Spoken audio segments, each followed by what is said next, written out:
Okay. All right, the August 25th, 2025 regular meeting of this, no, this is, what am I, what?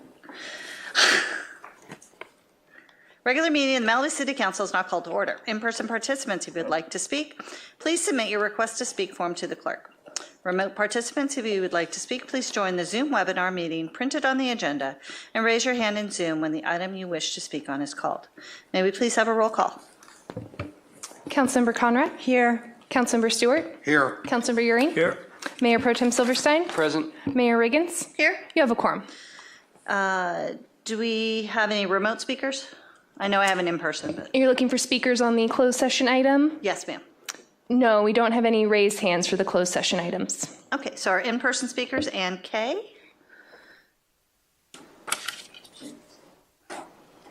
Hello, Ann Kay. Well, Kamarosk, I start using my name. I don't know, words of wisdom. I'm a business owner. I run a corporation sometimes. You guys have tough decisions to make. And I was given some advice a while back, and that was when you walk into a room and it looks pretty weird, you kind of just stop and you kind of slowly walk out of the room and just kind of make the decision and kind of approach it a different way. Sometimes we make mistakes and we have to do it over again. And so that's what you guys get to do. And no one's perfect. And at least we know now not to go any further. So I think most folks forget that the city of Malibu is an incorporated entity, is a corporation. And so they're a business. And anybody who understands that, who works in the business knows how that works. In my case, I was once time 49% of owner, which I didn't have controlling interest of a business. And that was hard. I learned the hard way how much 49% matters. So do your best and make us all proud. Thank you. Thank you. We will now recess to closed session to discuss the items listed on the closed session agenda. We will reconvene at 5:30 to begin the regular session and hear the closed session report.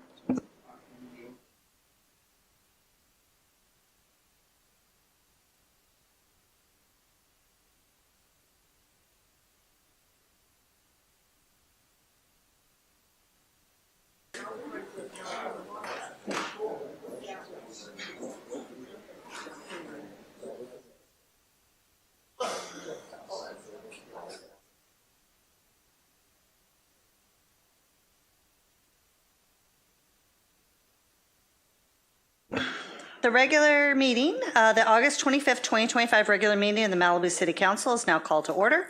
In-person participants, if you would like to speak, please submit your request to speak form to the clerk. Remote participants, if you would like to speak, I can't speak today myself. Please join the Zoom webinar meeting printed on the agenda and raise your hand in Zoom for when the item you wish to speak on is called. May we please have a roll call?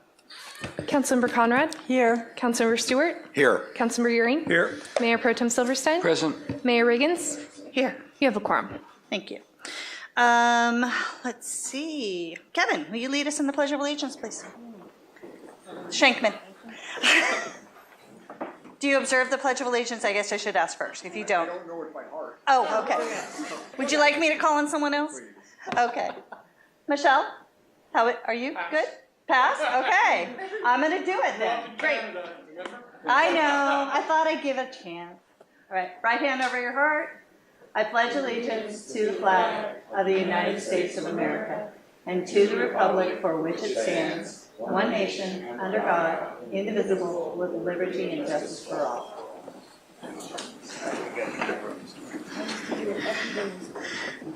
Okay. May we please have a closed session report? Yes, at 4:00 p.m., the City Council met in open session, recessed to closed session. All 5 council members were present, and no reportable action was taken, but the council unanimously asked me to share the following statement. The City of Malibu has been informed that Rhonda Perez has withdrawn her candidacy for the city manager position. The city thanks Ms. Perez for her original interest in the position and wishes her success in her future endeavors. The city will now consider other applicants for the position and expand its search for a city manager candidate. Thank you. Will we please have a report on the posting of the agenda? The agenda for this meeting was properly posted on August 15th with the amended agenda posted on August 22nd. May we please have an approval of the agenda? And I'll make a motion to approve. I'll second. I think, did staff have an alteration they wanted to consider? No, we do have a note for the consent calendar when you get there. Okay, thank you. May we please, no objection, all in favor? Aye. Any opposed? None? So ordered. Okay. We're on to the consent calendar. Remote participants, please raise your hand in Zoom if you would like to speak on the consent calendar. Do we have any remote speakers? We have 2 raised hands. I'm Okay. sorry, that's 3 raised. That would be 4 raised hands. And it's holding at 4. Okay, let's hold that at 4, no additional hands. Okay, so our first in-person speaker is Darren Graves on item 1B6.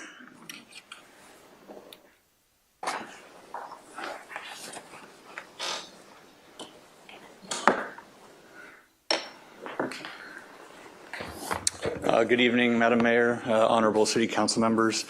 So this item is on the calendar, the agenda, to talk about the disposal of the temporary skate park. I was under the impression, and I believe many of the Malibu citizenry was under the impression, that the temporary skate park was going to stay in effect and usable until the day of the permanent skate park being opened. But on July 29th, the Parks and Rec Board decided that on September 2nd, that would not be true. They would dismantle and then discard the temporary skate park. I drive by Malibu Bluffs all the time, and every time I do, I see a plethora of skaters enjoying the skate park. And now, because of the scheduling issues that a contractor presented, they're going to be taken, or they're going to have that skate park robbed from them for the next 6 to 8 months.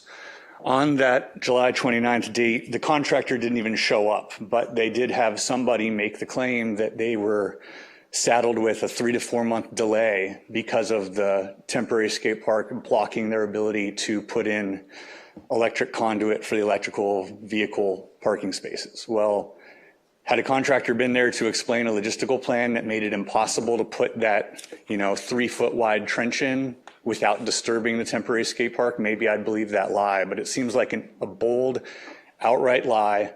And the kids and the skaters of Malibu shouldn't suffer just because a GC didn't figure out their schedule in a timely manner. I think the city should be holding that GC to keep their original schedule and figure out a way to keep the temporary skate park in place until the permanent skate park is opened as they agreed upon way back when. Thank you. Thank you.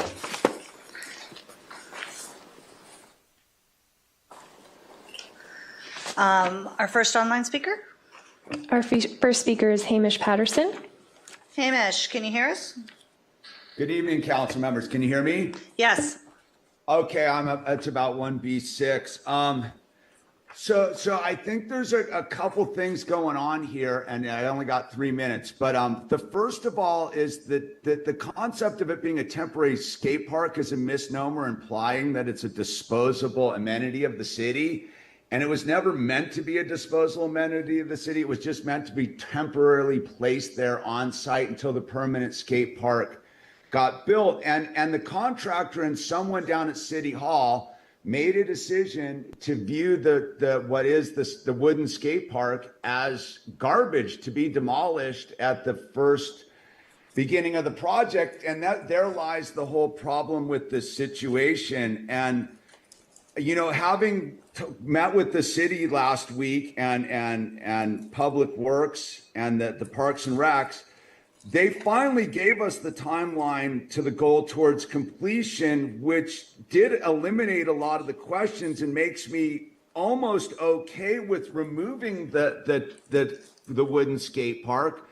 But it should not be surplus in any sense. And we're asking that a lot of the skaters are asking that it not be surplus and it be decommissioned when the time comes appropriate. But, having thought about this a lot in the last 12 hours, I don't know if it's the skateboarders have to carry the burden of the city, someone that's down at City Hall made a decision out of the city council's purview to view the wooden skate park as garbage and bid it to the contractor as garbage. And I brought this up when the bid was being approved, and I think it behooves us, no matter what we do, to have the wooden skate park deassembled and stored on site on Malibu property so that it so we can slow down. We spent, the previous skate park was surplus for $500. That skate park is still in use up at Canaan. This is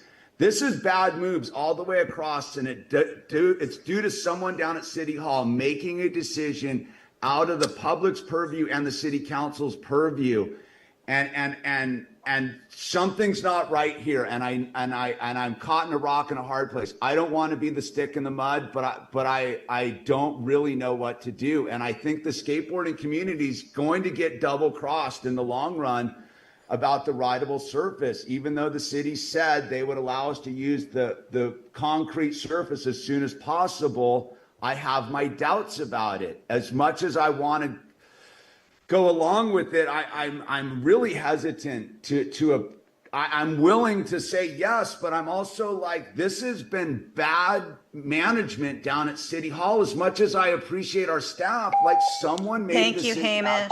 Thank you.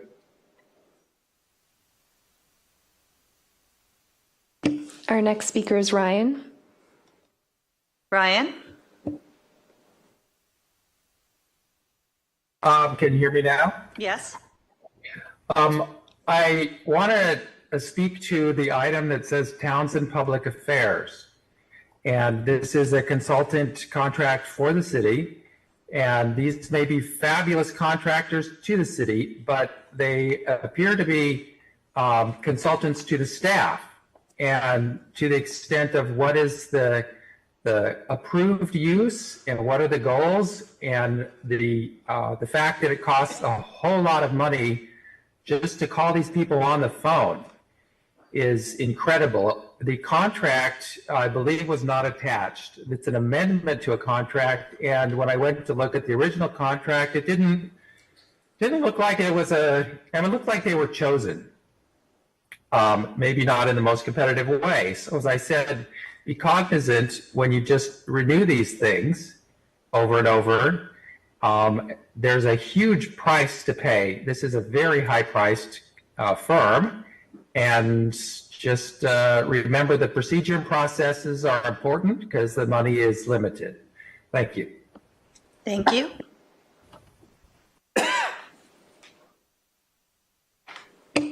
Our next speaker is Meryl. Meryl?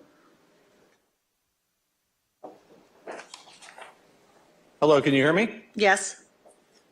Yes? Yes. All right, good. I'm in support of the temporary skate park staying in place as long as possible. And I've lost track of the timeline, but if it's going to go. We lost you, Meryl. Meryl, you are unmuted, but your audio is not coming through. All right, I don't know what to do to get it. We can hear you now. Okay, so I think that we should keep the temporary skate park in place as long as possible, and keeping it offline as short as possible.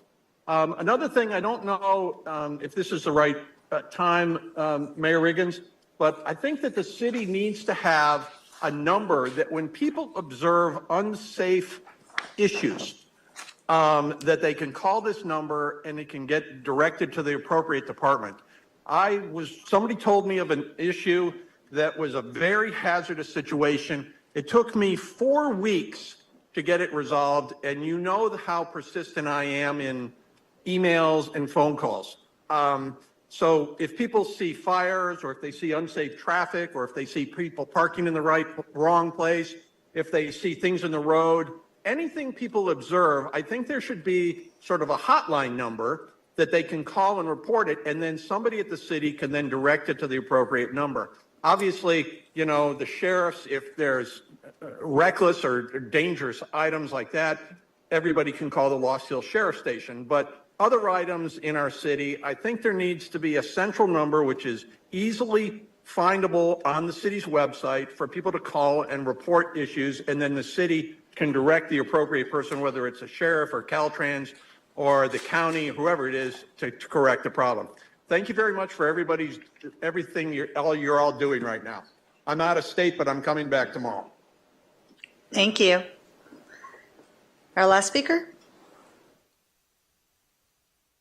Our last speaker is Andy Line.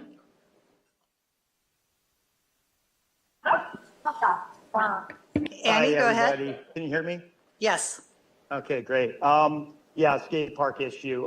Sorry to be taking up more time about this, but I feel that we were never really informed of what was going on. I didn't know that there was a bid, that the contractor had bid this out just to demo it. And it's always been told to us, we've been told that the skate park is past its useful life, which is clearly not the case. It's being used daily and it can keep being used. Once it's gone and out of that situation where it is now, we don't have anything. And as much as I want to believe that the city could make it so we could skate before it's done, the reality is the liability is going to be so high, and you sneeze and say you're going to sue Malibu, we just cave. So I don't see that that's going to really be a case. And so on the timeline we were given, it's going to be like January. So if this thing comes out in the next, the beginning of September, that's, best case 4 months. We really have no guarantees, and we haven't been told the straight story from the get-go. So I think that this thing needs to stay as long as possible there. I do think that if it's going to come out, when it's going to come out, it needs to be put on one of our city-owned properties. We have tons of land, and it could go there. It should not be skinned for the skate light. The Parks and Rec Commission didn't even know really what skate light is, and that's what the same guy that bought the other Papa Jack's ramps, he just wants the skins, and the rest of it going in the dump goes completely against everything that our city stands for. I mean, we banned plastic straws, but we're going to put in a $300,000 ramp into the dump. It just makes no sense fiscally. It makes no sense with liabilities. And it's just not fair to us that the skaters are going to take the brunt on this parking lot, charging station, and bathroom. I don't want to be, like Hamish said, a stick in the mud. I want to get the thing done. But really, I can't take the word of Public Works saying that, yeah, we're going to do everything we can to get in there and skate it. And I don't know that that's, really what we want anyways. I think we want that wood ramp to be eventually put on another lot, maybe in West Malibu up on Heathercliff. It does not have to go on asphalt. The bowl can be placed on the dirt up there. It could go there at any time. We have the money, we have the land, we need to do something with it smartly, not stupidly just get rid of it because nobody wanted to deal with it. We weren't told. Had we been told, we could have been dealing with getting this thing handled, but we were not told. I was told that, the lot was, or the temporary was needed to go because they needed the space for construction materials and staging. And that was not true. And they knew that it was in the bid that it was going to be demoed. That I was never told that. I was never told that was the original plan, was to demo the ramp. I mean, it's been such a huge part of my kids. Thank you. Please do the right thing. Okay, so that'll conclude our public speakers for the consent calendar. Correct. Okay, I have a note.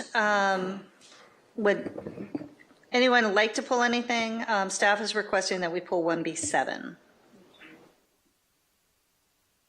I want to pull 6, 7, and 8. Okay, so we have a request to pull 6, 7, and 8.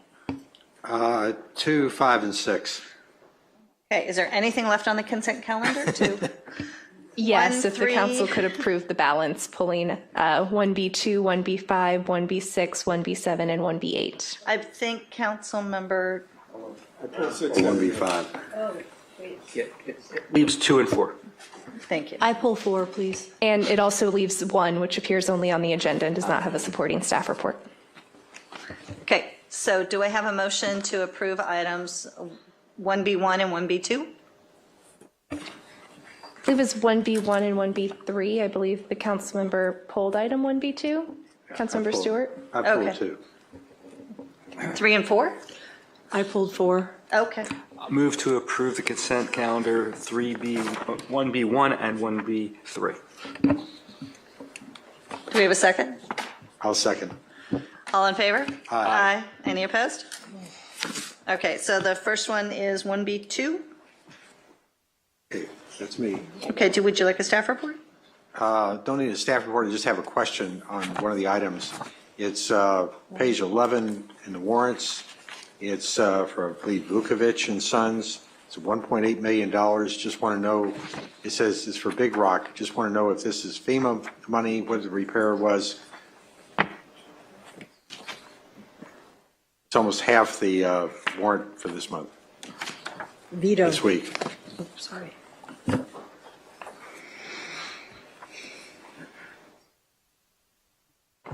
So good evening, Council and Councilmember Stuart. Yes, this is for the contractor doing all the storm drain repairs up in Big Rock. Okay, and it's FEMA 100% reimbursable? This is part of our FEMA reimbursement. At 100%? I think that's a percentage. I don't know off the top of my head. I won't hold you to it, but any idea how much money we've got outstanding for receivable from FEMA at this point? Once again, I don't have that figure right top of my head, but it's substantial. I think it's over, I think it's in the 8-figure numbers probably by now. I would think so too. Yeah. So when we say we have a lot of extra money, we don't have it anymore. We're now in the banking business. Okay. Thank you very much. That's all the question I had. I'll make a motion to approve 1B2. Anybody second? I'll second. All in favor? Aye. Aye. And opposed? None? Okay, 1B4, would you like a staff report? Would you like a staff report? Oh. Yes, thank you. Okay, Richard.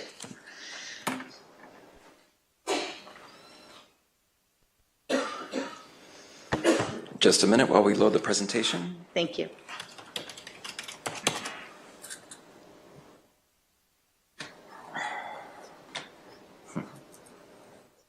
Thank you. Great. All right. So we've provided some slides for your consideration to better understand the scope of the request tonight.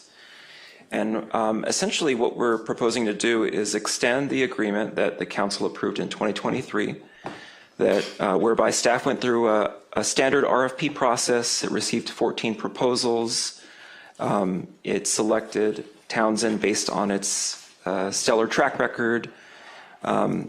A review of their website reveals that they are utilized by a significant number of cities in Southern California and across the state.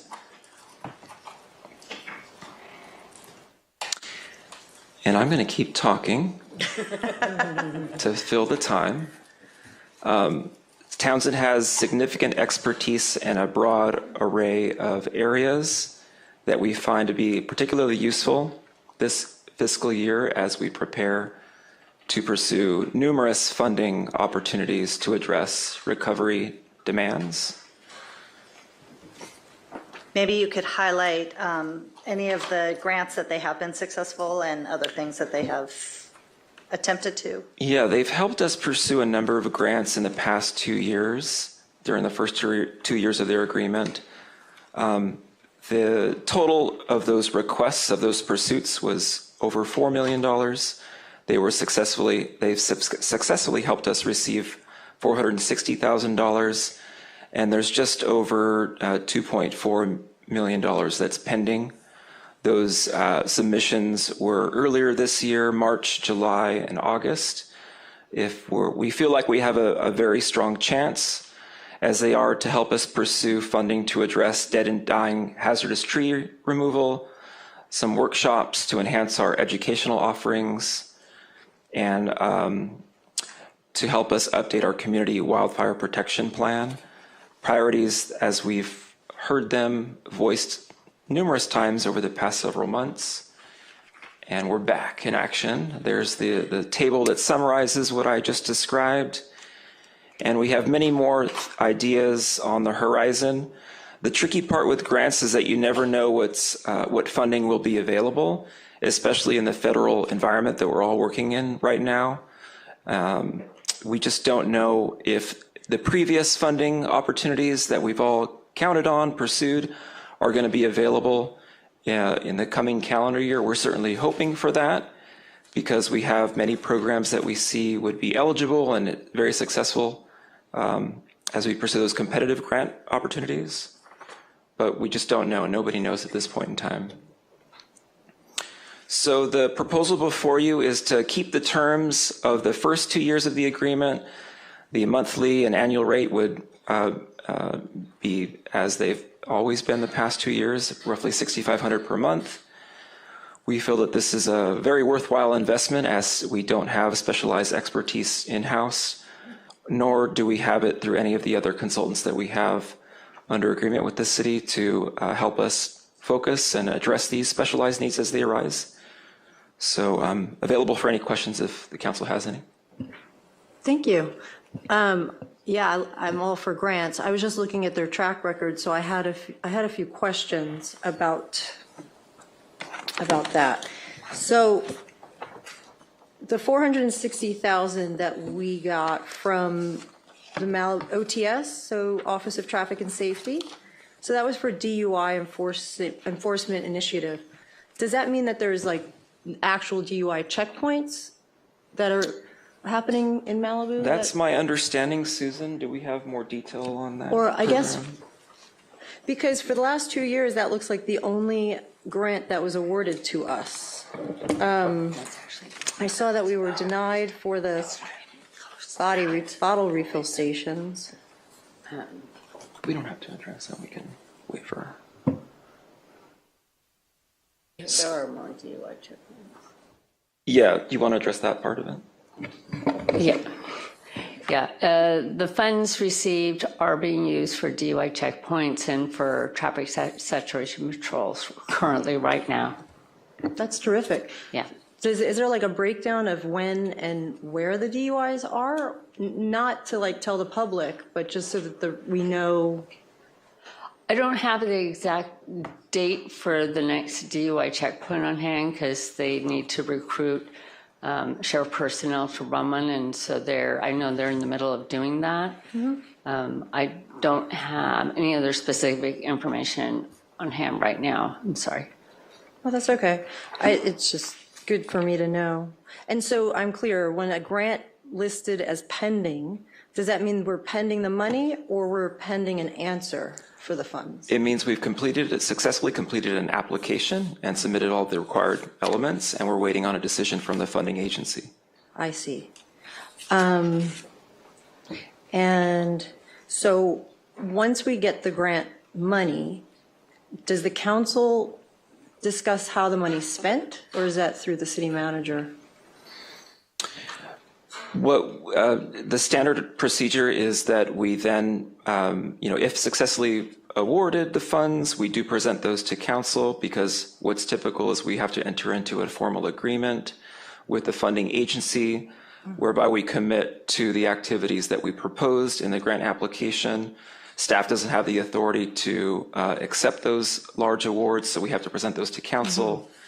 And then if there's a need to contract with specialized services, we'll have to go through an RFP process, select a vendor, and then that selection of a vendor is also the authority of the council. Okay.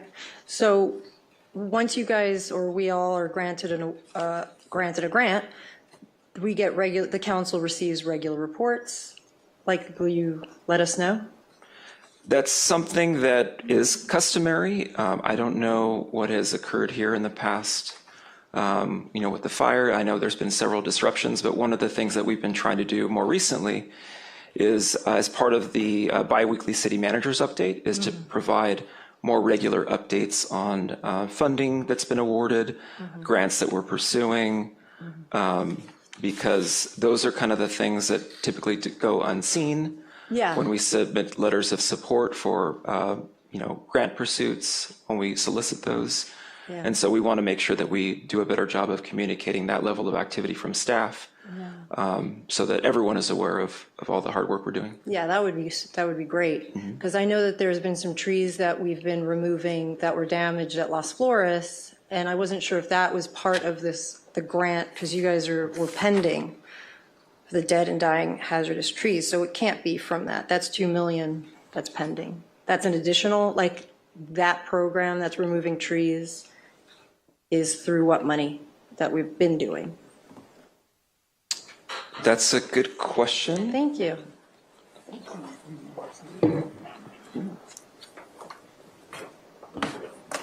The funds came from the Mountain Recreation, that grant. I want to call it MRCA, but it wasn't MRCA, it was the organization above them. And those funds have been used up at this point. We've had that for the last 3 years. Perfect, thank you. Yeah. That's all I have. Any other questions? Yeah, Richard, is it correct or incorrect that there are some grants that are basically, as long as you provide the justification as a municipality for it, you're entitled to up to a certain amount, and there are others that are completely discretionary? Are there the former type? Yeah, we think of them as formula or discretionary or competitive grants. Formula are based on either something as simple as, your population, or, that's typically the most common disbursement method. Competitive means anyone can apply if they meet the eligibility criteria. The outcome is usually quite varied, but they involve, writing up a proposal, scope, budget, timeline, if awarded funding, gathering letters of support from agencies and organizations that may have some experience or involvement in the particular funding program. We're always encouraged by grant writing agencies as well as funding agencies to solicit as much comprehensive support from the community as possible. And the trick is that you're rarely given sufficient time. It's always kind of a race. You're given, 60 days, 90 days, which sounds like sufficient time, but with all the different things going on, it tends to be a race by the time you get a project description together. And so you just, you submit, fingers crossed, and then hopefully more often than not, you received good news. Okay, and on the formula grants, you still have to submit the paperwork and justify why you're going to get the amount that you're requesting? Yes, you have to submit what's typical is quarterly reports on how you're appropriately using the funding, and then annual reports that show major outcomes. Which of those two types of grants was the Office of Traffic Safety grant? I believe that was a competitive grant, if I'm not mistaken, but Susan will clarify.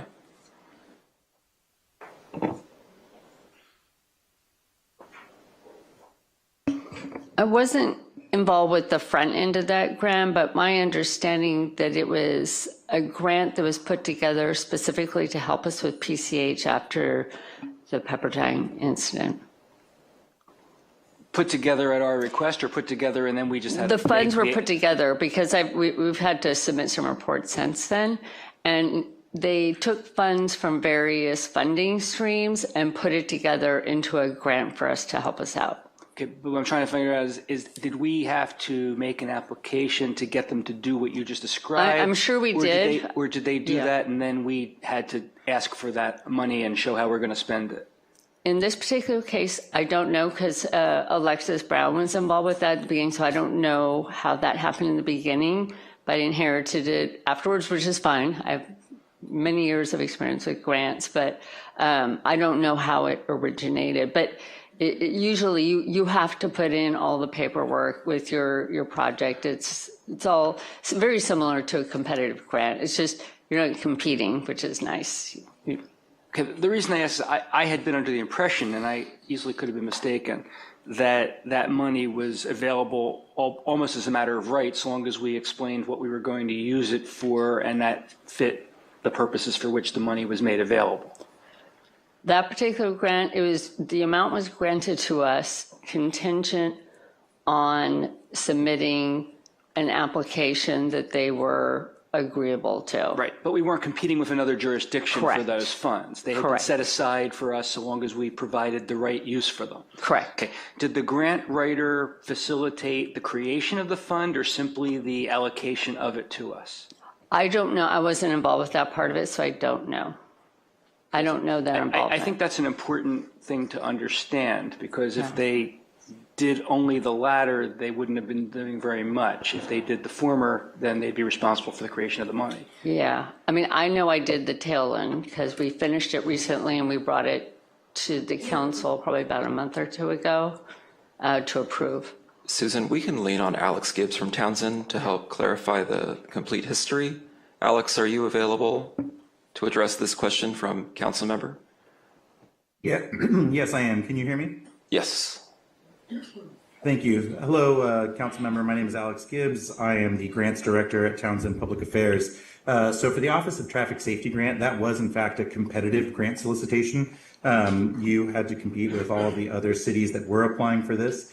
There was a meeting that took place prior to the grant announcement with city staff and the Office of Traffic Safety, given the recent events that did take place on PCH. So the city was requested to apply. We put together that application. We put together all of the elements of it and submitted it to ensure that you would be in competition. We additionally helped with follow-up to make sure that all of those materials of the application were submitted correctly, and that was awarded in that roughly $400 and something thousand amount. So it was a competitive solicitation that we went through, and we worked very closely with Alexis and the city manager's office at that time to make sure that you would be receiving those funds.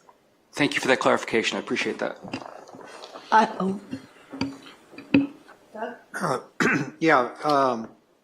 go back to when we approved this idea of having a grant writer, because we didn't have one. The concept was there was grants out there we weren't taking advantage of, we didn't know about.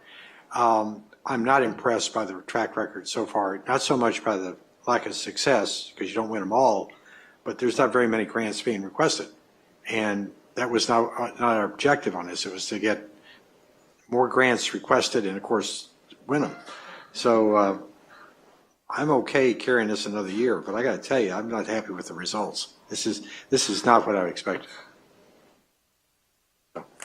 I'm in the exact same place. I would concur.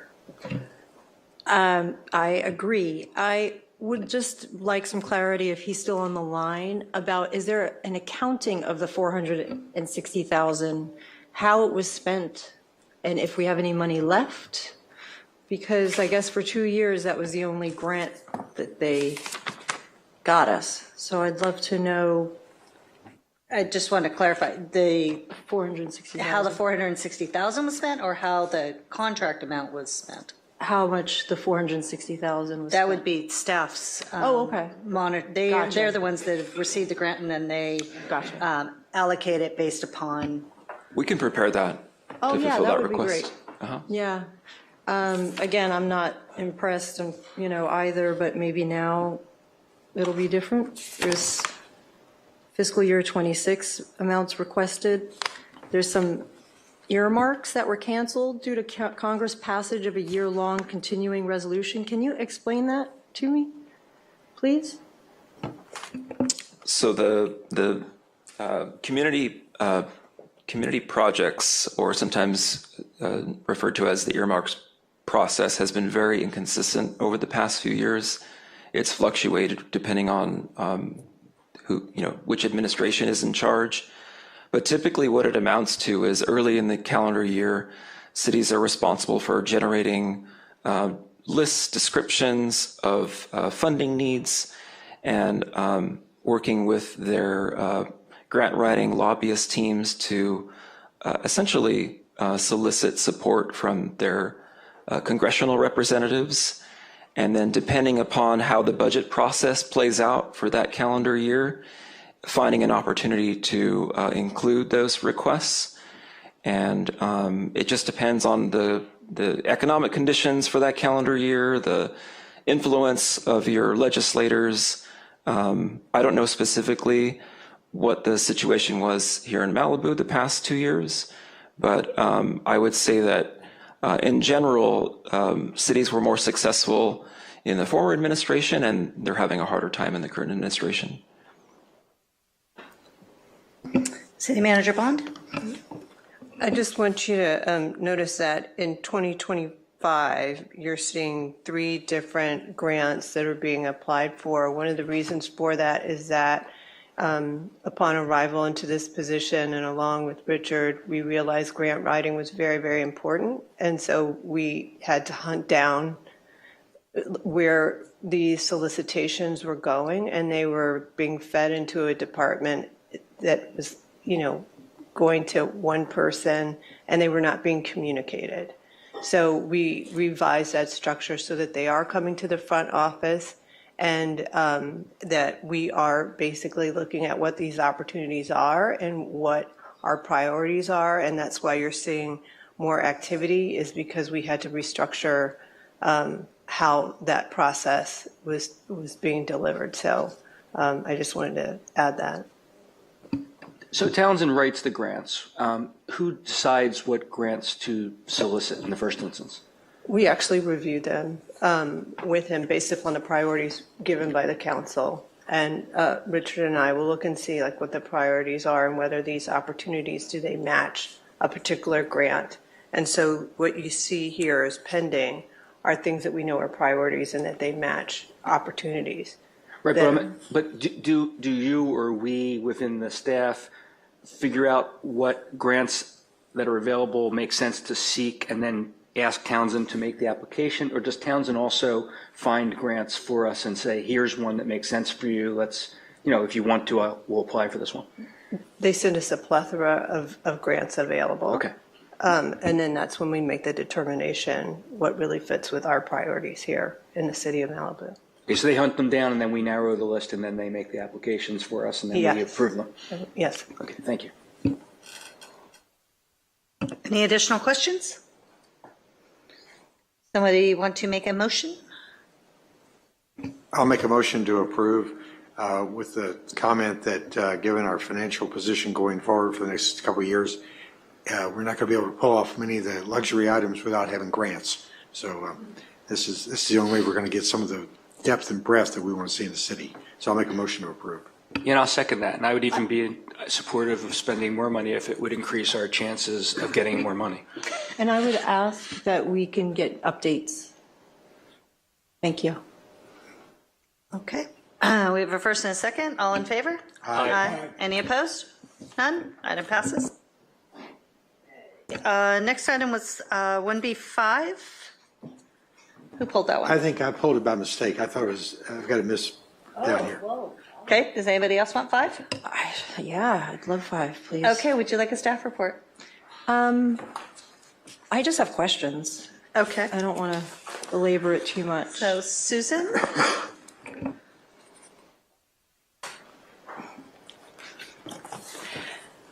Good evening. Go ahead. Okay. Good evening, Susan. Thank you. So this is the update of the city's evacuation plan. Yes. And I was wondering, and so we are here to approve this company, which I've read about. And have we worked with these guys before? Is this We did several years back, actually on an evacuation exercise. Was it after Woolsey? Mm-hmm. Oh, okay. So they know the city and they know, okay, great. Yeah. I was just going to ask if they knew of any alert systems when you speak to them. That's the $1 million question for every community around here, I think. Yeah, they don't have any other ideas outside of what we have been looking into. And so they're going to make a plan for evacuation for different scenarios, and then will we as a city go through an exercise, or is it just going to be on a map? Like, how does that work? So there's going to be a lot of community engagement, which is one of the reasons why it's just really, we should update it for a lot of reasons, but one of the things that has really come to light in the last, say, 3 to 5 years is that it's become absolutely critical that when you have an evacuation plan, you need to fully socialize it with the community to both get input and so also for them to understand what the plan is. And in prior iterations, there wasn't the level of community engagement that's really needed. So that's a big part of this, is to do a lot of community engagement so that people not only input, but also can understand what the plan is. That's great. That was my question. I think it's about community involvement. I see Exactly. there's a And bullet- that's like the ArcGIS, the story map. That is, we saw examples that they have done for the communities, and basically then it becomes a tool for us on our website, so people, almost like an illustration of what the plan is to help people visualize how it will work. That's great. I see that there's the vulnerable populations assessment with corresponding evacuation strategies. And Yes. so that would be maybe in partnership with the senior center, and they would be coordinating with that. Yeah, just looking at, we have various vulnerable Animals. populations, people with mobility issues, people with large animals, or people who don't have their own transportation, whatever it is. And so looking at that and then having almost like a list of different strategies we can employ based on the situation and what we have available. And yeah, there will be an exercise as well. That's why this is a little more than some other contracts we've had, because we wanted to also do a full exercise with our agency partners to kind of test out the draft to make sure it flows well and we can make any minor adjustments before it's finalized. Councilmember, your microphone. Thank you. If we approve this tonight, we get started on this. What's the timeline for the engagement? The engagement will probably start, I think right now, because we try to avoid the holidays too much. I mean, it'll probably start before the holidays, but it will really be fully engaged after the holidays. And then we'll do the exercise in the spring as well. It should be finalized by the end of next spring. Thank you. That's my questions. Yeah.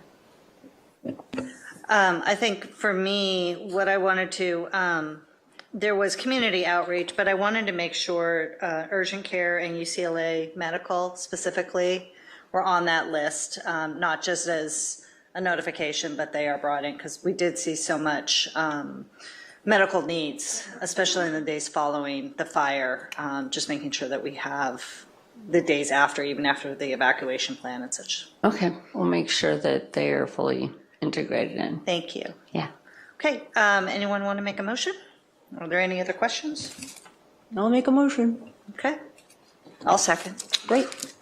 What's the motion? To approve this? Oh, is that a question? Approve the staff recommended action? Yes. I'll Approve the second staff that. recommendation.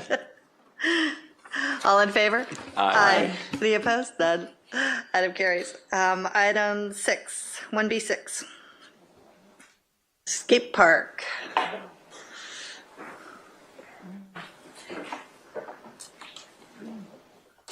Who pulled this one? I pulled it. Okay, And I you want think staff somebody else report? pulled it down there. Okay, I've just got a bunch of questions. Yes. And maybe we start with that. You may have some background in your staff report we can cover. Two things. I was under the impression that we leave this temporary skate park up until the final skate park was done. Now, I'm pretty sure that's what I heard. And I guess I really don't understand. I mean, I've heard a bunch of different stories, I've spoken to a lot of different people regarding why we've got to pull the skate park or the temporary skate park now. And a lot of people have suggested, did we build a plan in the beginning with the contractor that says, here's what we want to do. So position your equipment, position all that stuff, wherever the hell's got to be positioned to enable us to keep the temporary skate park going. And I'd like to learn maybe a little bit more about that. And then the second part of it is, and I agree with, the arguments that say, we're going to trash this thing, and there should be a better solution to that, whether we can take it and put it up at Heathercliff or some other piece of property and let kids continue to skate on it, maybe make something for Western Malibu. There's the guy that bought the skate park equipment from Papa Jack's, he's currently using it, so I mean, he's found a way to take this stuff and make it a viable option. And if those don't work, I mean, I gotta believe there's a city out there someplace, all right, who would love to have a temporary skate park. And if it's got to be refurbished or something, that if we could get it to them, they may have the ability to refurbish it and get their community something to work with. So I think there's some options we have to explore, and I just haven't seen any of those addressed as we've gone through this thing. So I'll start there. Sure, I'll start. Good evening, everyone. Thank you for the questions. When council initially had the skate park in place, we were under the assumption that that skate park would stay until we needed to use the space for the permanent park. I don't think there was any promises that the temporary skate park would be open until the permanent skate park was open, but we definitely wanted to keep that park open until we needed this space for the permanent skate park. As far as relocating the equipment, the temporary skate park was only supposed to last 2 years. Unfortunately, due to COVID, some management turnover, this temporary skate park has lasted us 5 years. I know that we've done some repairs. We invested in those. It is a wooden skate park, so the equipment doesn't last as long as Papa Jack's, which was a metal skate park. So to relocate it, it would be costly and timely. We would have to get a coastal development permit if we wanted to move it to a different location.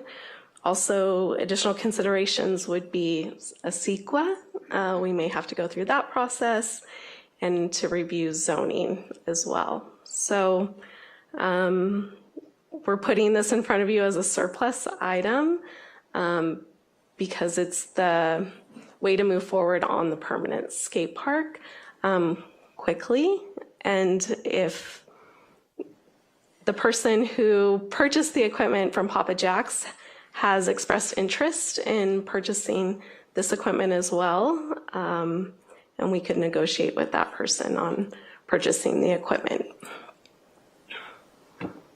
If I could ask a question on that. So putting it for surplus is just a mechanism in order to transfer it from the city's possession to somebody else's possession. It's not throwing it away. It's how the city moves product from there to somebody else. That is correct. And that price could be set at any price, whether it's something competitive or something maybe less expensive so somebody could afford to.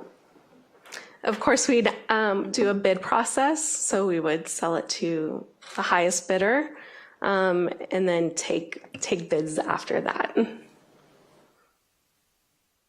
Nobody bids, it goes into trash, right? Well, once someone purchases the equipment, right. But right now, we've got nobody has come to you and said, I want to buy this thing. Just one person has expressed interest. So, but we haven't done any soliciting for it or marketing for it. So when it gets through this process, we will heavily put some marketing efforts into this. But when you do, by the time you start marketing it, the skate park will be taken down, right? We'll try our best to, I know that the skate light is something of value and people have interest in that. So we will try our best to salvage what we can as far as the skate light goes. Okay, I'm just trying to understand how this is going to work. I mean, if we take the skate park down and you want to remove it by, I think end of August is the date it was going to be closed, right? Yeah, it will be closed on September 2nd. Okay, so right now the plan is if it's closed at the end of August, what happened to that skate park? What steps are you going to take with that in place once it's closed down? So I'll go over the schedule of how things are going to play out. So today was a very big day for the skate park. We had our first concrete placement out there today. It was so that was a big event. We saw first thing this morning they were putting the concrete out there and it looked pretty good. That's going to be continued. There's a lot of concrete work out there and that's going to be continued until November 25th. So all that work is going to be done. There's some other work, some coping and some minor details that are going to have to be completed, and that's scheduled to be completed by December 9th. So technically by December 9th, after that, barring any kind of last minute kind of touches, the skate park, the concrete work and everything else will be completed by then. And at that time, we can make a determination that if everything is safe, everything looks good, we could open up that skate park shortly after December 9th and after our making sure a couple of little cleanup things, we can open that up to the public to kind of use. Keep in mind that there's items out there at the park that we're still going to be working. There's the restroom. There's some other landscaping, irrigation. There's a fence. There's a number of items that are continuing to be kind of worked. But I think we could work to open up majority of or not all of the skate park temporarily for use. But it sounds like the earliest you would get it open is sometime around mid-December. Correct. December 15th, if we're lucky. Correct. Okay. And then, so let's see here. The restroom building will be, we're gonna start working. We started working on it this last week. That's going to continue until January 2nd. I mentioned the irrigation. There's irrigation on the project. That's going to continue. That's going to start in November and work through January 16th. There's a parking lot that's going to be worked on. That's going to be completed by January 9th. And by January 16th, all the landscaping will be completed. And right now we're looking at January 20th to be completed with everything within the project. And none of those last things you talked about, assuming the cement's all poured and you've done by December 9th, and you got a couple days there to clean up, so the 15th, any of those last things, the parking lot, the rest, they will not impact the opening of that park. Is that fair? Correct. So there is a process that we have under the contract that the city can take over part of a completed part of the project that we feel is completed up to our satisfactory, and we can take ownership of that. And so that relieves the contractor from the responsibility for that part of it. The city takes over ownership and liability from that part on. And as is right now, we're looking, like you mentioned, the middle of December is when that date could go. This is all, the schedule is in place for everything we have going on, the temporary park being demoed and that part of it. Anything that gets modified could affect the overall schedule too. I just want to point that out too. Okay, cool. So now let's go back to the temporary skate park. Yep. August 31st, we should close it down, whatever the date is, right? Someplace in there. What happens to the temporary skate park after that date? You want? Sure. So our plan is to solicit for the surplus for about 2 weeks and do a bidding process, and then try and salvage as much as we can. And so the skate park stays in place for another 2 weeks. The skate park will close on September 2nd. Okay, it closes, but then you said you're going to be soliciting. So is the skate park still in place as it is today while you're soliciting, or do you start taking it apart? A little combination of both. So what we can take out as far as the skate light that can't be sold as a unit, we can do that. And then if the equipment that can be sold as a unit, such as the bowl, we'll keep that in place and hopefully sell that entire unit to someone. Okay, so I'm trying to understand what's going to be left and how fast you start taking this thing apart, so that, because you're going to have solicitation, it's probably not going to close that in 2 weeks. And I would think that whoever's going to, if they're looking at it, or if you've got multiple bids coming in, they're going to want to see what the skate park looks like before they pay any money for anything. So that would suggest that it'll still be in place for a lot longer than 2 weeks it might take, right? I think that the 2 weeks will start actually this week while we're soliciting, and then close on September 2nd, and then we'll start selling the product the next week. And okay, it's probably got more, but the reason we have to close it on whatever date we're going to close it is because why? What is driving a decision to close that darn thing? So right in the middle of the parking lot is a bunch of utilities that we got to put in for the restroom, for the facility, water line, wastewater line, electrical lines. And so the only way to do that would be to remove a large portion, if not all of the temporary skate park. The lines go right through where the skate park is today? Correct. Okay, anybody else? Helen? Yes. I was wondering, this all sounds like a big process. Why don't we just gift the park, the skateboard park, to the skateboarders? Instead of going out for bid and possibly piecemealing everything and RFPing this and RFQing that, we could give it to them. They can donate it to a city that doesn't have one, or they can take it and build it somewhere else. It just sounds like staff time. And I don't see why we don't just give it to them. So is the question to not to sell it, but to give it to Yes. the skate park? Right. I think that'd be a question. So I see here it's $28,000 to, the initial bid for the completion of the permanent skate park was allocated for the removal. That's a lot of money to remove the skate park. If they're going to use $28,000, sounds like they're going to do a pretty good job and not just demo it. Just give it to the skate community. So that's a question for city attorney. If we can give property We don't know how value. much it's worth. We don't know how much, it just sounds like a lot of effort on your guys' part to, you might not get much money for it. Is there someone that's willing to accept the property? I could find some people. I mean, seems simple. As long as somebody is helping that skateboard community, if they agree to it, they have to work with you or the contractor to just get it out of there at this timeline. And then we open up hopefully it doesn't rain, there's no fires, no snow, no earthquakes. And we just open up the skate park. But in the meantime, give them the skate park that's there.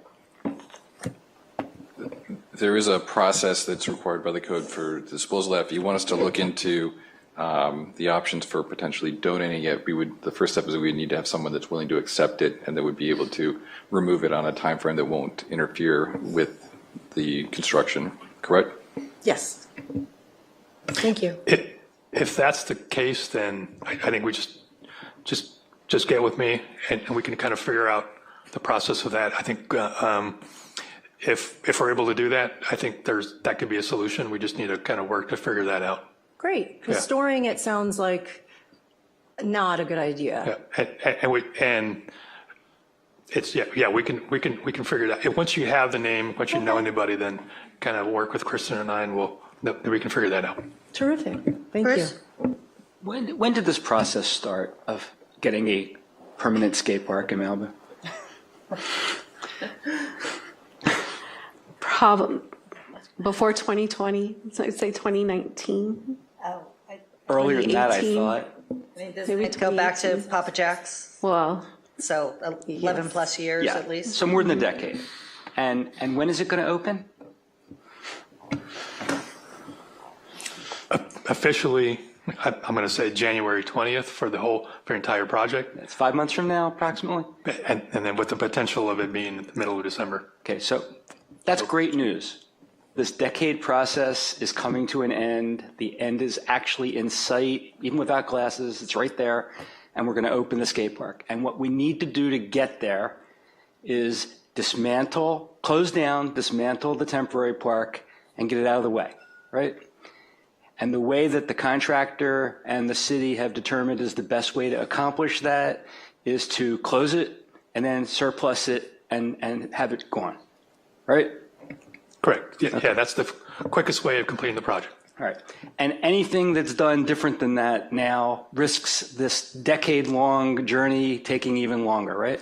Time frame and overall budget, yes. All right. So I support doing what the staff is recommending. And if anybody has a good use for it, they'll bid for it. And the person that bids the most will have the best use for it.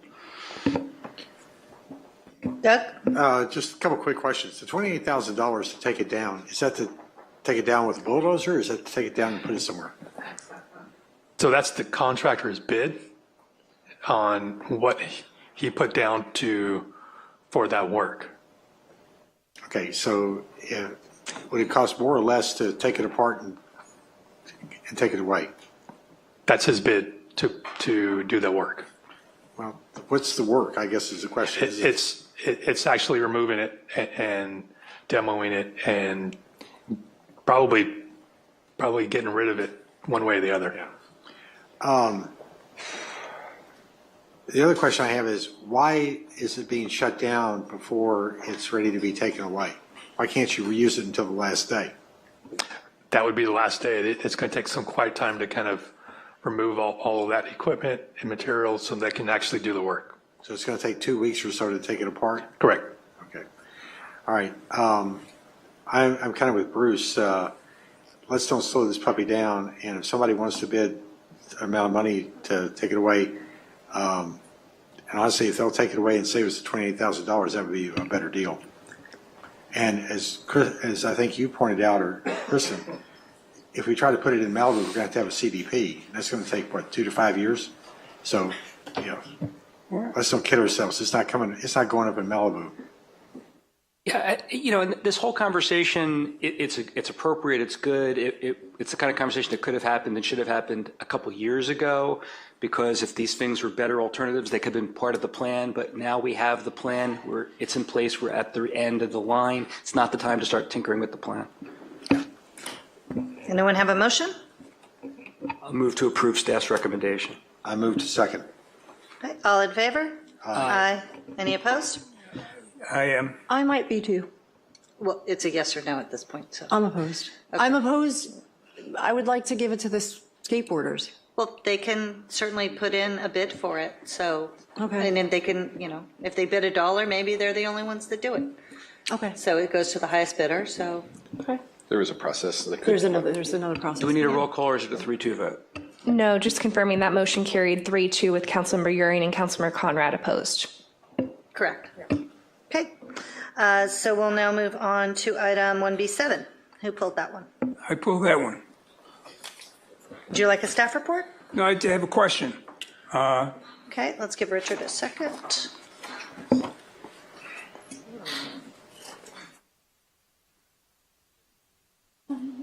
All right. All right, it's the old, beware of Greeks bearing gifts comment.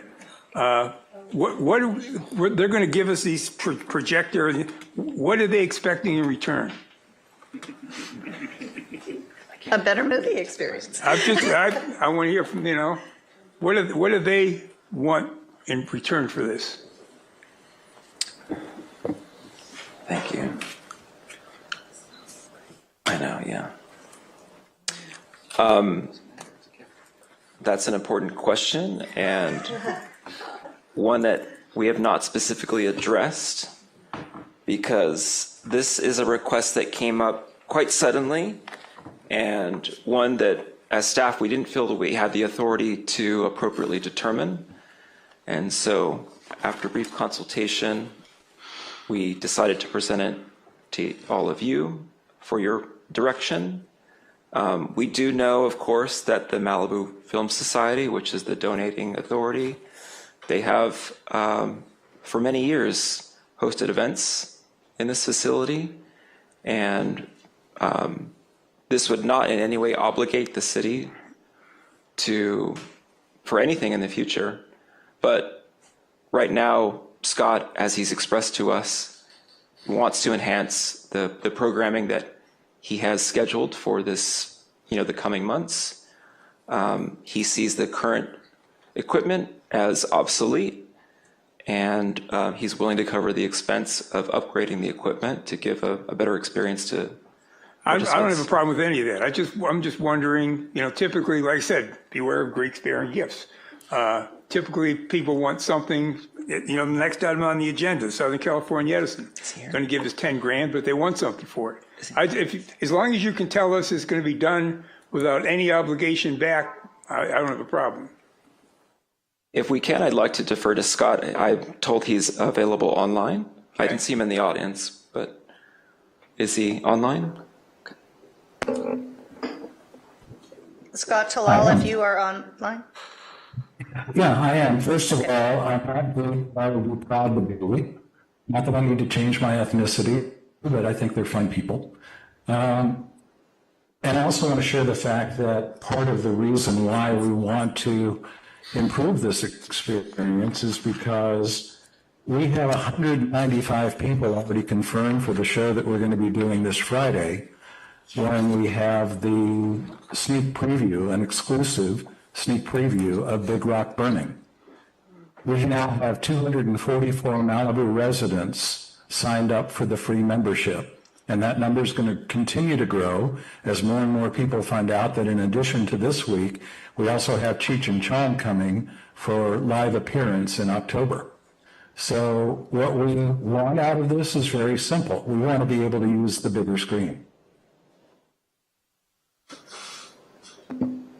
Great. Does anyone have any questions for Scott? Scott, this is Doug Stewart. Tell us where this screen is going to go when it's not in use. I'm sitting here, I assume, underneath where it would go, but I don't see where it's going to go.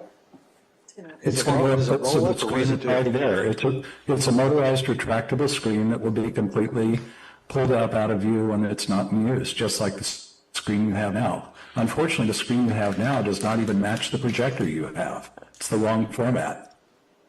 Okay, and the other question is on the lens. Is this a lens for our projector or your projector? No, it's for your projector. They're interchangeable lenses, and in order to, for whatever reason, the lens that's on that projector is what's called a long throw lens that produces a very small image. And for us to show a modern movie on that screen that you have now, the image would be less than 5 feet tall. The screen that we would like to put in would be anywhere from 7.5 to 10 feet tall, and it would be much, much wider on the stage. It's what's known as a constant image height setup that will require that new lens, which we will provide. You push a button on the projector, twist the old lens off, twist the new lens on, and it locks into place. Okay. All right, Scott, thank you very much. Thank you. Bruce? I understand this is a gift. Gifts come with no strings attached, and gifts are good to get. So I would think that as long as we're not obligated to do anything, and this provides an enhancement to what we have now, we should accept the gift and say thank you. Haley? Thank you. Will this interrupt will this work for installing the gifts, interrupt council, chambers, staff? Scott, what's your time frame for? Yeah, in our consultation with Scott, he's assured us that the installation could occur in a single day. Oh. So it would just involve removing the existing equipment and replacing it with the new equipment. And what happens with the old equipment? Do we surplus it? That's correct. Wait, seriously? Yes. Oh, with the skate light? Okay. Okay, that's it for now. So that will come back on a future agenda for us to approve the surplus of the old screen. Yes, tentatively scheduled for the next council meeting. Okay. Anyone else have any other questions? Anyone want to make a motion? I'll make a motion to approve. Second? Don't you need direction about which size? Correct. That was the request from two. staff. Option 2, the recommendation. Bruce, do you concur with option 2? Is that the staff's I would say the staff should choose which of the options they think is best. Option 2 is the better, larger alternative. Then let it be option 2. Okay, so we have a first and second for option 2. All in favor? Aye. Aye. Any opposed? None? Okay. All right, 1B8. And who pulled that? Multiples? Everyone kind of did. Everyone? Okay. I'll just say on 1B8, notwithstanding what I just said about gifts are good, not all gifts are good, I guess. So Do you want a full staff report, or how do you want to proceed? I don't see a need for staff report. Do you? Okay. Anybody? Susan's available for questions, so Oh. How do you want to proceed? Why don't we get the staff report? Okay. Susan is ready to give it to us right here. And I'll be quick. Thank you. Yeah. Our annual public safety fair is scheduled for Saturday, September 6th, and we're very excited this year. It's probably going to be the biggest ever. We have animals coming, goats and ponies and you name it, and Shaky Quakey and Tommy's Burgers. It's going to be really great. We're really excited. And of course, we invited Edison because we know people have a lot of questions for Edison on the PSP, especially with our announcement that there's going to be more. So we thought it was important that they be there to answer people's questions and provide information. And at the same time, we asked them to help sponsor the event because it's becoming more expensive with more people coming. We had to rent more parking, etc. And so they agreed to be the sponsor for the event. Okay, who's going to start the questions? To add to that, I was once a community rep for Southern California Edison and very much aware of the fact that they have budgets to give to communities for events such as this. And so sitting in a meeting requested them to give us money for this event. So this is because we asked for the resources which we are due. And so this is not anything more than that, than a sponsorship. Bruce? I didn't appreciate that we had asked for it. That changes the complexion of my analysis because it seems like a very small amount for them to be offering us. And the way I was coming into here thinking was it's so little to them and it's relatively little to us that it's almost not worth taking because it just signifies that we like them. But if we asked for it, it's pretty hard to say no after when they agree to give us what we asked. I agree. I didn't know we asked for it. I was hoping that they were going to come with generators and dry ice. We've asked for it. And so that changes my comments. Anyone else? Do we have a real clear, crisp definition of what we're going to have to provide for the $10,000? I mean, I can't remember what, Yeah, they want really all they recognition, wanted was acknowledgement that they were the sole sponsor of the event, which is true and which is normal. If you have a sponsor for an event, no problem we with that do whatsoever. Right. And that's all we've promised. Anything, that's all we got to do. Mm-hmm. Okay, that's all right.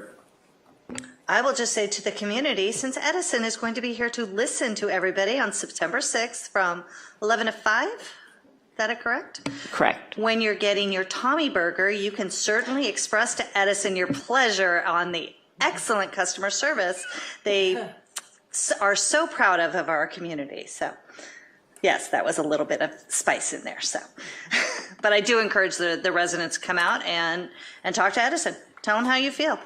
So I'll entertain a motion. I'll make a motion to approve. Okay, anyone want to second that motion? I'll second the motion. Okay, all in favor? Aye. Any opposed? None? Okay, motion passes. All right, is that the end of our consent? Okay. Wow, sorry for the lateness, everybody. So now we will move on to something fun. So we have a ceremonial presentation. I'm going to meet down here at the podium. I need to stretch my legs anyway.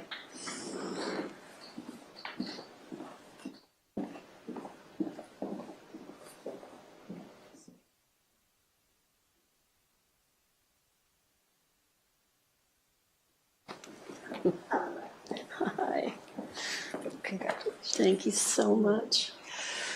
Okay, so our presentation of commendation to Barbara Brudelin in recognition of her service with the Malibu Pacific Palisades Chamber of Commerce. Whereas Barbara Brudelin has selflessly served as CEO of the Malibu Pacific Palisades Chamber of Commerce for nearly a decade, guiding the organization and the community with visionary leadership, compassion, and strength. And whereas during her tenure, she led the Chamber and its members through multiple unprecedented crises, including the Woolsey Fire, the COVID-19 pandemic, the recent Franklin and Palisades Fire, offering unwavering support to businesses and families during their greatest times of need. And whereas Barbara established the Rebuild Malibu Mixers and Expos, creating critical spaces for homeowners and contractors to connect in the wake of devastating wildfires, ensuring the community always had access to tools for recovery and rebuilding. And whereas she elevated the Chamber's community presence through impactful events, including a 3-day art festival in Cross Creek and the annual Women's Leadership Awards, which celebrated the creativity, talent, and leadership within the region. And whereas Barbara's leadership has left an indelible mark on Malibu and the surrounding communities, creating a legacy of empowerment, resilience, and unity that will continue to inspire for years to come. Now, therefore, be it resolved that we, on behalf of the City of Malibu, do hereby honor and commend Barbara Brudelin for her outstanding service, profound impact, and enduring legacy. We extend our deepest appreciation and heartfelt congratulations as she enters this new chapter of her life. Presented on the 25th day of August 2025 on behalf of the Malibu City Council. Thank you so much.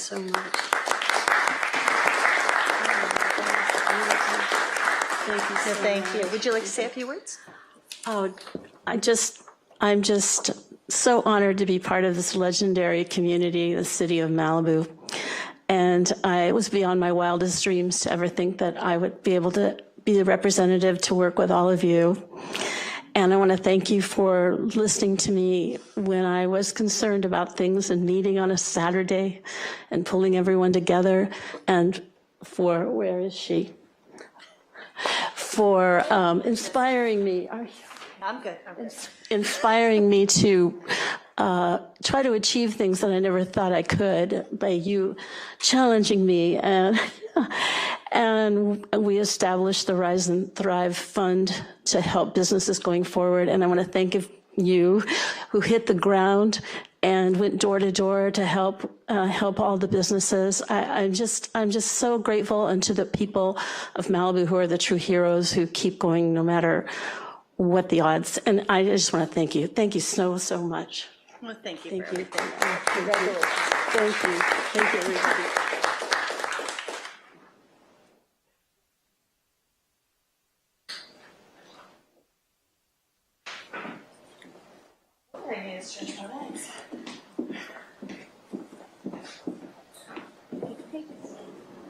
Okay.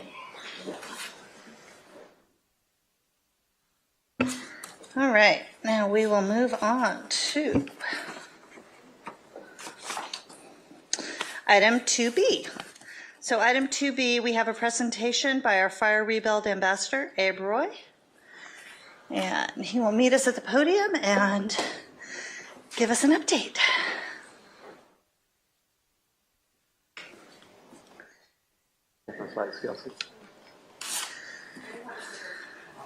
Great, thanks.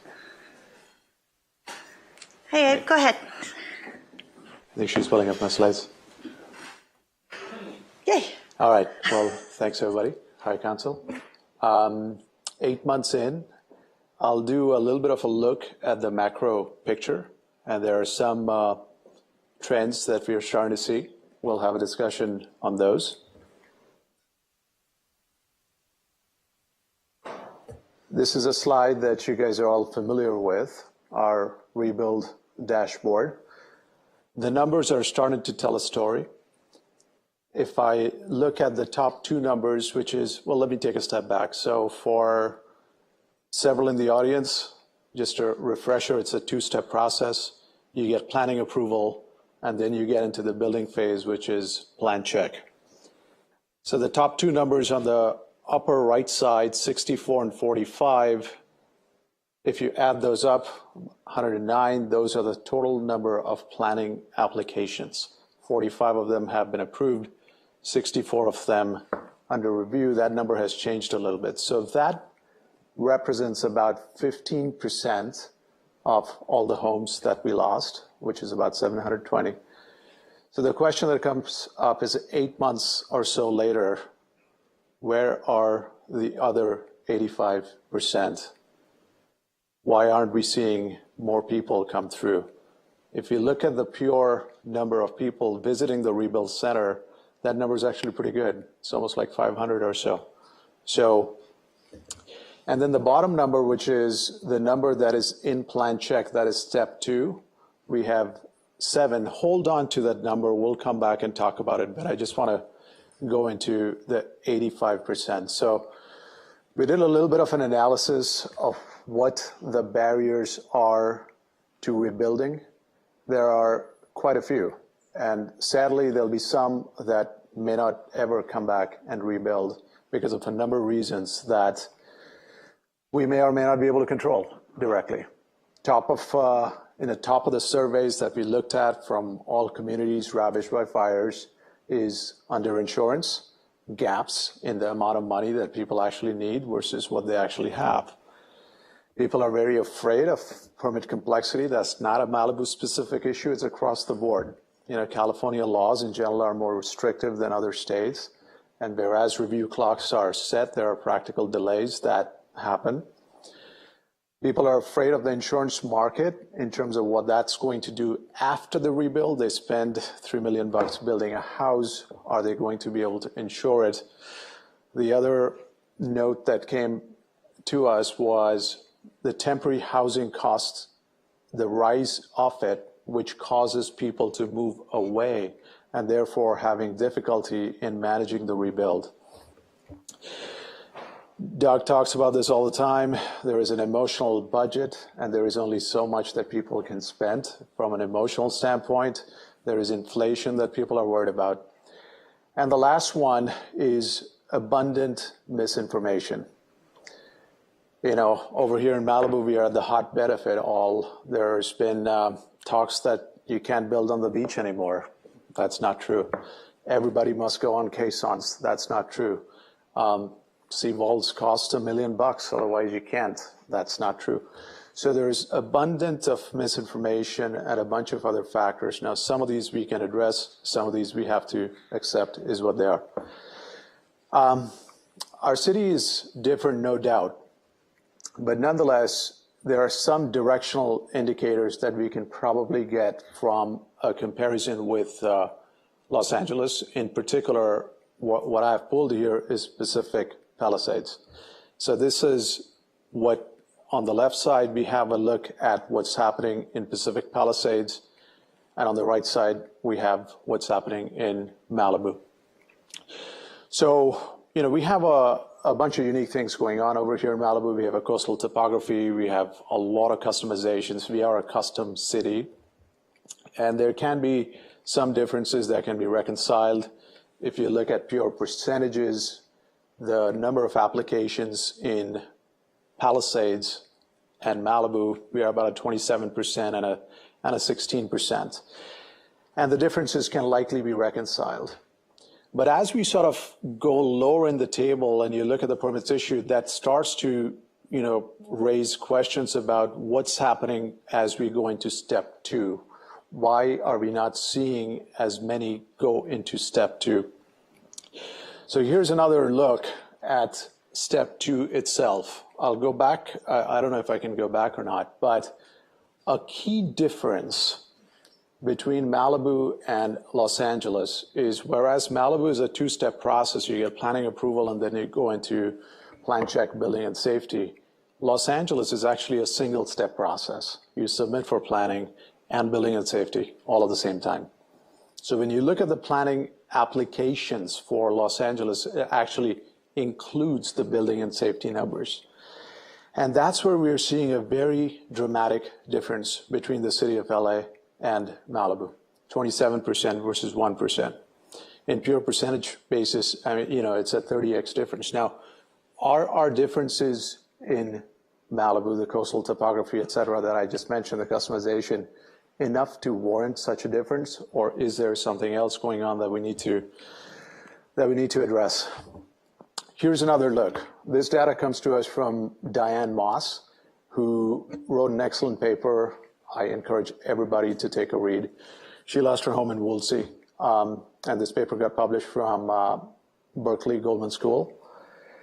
This is a trending of what we have been noticing post-Woolsey.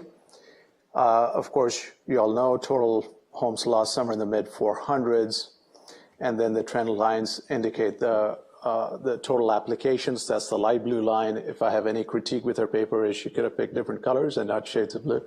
But in any event, the first line is your total applications. The second line is the total permits. Now, if you draw a line at 1 year, what do we see? We are seeing 186 applications received, and we are seeing 32 permits issued at year number 1, at the end of year number 1. How are we tracking relative to Woolsey? So if you look at pure applications received, not bad, because we are at about 115 or so, and we still have 4 months to go. We are at the 8-month mark, so we may catch up with 186. However, if you normalize it to the number of homes we lost, not a great picture. I don't know if we'll be able to catch up on a percentage basis. This represents about 45%. We are right now, as I shared, about 15% in total applications received. Permits issued, this is where we have an issue, right? We just don't have enough in the pipeline. We have 7 that are in building plan check. Maybe it's a little bit more as of today, but there are 7 in the building. So even if we approved everything that we got, we can't track unless we get a boatload of applications come through to plan check. We can't track with 32. So the most charitable interpretation is we are faring as good as Woolsey, but a more realistic interpretation is we are not doing as well as Woolsey in terms of the initial numbers. And this is despite a faster debris clearance than we had in Woolsey. There are other simulations. We won't go into all that, but if you project out the initial numbers that we are seeing, the picture is pretty grim in terms of what the long-term outlook looks like. The city's not been sitting idle. The city's been working very hard, and I've been working with them for the last 3 months. There's a number of activities and initiatives that are underway. On the left side, that's all of what's going on. The Rebuild Center was an excellent idea. There is still work that needs to be done. Everybody that is feeling like they're misinformed needs to go to the Rebuild Center. People there are there to help guide. Updated policy resolutions. There is a full day meeting that's going to dive deep into all of what's happening. There's additional hiring that's going to happen. Archistar is going full steam ahead. It's already live in the city of LA, and the early reads are quite favorable. The beta launch of it, when it comes on board, architects and professionals need to leverage it. That's going to speed things up. There are a number of info sessions that the task force, along with the city, we have jointly done. My position, along with establishing the zones and the captains, are creating channels where residents can bring up their issues that we can address at the staff level. So there's a lot that's happening. What else do we need to continue to do? Now, look, the one thing that I'll state again and again is the city staff heads are stretched extremely thin. There's a full city. You guys have said it a number of times. It's a tale of two cities. There's a bunch of things that are going on, and sometimes folks get pulled. So we need to continue to see what we can do to maintain focus on the rebuilds. For the genuine like-for-likers, and this is a comment to the residents as well, is several folks are trying to do more than a vanilla like-for-like or like-for-like plus 10%. Let's try to see if we can add an ADU. Let's see if we can push the roof line a little bit higher. Let's go flatter. Let's go higher on the bulk, and so on and so forth. Those create complexities. But we need to set examples where there are genuine like-for-likes. Let's approve them in an express way. All the stats, all the comments are going to stay quiet if we get that. The nuts and bolts of the process itself, and this I'm talking about plan check, whereas at a planning level, the process has indeed been streamlined with coastal and et cetera out of the way. At a plan check level, the process is largely the same for a fire rebuild versus any other rebuild. For an 8,000 square foot mega mansion or a 2,500 square foot ranch style in a single family, single story home. So at a nuts and bolts level, there is work that can be done to streamline, simplify the process. Let's look at the affidavits and everything else that needs to be done. The next point is an important one, the perfection mindset. You guys at the DS have said often perfect is the enemy of good. We need to address that. We are looking at every plan as if it was just another plan coming through pre-fire or unrelated to that, and there are a lot of comments coming back. Some of them are getting overruled, but still that exchange is taking a toll, costing money, costing time. Every time a homeowner sends stuff back to their architect or design team, takes more time. We have talked a lot about comprehensive guidelines, a survey to understand what is preventing rebuilders from coming forward would be helpful so we can more specifically dissect and analyze the issues. This was also talked about in terms of as we are getting more plan check corrections through, trying to analyze them and seeing if there are recurring themes, if we can create buckets and we can educate people that these are the most commonly occurring items. And with AI and with Archistar, that should be easily doable because it's all going to learn with every plan check that it does, and we can broadcast that to the community and the architects. Institutionalizing learnings. Like I said, we are a custom city. There are plenty of corner cases. Every time we have an edge case, we are learning. But it's important to document the learning and make sure everyone disseminating that information is up to speed with the learning. There are certain tools that Richard has brought on board that can help with that, and we would strongly advocate to adopt tools like that. So a number of things that we need to do, but a number of things that's underway as well. Now, here's actually some good news. This is also from Diane Moss's study. And if you look at the top 3 bullets, it basically says the percentage that were not built after 6 years. So we all know this, 60% not built after Woolsey after 6 years. But if you look at the last bullet, 32% after the Thomas fire after 6 years. And guess what? We have Yolanda sitting right here who made that happen.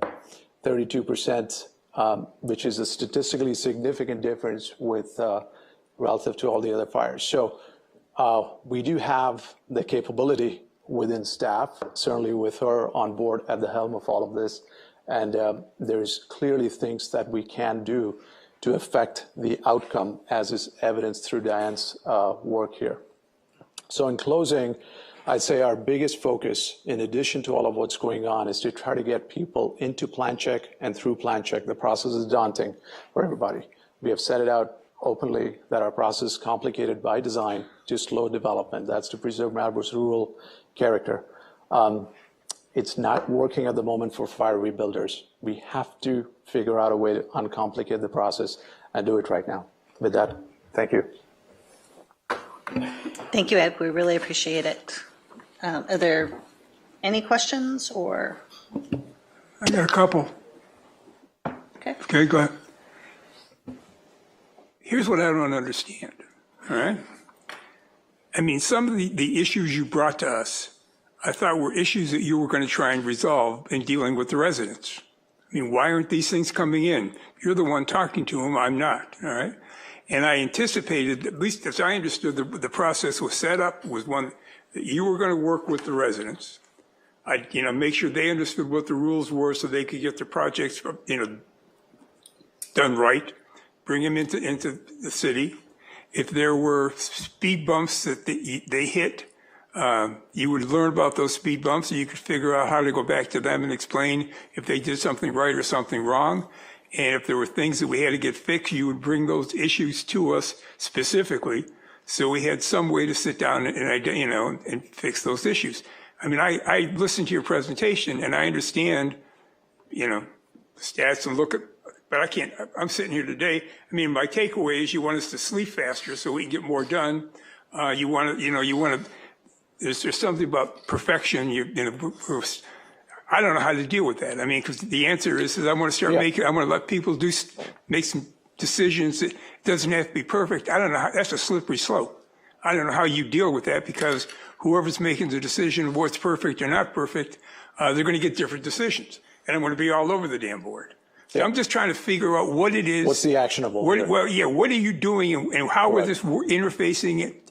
I mean, why aren't these people coming in? I mean, I've been to the Rebuild Center a couple times now.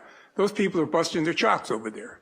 They're talking to the people. They're trying to make, if they've got rumors, you're supposed to be talking to those folks, and your other lieutenants are talking to them.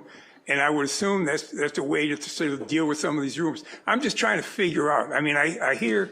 No, I think your questions are very well placed, Steve. It's work in progress, and what I'm noting here is the current issue that we're seeing. None of this is stuff that we haven't discussed within or with my meetings with the city staff. This is collectively what we're trying to tackle. And I don't know how to go back on the slides if it's possible at all, but the items on the right are things that we are actively working on, and this is a work in progress. What I'm sharing right now is the initial numbers from a macro standpoint isn't painting a very good picture. We got a lot more work to do with myself, with the MRTF, with the city staff, and like I said, the Rebuild Center is an excellent resource.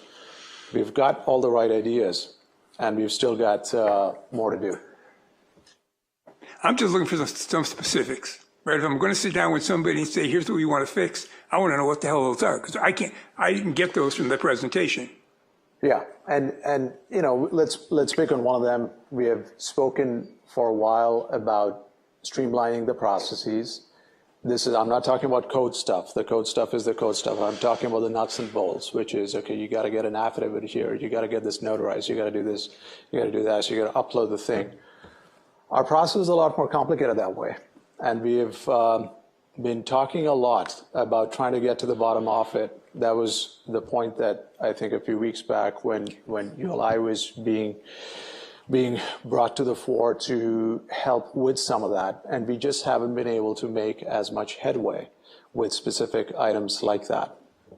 Are you getting feedback, I mean, in terms of the ones that are in plan check, and if they're being, of what the issues are that the people are experiencing? Yes. And are you taking those back to the residents and saying, here's the stuff you got to make sure you don't? I mean, and I don't mean, Joe Drummond, she was getting her house done, all right? And I know it got delayed, and she was complaining that it got delayed. Well, we found out that there was a TDSF issue that slowed it down. I mean, so the city did its job. I mean, I think they're trying, but, if stuff comes in and isn't correct. I want to be very clear that none of what I'm saying is to be interpreted or should come across as a slant against the city. Not at all. Quite the opposite. I'm actually very impressed with how they're handling a number of different priorities all at the same time. The point here is our process, and let me walk you through some very specifics. When a plan gets in a plan check, there is a number of meetings with folks at the Rebuild Center. The plan then gets put together, and there is already some pre-corrections that happen. Then it gets shipped out to our consulting firms that review the plans. Many times they're coming back with corrections north of 100. And these are not from rookie architects. These are folks that have been working in the city for a while. They're very familiar with the processes. When these initial corrections come back, there is another discussion that has to happen as to whether these corrections are okay, whether some of them can be overruled, et cetera, et cetera. But this process is lengthening the entire setup. And that's what's being discussed right now. So as we speak, our plan check process is got a number of different steps. And that is possibly causing people to sort of balk and not come right in. Look, I want to get this stuff rebuilt as much as you do, maybe more. Absolutely, all right? Yeah. And I'm just trying to figure out, and it's back to the comment you made in your presentation. I got 3 calls this week from somebody that was trying to rebuild They wanted like for like plus a little extra. You know, can I put this on there? And you sit back, that's not like for like anymore, right? And I don't know how much of that is going on, but if you go back to Woolsey, one of the problems we had with Woolsey is, you know, we did this like for like deal, then you could add another 50%. And a lot of people took that option, and that slowed everything down. So, you know, a straight like for like should be able to go through. And part of the comment is to the resident community as well, is exactly that, is if, you know, it is a good opportunity for people to try to reimagine their homes. But if they do so, you know, beyond the construct of the rules that have been established, then it'll make things complicated. And that is happening to some extent. But in addition to that, there are things which I've outlined on the right side that we need to put impetus and continue to work through. Look, if the more specifics you can get us, I'm more than happy to work with you or anybody else to say, let's figure out what we can do to make this thing, you know, less painful for everybody. But it's going to be a painful process. I mean, you're right. I mean, you know, I'm out of insurance. I've got workers. The house across the street from me, they started building a year ago. There's nobody showing up anymore, right? Yeah. They can't get workers there. Yeah. I got tariffs coming now. I don't know what the hell that's going to do. So yeah. The sooner we can get some of this stuff moving, the better off we're going to be. And if I can help you out, you got to help us out too. I mean, I thought the original rule that said, you know, we're going to be exchanging specific information. I thought was a good idea. So whatever that's worth. Bruce? Yeah, I'm going to follow up on what Steve said, because I've been saying from the beginning, every time I hear these generalizations, that I want to see specific examples. I want to understand when someone believes they're being unreasonably held up by a specific issue, what that issue was, how it arose, so I can figure out whether I think that it's the resident or their professionals that are causing the problem, or whether the city is being unreasonable in the thing that's causing the delay. And I've yet to see one. I ask over and over. All I hear when I hear these lies, damn lies, and statistics, and I don't mean to suggest by that they're being purposefully manipulated. They're not. But these are just abstract numbers, and to me, they're like in Charlie Brown. They're blah, blah, blah, blah, blah. I want to see specific examples. So you identified probably the number one difficulty with rebuilding, with why people are not moving forward, is underinsurance. Okay, in Malibu, far more so than in Los Angeles, California Fair Plan is the insurer for many, many people. That's because the other insurers all left Malibu after Woolsey. If you're lucky, you had someone else. If you're lucky, you got to fight with someone else who might fight a little less ridiculously. But Fair Plan is limited to $3 million in total coverage.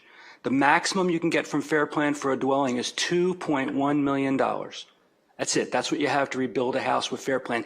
If your broker didn't undersell you your insurance, which happened to a lot of people. They don't even have $2 million.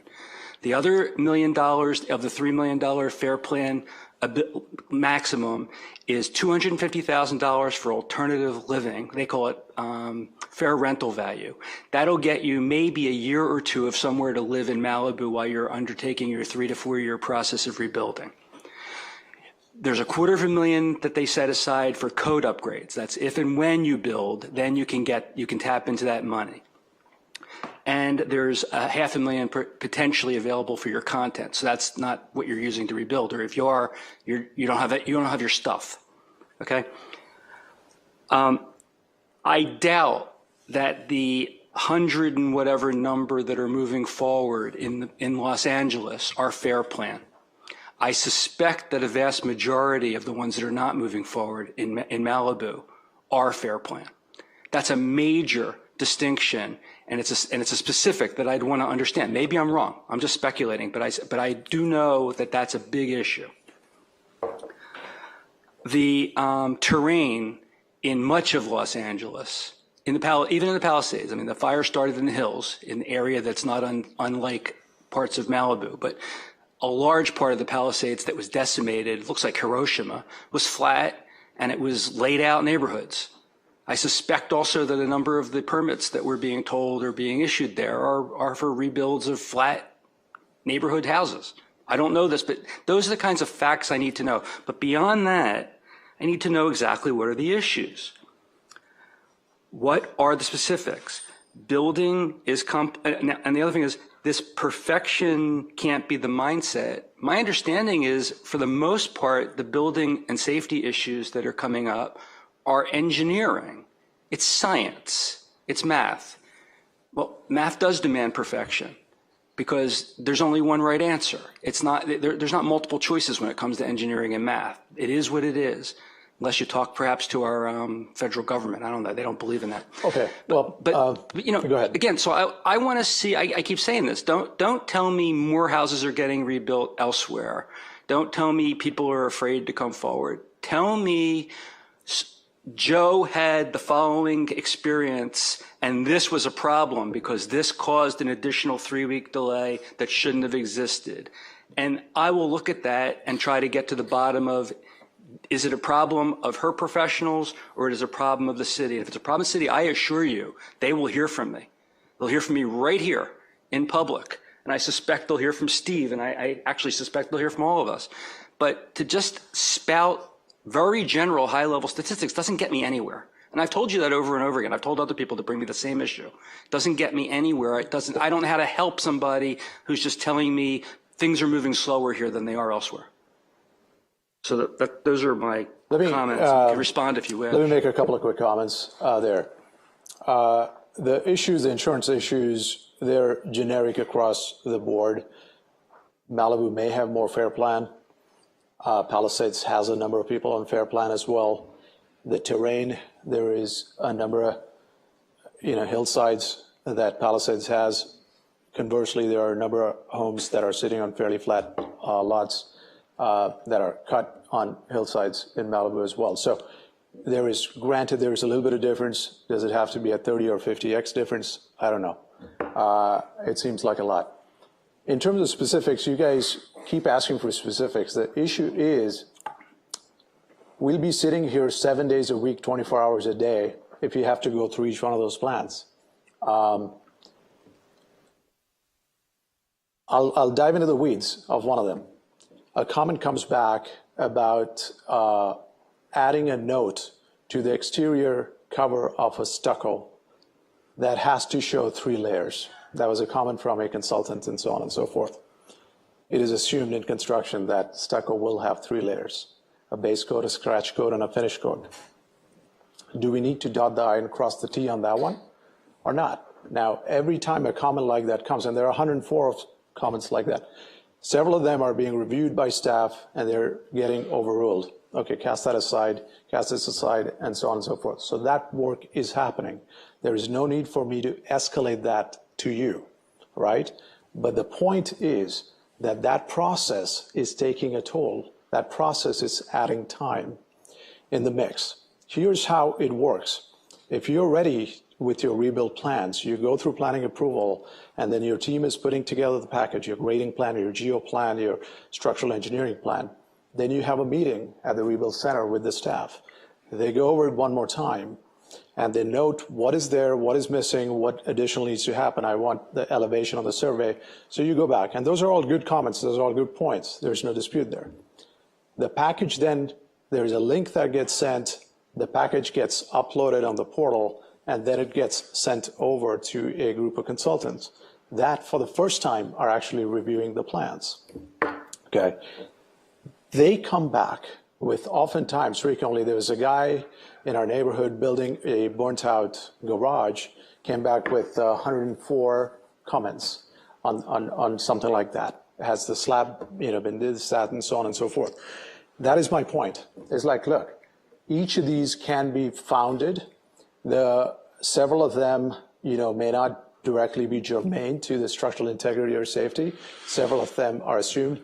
In the city of Los Angeles, that's kind of how things are going, because I can say that because I'm actually building firsthand in the city of LA. That's why we are adding time, adding the emotional burden to build, and adding cost to the process. I'll give you another stat. Okay, but wait a minute.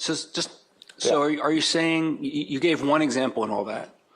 You gave the stucco example. So are you saying that in the city of LA, if the plan was submitted and it didn't show that, they are fine with that? They accept that? They don't tell you you need to show 3 levels? That's what I'm saying. Okay, so I don't know whether that's accurate or inaccurate, and I don't know how, I'd have to hear from the city as to why that's important for us or isn't.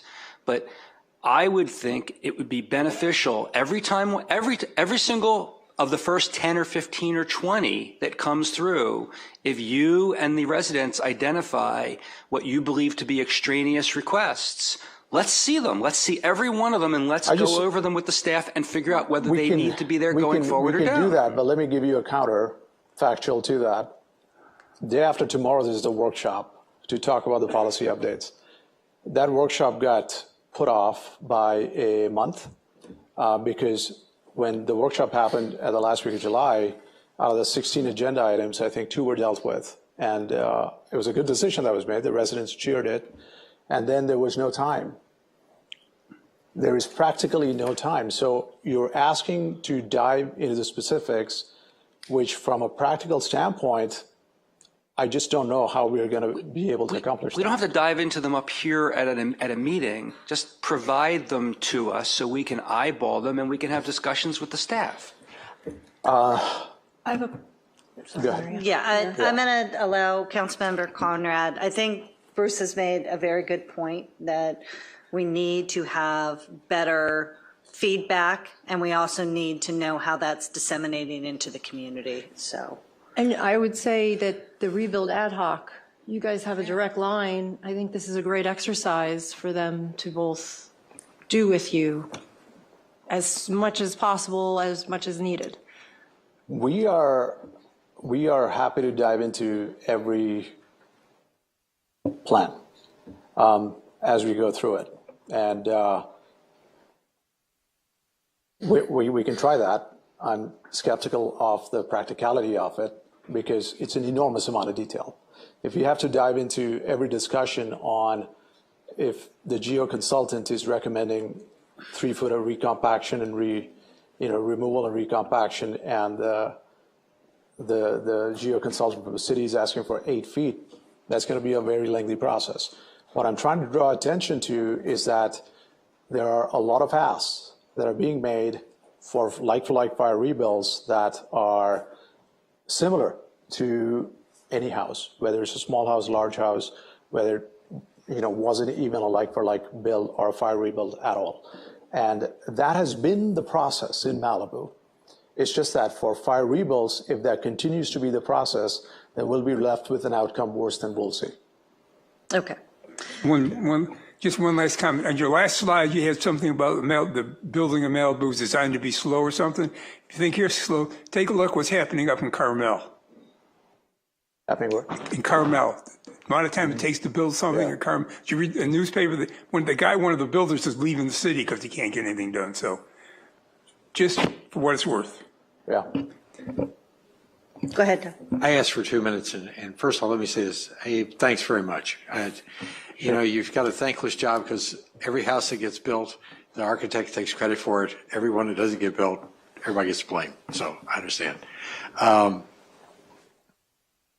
If you look at classic operations theory, and I go back, and I'm trying to do it real quick, in the space industry, they have a philosophy about how do you determine what you need to do next on a rocket design.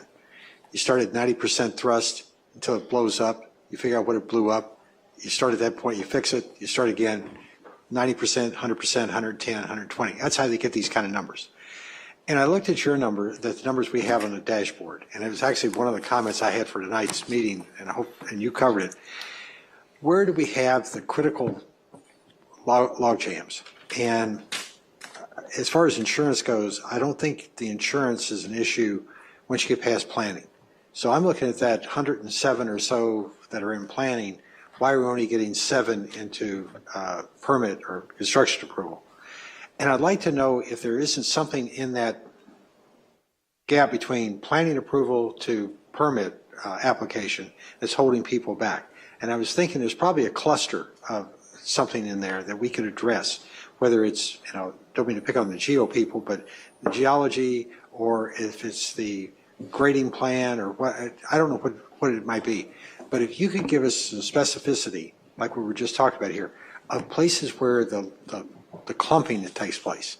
When you look at a scatter diagram of issues, quite often you see that bullseye. And that's what I think we're looking for, not to solve everybody's problem, not to go into detail, but tell us where the cluster is. And that will help us get some of these people through. Because I'm more concerned about the fact that we're not getting the applications in for permits. That's where the issue is. The Rebuild Center, I think, is doing its job. I think it's a concierge approach that I don't think anybody else is doing. And I think, and I don't mean to minimize this, but the planning verification is relatively easy to do. It's the building plans that take all the rest of the sheets. And I'm somebody like you, I've seen a lot of building plans, and the ones you get for zoning are the first 5 or 6 sheets. It's the other 70 sheets that make up the permit application. So if you can tell us where it's holding people back to get that permit across, I think that'd be a real help. And I appreciate everything you're doing. No, Doug, you nailed it. I mean, I think that's where we are seeing the biggest gap. And what I'm hearing from the residents is once you have the planning approval, you get the checklist of submittals. That is a very long checklist. In many instances, they don't apply to the particular plan. And that is a discussion that they're having with folks at the Rebuild Center, and the folks at the Rebuild Center are doing a great job explaining. But in several other instances, they're being confronted with new asks that they hadn't appreciated before. I'll give you examples. A geotech consultant and a structural engineers are pretty much necessary for all projects across the board in Malibu. A civil engineer may or may not be necessary. Do you hire a civil engineer to do your grading plan, drainage plan, erosion control plan? And then after some discussions, it may be adjudicated that an erosion control plan could be done by the architect on record, so on and so forth. So it's that, then do you need night sky, do you need landscape? And folks are finding out, and this is information that we are trying to get out to the community as well, is that no, you actually don't need landscape. You can do landscape later. But that checklist, comes back with a plethora of items. That's one thing. The other thing that we're also grappling with is when the residents are hiring their consultants, the consultants are defaulting to a position of being most conservative. So if you hire a geoconsultant, in absence of knowing exactly what will get their plan to pass, they want to be as conservative as possible and will propose a full-length boring study, for instance. It's only a few geologists that'll say, okay, let's, we won't do a subsurface study, let's do other ways to establish that. And that is easier on the consultant's part. Obviously they're not footing the bill for it, and it makes for a cleaner submission as well. When the homeowners are getting confronted with all of that, MEP plan is another example, 11 grand, 12 grand. They're well over 100 grand spent outside of the architectural fees and whatnot, just on these consultants. And that is causing a lot of angst when they're confronted with those bills. And it's causing some delays. Okay. Well, this is what we need to know, especially for Wednesday, anything we can get, it's guidance on, I'll call it the cluster. All right, thank you very much. Okay. Thank you very much for giving us an update and a report on this. And Thanks. I hope to see you and others on Wednesday. That's when we talk about some other stuff. Appreciate it. Thanks. Okay. So we are on to commission committee reports. I have one in person. Do we have any online? No, we don't have any commissioners with raised hands. Okay. Kevin? Thank you. And I understand that some of this may bleed over into item 7A, so I'll try to keep this confined to just a report. Thank you. Following this commission's last meeting, I confirmed that the other commissioners and I are all available September 11th for the next meeting. This afternoon, I received an email from Ms. Pettijohn confirming that facility was available September 11th, and I understand the meeting will be scheduled for that date. At that meeting, I plan to suggest the commission establish a place and time for its regular meetings that's required by Government Code Section 54954, and that will also ensure that we don't repeat the issues that have caused obstacles to our progress over the past 7 months. Thank you. Thank you very much. City manager? Thank you, and good evening, Malibu. I hope you are enjoying the last of the hazy days of summer. And for you moms out there, I know that back to school can literally be the most wonderful time of the year.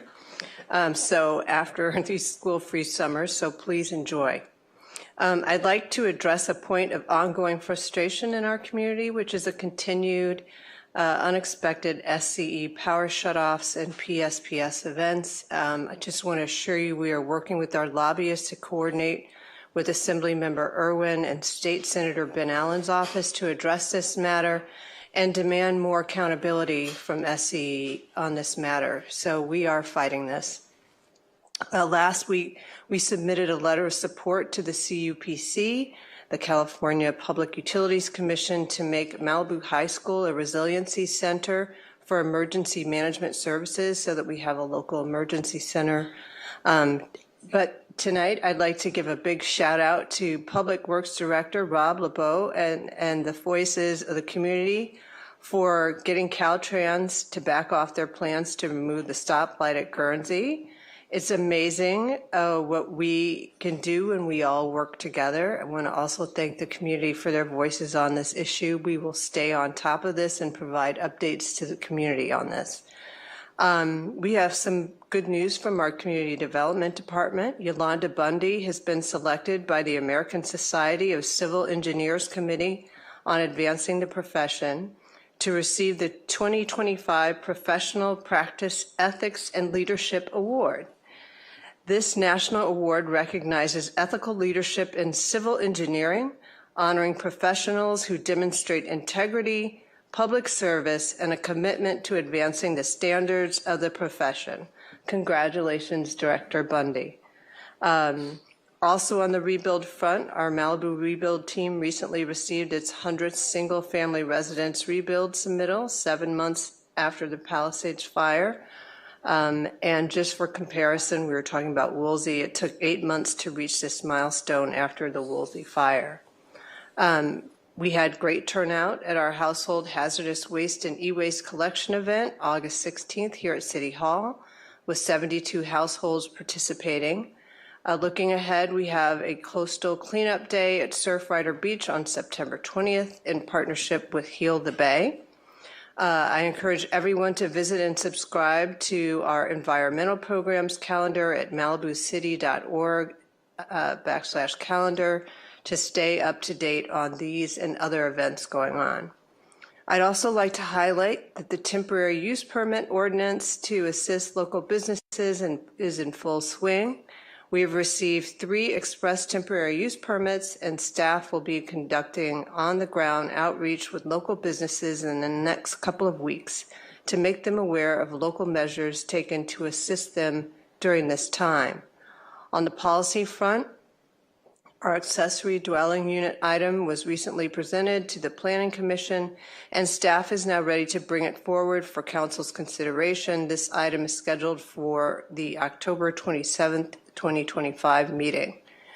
Finally, I want to remind everyone about our special meeting. I think it's been mentioned before, this Wednesday, August 27th at 9 a.m. to discuss planning rebuild policies. Members of the public are welcome to attend in person at City Hall or participate virtually via Zoom. The Zoom link can be accessed through the Malibu Agenda Center at malibucity.org/agenda center. We especially encourage fire rebuild families to join and take part in this discussion. From Public Works, construction continues to advance on the city's permanent skate park, as you mentioned, Rob, before, and concrete was poured today. The Clover Heights storm drain improvements continue and should be wrapped up in the next few weeks.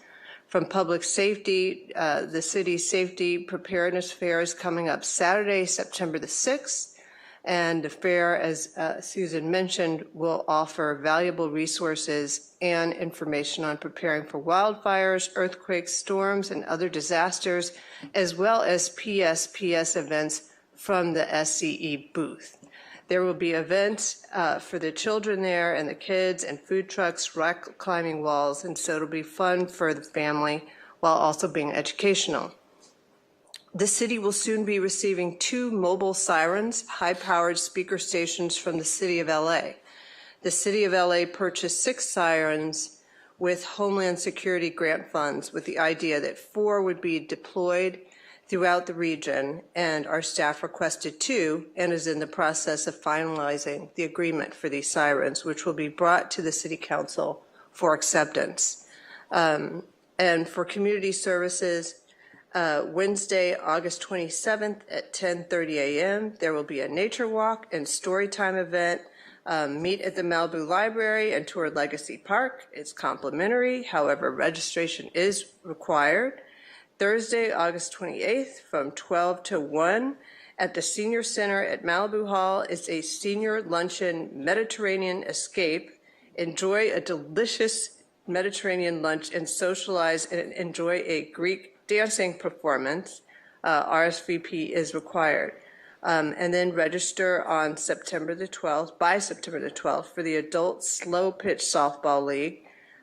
Games on Sundays from September 21st through November 9th at Malibu Bluffs Park, Pony Field. So go to the city's website to register, and that's it for me. Thank you. Thank you. Sergeant? I remind you, I put you on my notes today. So. Good evening, City Council. We've had quite the variety of incidents over the past several weeks, so there's been a few dull moments. So if that sounds exciting to anybody, we're hiring. LASD.org. Okay, after my little recruitment spiel is done here, so let me get into it. So on the 18th of August, deputies were patrolling on Pacific Coast Highway where Moon Shadows used to be when they noticed a male loading scrap metal into his vehicle, which was parked illegally on the shoulder of PCH. The deputies stopped to investigate and discovered that the suspect had no reason for being there, and he was taking property that was not his, scrap metal, copper, and there was additionally more scrap metal and copper inside his vehicle, and he was arrested for reasonable cause grand theft of copper material, which is a felony. So we're still patrolling the Palisades burn area, and we're still on the lookout for people who would like to take advantage of people's misfortune. On the 19th of August, so the next day, deputies were patrolling the library parking lot when they discovered a pickup truck with a license plate from a Mini Cooper on it. They stopped to investigate and discovered that the truck hadn't been registered in about 15 years. And while waiting for the tow truck, the owner of the truck arrived, and they contacted him. And he ended up being wanted by the U.S. Marshals for absconding for his federal probation from a 1996 conviction in the state of Georgia for aggravated child molestation. So he was arrested and taken into custody and transferred to the U.S. Marshals. The 19th, August 19th, same day, deputies responded to Malibu Country Mart, let me find it here, to the shopping center there on Cross Creek for a call for service of a dog locked inside of the vehicle. When they arrived, one window was rolled down approximately 1 inch. When they looked inside the vehicle, they saw an infant inside the vehicle. And immediately they made entry into the vehicle. They broke the window, and the outside ambient temperature was about 75 degrees, and inside they estimated it was about 90 degrees inside the vehicle.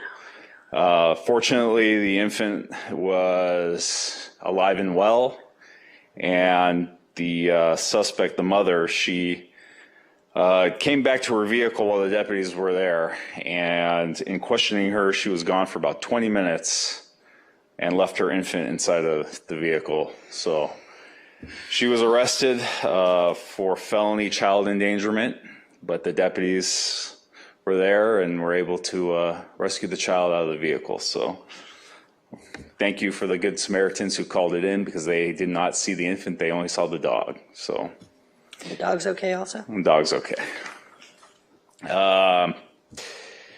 Finally, on August 20th, Kelsey, if you have the video, by chance, on Malibu Road, the deputies responded about 10 o'clock in the morning to a person who had fired a bow and arrow at two victims who were walking their dogs on the beach, and the homeowner refused to come out of her house, and a standoff ensued. We had our mental evaluation, if you want to play it, we had our mental evaluation team respond. We tried to negotiate with her. This last assault call with possibly two victims. The suspect is now barricaded inside of a home there. Let's get straight to Rich Prickett. He's overhead in Sky 5 with the latest. Hi, Glenn and Lou. Yeah, it's on the 25,000 block of Malibu Road, which is a small road just off of Pacific Coast Highway here in Malibu. Now, at about 10:15 this morning, the Sheriff's Department responded to an assault with a deadly weapon. They did not say what the assault was about. They did say that there were two intended victims that were not struck. Now, according to witnesses, this is unconfirmed, that there was a woman that may have fired an arrow at people that were on the beach. But again, that is unconfirmed. We're awaiting more information from the Sheriff's Department. But you can see deputies here on the sand here in Malibu. This person barricaded inside this home here. We have not seen the person that's in the residence. We do see a lot of things that have been thrown around on the sand here and quite a mess on the patio. That's about what we have seen since we arrived here within the last 30 minutes. So yeah, we had about an 8-hour standoff with the homeowner. She was suffering from mental illness. We were able to get a search warrant and arrest warrant going to that residence, and we were able to take her into custody without incident, and she's receiving the treatment that she needs. That is all I have. Any explanation of everything on the beach? Part of the incident. Okay. That's quite a monkey head. Yes. Labor Day's not even here yet. Anyone have any specific questions? Just a quick question. Any update on Surf Rider? I know you expanded the beach patrol up there. Right. We're still going there every weekend with extra patrols, and this coming weekend, Labor Day weekend, is our last one, and we'll be out there Saturday, Sunday, Monday, and enforce heavily for the Labor Day weekend, so we'll be at Surf Rider. Anything you'd like to say about traffic ticket scofflaws? We've been having some pretty good success at enforcing some of the parking laws. We recently towed a vehicle from Corral Beach who has been a thorn in our side, to put it lightly. He has approximately $18,000 worth of parking fines, and we were able to tow him successfully over the weekend. Good Congratulations. news. Yeah. I still don't want to forget about the boot, but good news. Yeah. Thank you. Good luck this weekend. Everybody stay safe. If you're coming to Malibu, please obey all the traffic laws and come here to have a good time, and everybody leave safe. So, Thank you. Thank you. okay, so on to written and oral communication from the public. Do we have any public speakers? Do we have any online? I think everybody who's in here put in a list. Yes, we have 2 raised hands that's 3 holding at 4 raised hands for public comment. And let's lock it in at 4. Okay, our first public speaker is Melissa Ireland, followed by Peter Ireland, followed by Ann Kay.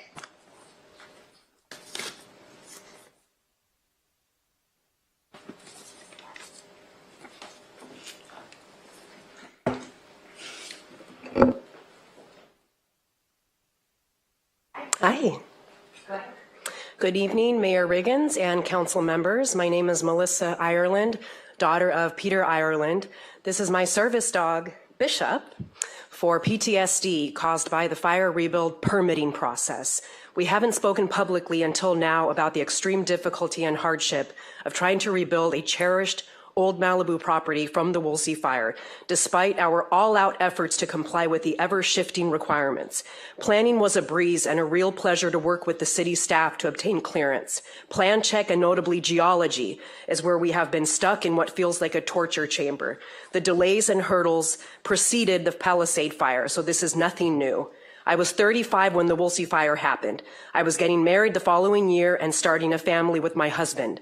We thought at most it would be a 2 to 3 year process. Therefore, we reluctantly postponed our marriage and starting a family. By age 39, with no permits in hand, I knew the window of opportunity to start a family was closing, and we had to prioritize that in addition to the rebuild. Due to the perplexing permit delays and no doubt the toll caused by the rebuild process, not the fire itself, we had to turn to IVF in the hope of having a child.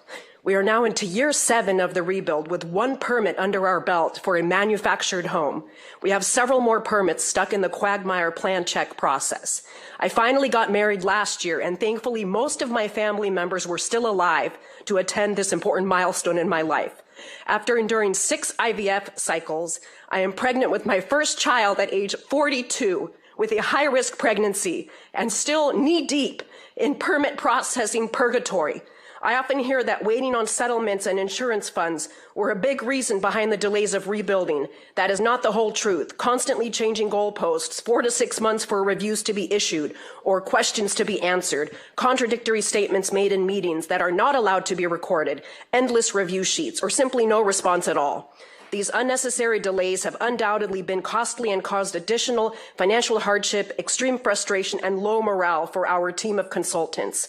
As someone that dedicated nearly a decade completing my degrees and career training, don't get me started on once-in-a-lifetime dream opportunities I've had to pass on due to this never-ending process. That's the tip of the iceberg.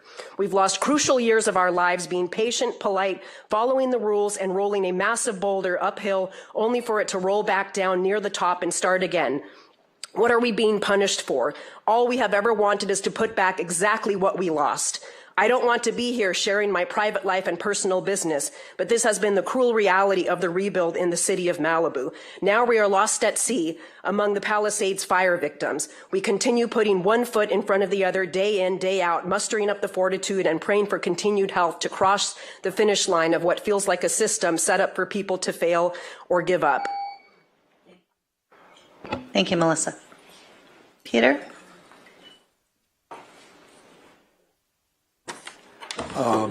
Good evening, Mayor Riggins and members of the council. Peter Ireland. I guess there is a real human reality associated with not only losing your property, and maybe even more than just losing it, because that occurred in one day or one night, but it's the rebuilding of it that really has caused my family extreme suffering. Most of my comments I think I'm going to bring in on Wednesday, or at least I will try to participate in that part of it, because I really think most of it is policy related, and I think that can be changed, not only for the remaining Woolsey fire people, but hopefully for the Palisade fire people as well. That will conclude my comments for tonight. Thank you. Thank you. Ann Kay, followed by Joe Drummond, followed by Darren Graves.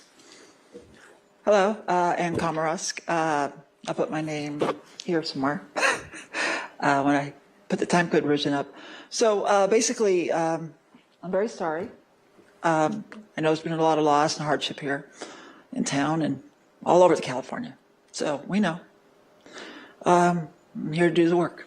So, but first you guys have to also do the work and take the politics out of governing in general. So you guys can all do that. NPP 26, I made it easier. NPP26.com. NPP26.com.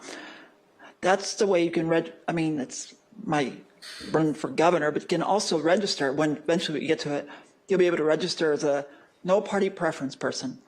You're not red, you're not blue, you're just about getting business done. It's pretty good, because I'm not allowed to do politics in my home or anywhere. So I just got to stay on business. And you guys are the board. And the mayor, you're chairman of the board at the moment. So we all know how business works. And I hope that we can kind of make that all happen for the people who are all looking at you guys to do it. And no more burning. And I really want to put an end to the whole fire being a business, because there shouldn't be a business in the first place. So thank you very much. Once again, I'll repeat that site, and we'll be updating it. This register to vote, NPP. Change it from Democrat Republican to NPP. The website again is npp26.com. Thank you. Thank you. Joe Drummond, followed by Darren Graves, followed by Aman Mohammed. I apologize. Thank you, Melissa, for speaking. Honorable Mayor and council members, it's been now 8 months since the January fire, and in that time, the city has issued only one rebuild permit. One permit in 8 months. That is not only unacceptable, it is unfair. Families who have already lost everything should not also have to fight red tape to come home. We know from her prior record that our building manager, Yolanda Bundy, is capable of approving 60 permits a month. The capacity exists, so how can we make it as a city happen? The barriers are clear, and they are too many, as Abe stated. Here are just a few, since you asked. Abe will supply you with all of them, and you will be overwhelmed. For instance, overhangs that should count as original TDSF are being excluded. Driveways and 3-foot garden walls, even those less than 2 feet, are being sent for excessive geotechnical review. TDSF limits are blocking even modest rebuilds within setbacks when going slightly larger would not encroach on them at all. And the like-for-like plus 10% policy is being applied so narrowly that families can't even add a simple bathroom or a small ADU to live in while they rebuild. All of this comes from treating homes that stood here for 20, 30, even 50 years as if they were brand new construction projects, instead of what they really are, rebuilds. These are not luxuries, these are reasonable practical steps that allow people to come back home. It makes no sense that a multifamily home is not allowed to convert into a single family without adding ADUs to replace the additional units, yet at the same time ADUs which help preserve affordable housing are being blocked. That is not fairness for fire families. Let me be clear, our city staff is second to none. They work tirelessly and know this community better than anyone. The problem is not staff, it's the reliance on outside consulting firms that slow down everything and give over 100 corrections after our professionals have already submitted materials that meet the codes. That layer of bureaucracy needs to go. We also know the city manager's staff and hopefully our council have loving empathy for us fire victims, but we need to harness this compassion into real action that gets families home. Tonight was the first time in 3 months that our rebuild ambassador, Abe Roy, was allowed to present. His slideshow was meant to show how the process is moving slowly and where the bottlenecks are. This is not about blaming him, it's about listening to him. He is our representative and his voice and the data he brings must be heard if we're going to fix this. Every roadblock means rebuilding is slower, harder, and more expensive. Meanwhile, investor buyers are circling, and each month another longtime Malibu family leaves for good. So my question is simple. What steps will you immediately take to empower staff, streamline approvals, eliminate unnecessary outside consultants, allow ADUs as temporary housing, and honor the intent of like-for-like plus 10%, so families can, in the most generous way possible, finally get back home? These are decisions you can make on Wednesday during the all-day rebuild policy meeting. The solutions are in front of you. It's just a matter of choosing to act. And finally, this Friday is Big Rock Burning. I hope you will all come to the documentary and see how we are doing our part to protect our neighborhoods and rebuild safely so this never happens again. Thank you. Darren?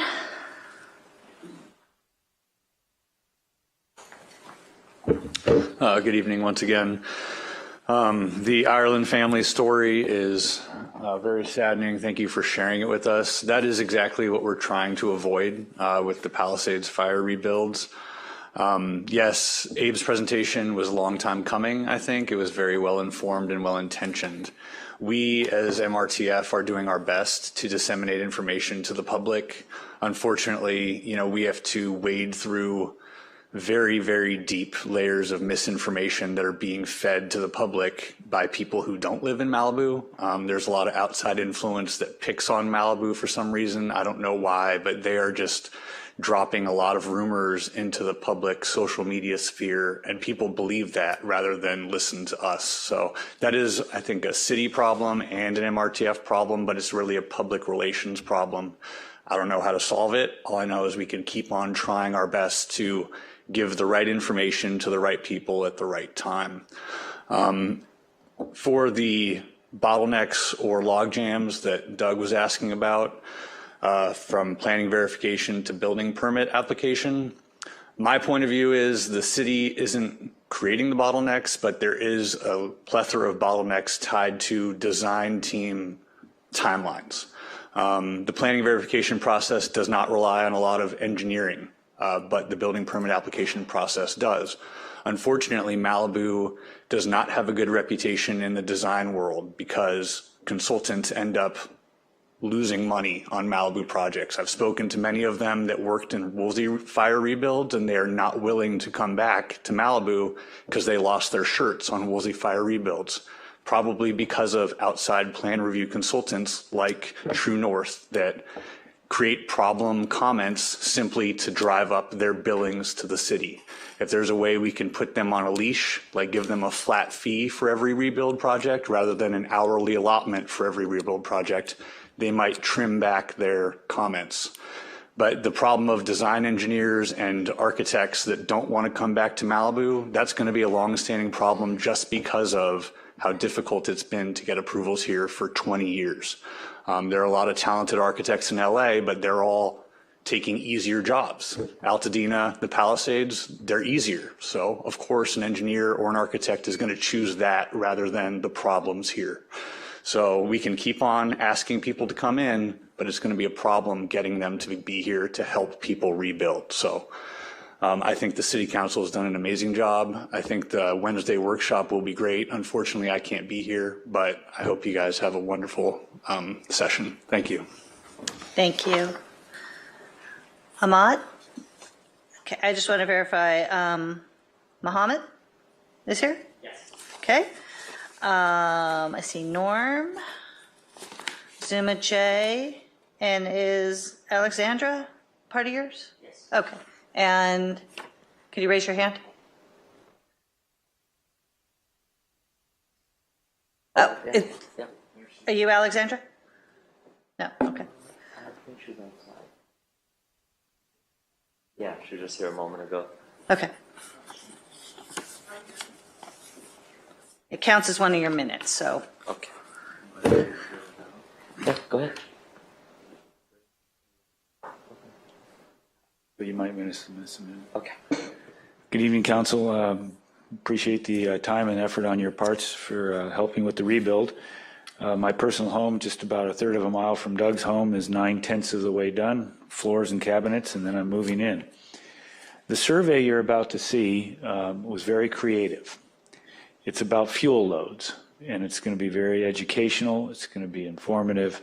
The survey was done just about a third of a mile from Doug's house above the Malibu Falls, known as the Escondido Falls. It's a bit scientific, but it is our future, and it will help our firefighters in the future as well as our homeowners. And the biggest part of all of this is our insurers will have to look at this data and reappraise a lot of the homes after you see what we've created here tonight. There you go, Alex. Thank you. You want to say something quick, Nima? Okay.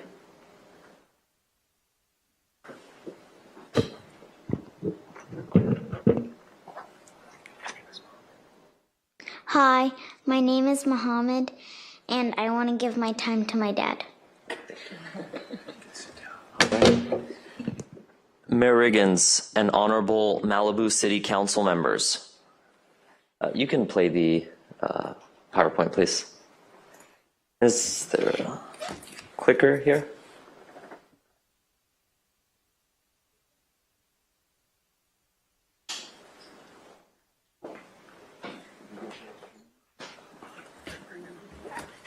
Abe, did you leave the clicker?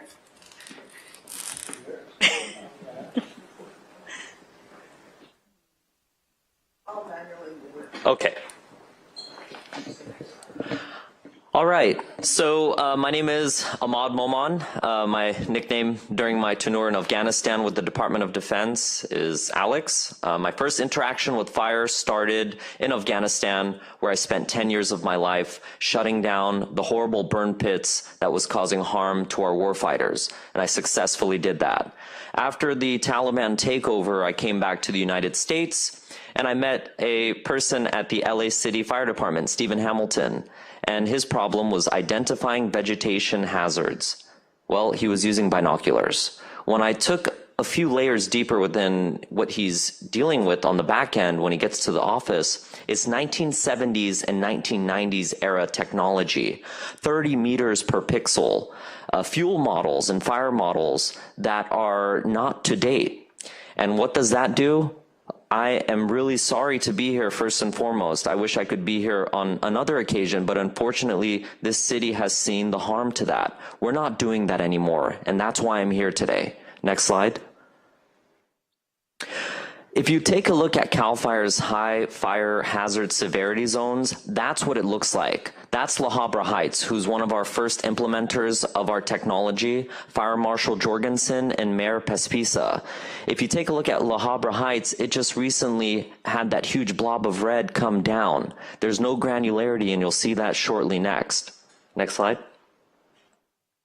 It comes down to pixels. Next slide. This is the best satellite imagery that's currently being used right now. That's 30 meters per pixel, and that's over Griffith Park. I do not know, is that chaparral, arundo, tobacco plant, dead palm fronds? What's there? And this is what is currently being used for a fire model. Next slide. So I colorized it with the European Space Agency Sentinel-2, and I took a zoom out. And if you see those homes highlighted with the red outline, those are properties in Griffith Park. The colorize is supposed to show the vegetation index. Again, I do not see anything. Next slide. Sometimes when you zoom into things, you can see things. Unfortunately here, I still see Minecraft and Atari level graphics. Next slide. The world's best fuel model, there was an attempt taken by NVIDIA and Lockheed Martin. They invested over $15 million. When I went back and talked to the researchers, what did they base their fire model off of? It went back to 30 meters per pixel. Next slide. Well, we're not doing that anymore. We're utilizing voxels. This is volumetric data, and it carries moisture, humidity, flame length, and it comes at a 6.8 centimeter per pixel with hyperspectral, what NASA uses on their satellites. Next slide.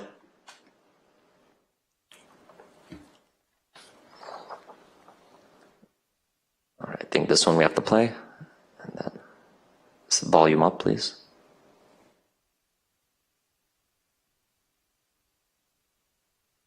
Just so you know, we don't have the greatest technology. Yes. After getting sun poisoning out in the field with Zuma J, I realized that.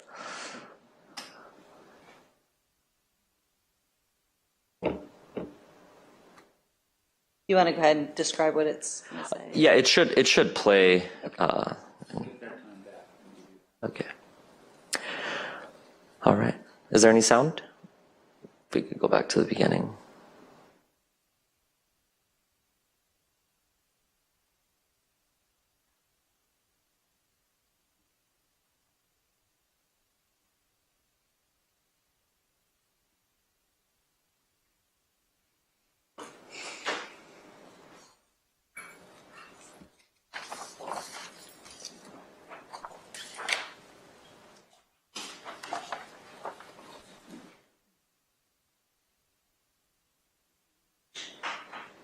Is it possible to just describe what it's going to say?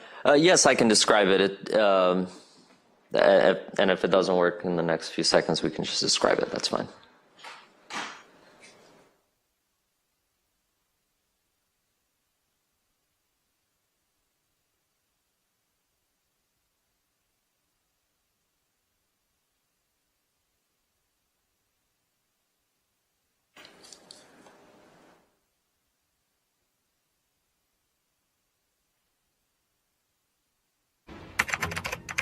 Thank you.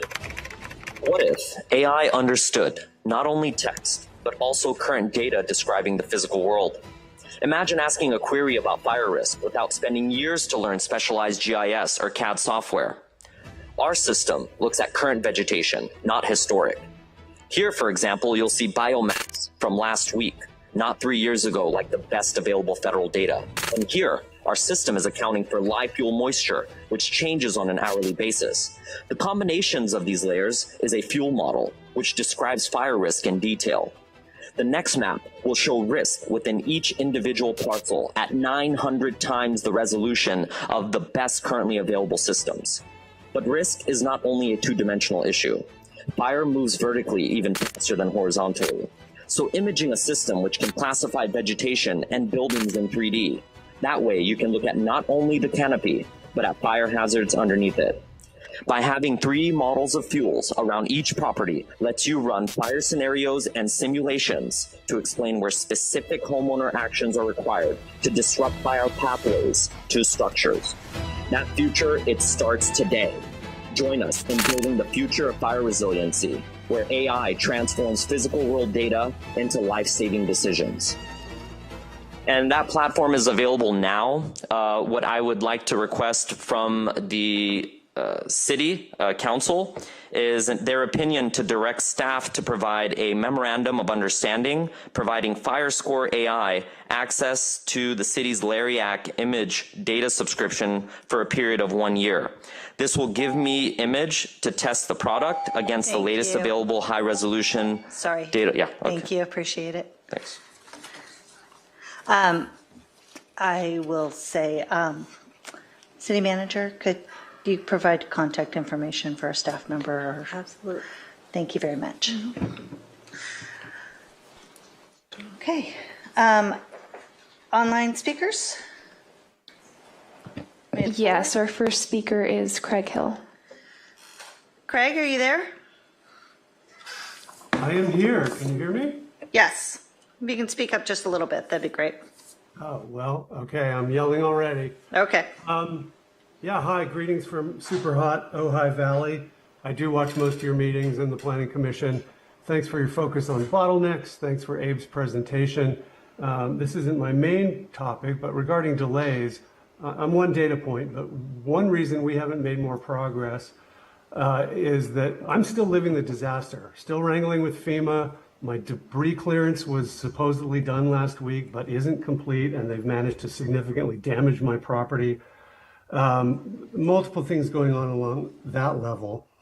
What I wanted to talk about, well, I should say, I have started the planning verification process, and that so far is going well, but I'm still not confident that we have enough waivers to restore what we had before. Specifically, I'm going to be concerned about geology and access issues, which isn't really the city's problem. But anyway, my main point, I wanted to get an update from Manager Bond and anybody else about Edison and what they're doing on the undergrounding, because there's a lot of talking about misinformation and rumors. There's a lot going around, and the short line is that they're blaming a handful of us for holding up the process in Big Rock, when in fact it is they who are holding up the process.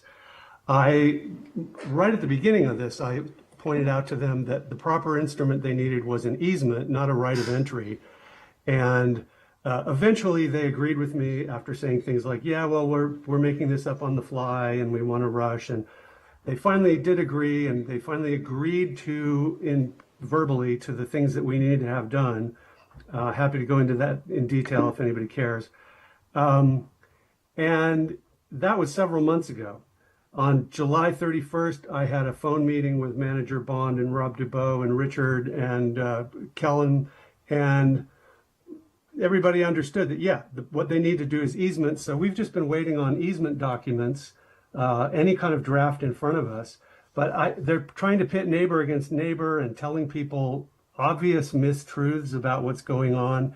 And I don't know. I'm sorry, I don't have a written presentation here, but we're doing our best and trying to get it done, and they're the ones dragging their heels. So hopefully, if you've heard anything new, let me know. Thank you. Thank you. And our next speaker? Our next speaker is Hamish Patterson. Hamish, are you there? Hi, Council. Yes, I wanted to talk about something that I think is a general theme with American government. Is today the City Council made a mistake, and they made a mistake on a nuanced detail. I'm not going to go into that, but the way I see the problem is this: is you have people that are experts about stuff, and their knowledge was not looked forward to. I only got one response from one council member about what was at stake, and I tried to be very clear about a situation down there. You have a city staff that is not an expert about this subject matter. And if you go back and listen to that city staff talk about that subject matter, their lack of expertise is quite obvious. And the fact of the matter is, this expert on this subject spent 15 years, ran for city council twice about this subject. And the reason in Bruce, 10 years, we could have solved this problem, but we got boxed out the last year and a half by a city staff that did not choose to involve its local experts in the community, which would have solved the problem. Which is why we made a point of this. It was on principle. It was on the principle of short-sighted thinking by staff, short-sighted thinking about the general government, about what we do as a green community. We're supposedly a green community, which means we're supposed to involve our community to have long-term thinking about what we do.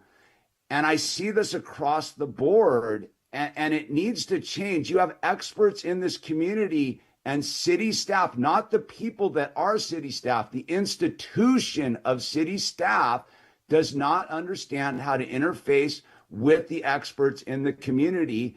And you, as the council members, have to rely on experts in your community to give you good information. And the fact that I only heard from one city council member about the subject on the docket tonight speaks a lot, because I had a viable solution that would have gotten everybody happy.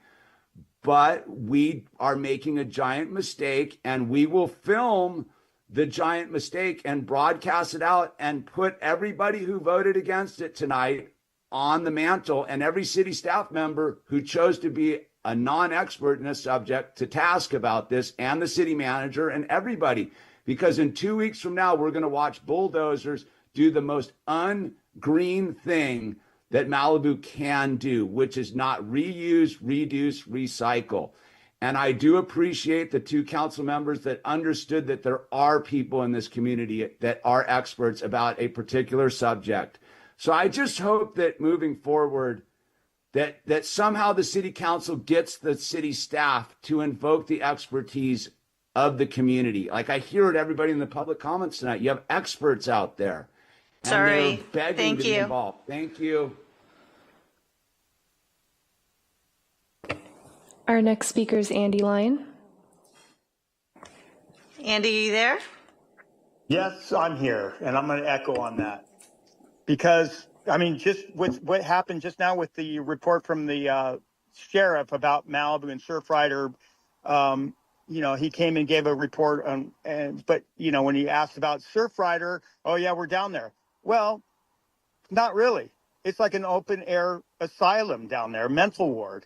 You know, we didn't hear tonight about the lady that's living in the closed down bathroom with an ankle monitor on that assaulted an 8-year-old girl in the shower and grabbed her and scratched her and was then taken away. We don't hear about the guys that are smoking crack and tweaking all over the place, because this is an expert. He tells you, he comes in and he says, we're taking care of it. So you take that as being what's going on. And it's a mess down there. That's just sort of ties into the whole thing of everything else. I ran with Hamish for city council in 2012 because of the lagoon, you know, and we had, I grew up right by there, and that's like expertise, but I was never involved. I was like, my opinions were never validated. And look what happened to the lagoon. Right now we have a moat in front of the Adamson house. You know, Heal the Bay and Surfrider Foundation are these experts that came in and presented, and they had more weight to you're getting information and from these experts, and you have to take it as what it is. And it ties into like the sewer project, same thing, being blamed, blaming the colony and all this stuff. Now we've got this dam project and we've got more presentations from experts. And I really hope that, because I wanted to talk about that. I'm really so upset about the other issues tonight, but this dam coming down, you've got experts and you better listen to the people of Malibu that have expertise, knowledge before this disaster of the same people that ruined the lagoon that I fought so hard to warn everybody about are going to do this project. The state parks, Cal Fish, all these groups it's going to be a massive disaster. You look at that bridge project down on Corral, what a joke that is.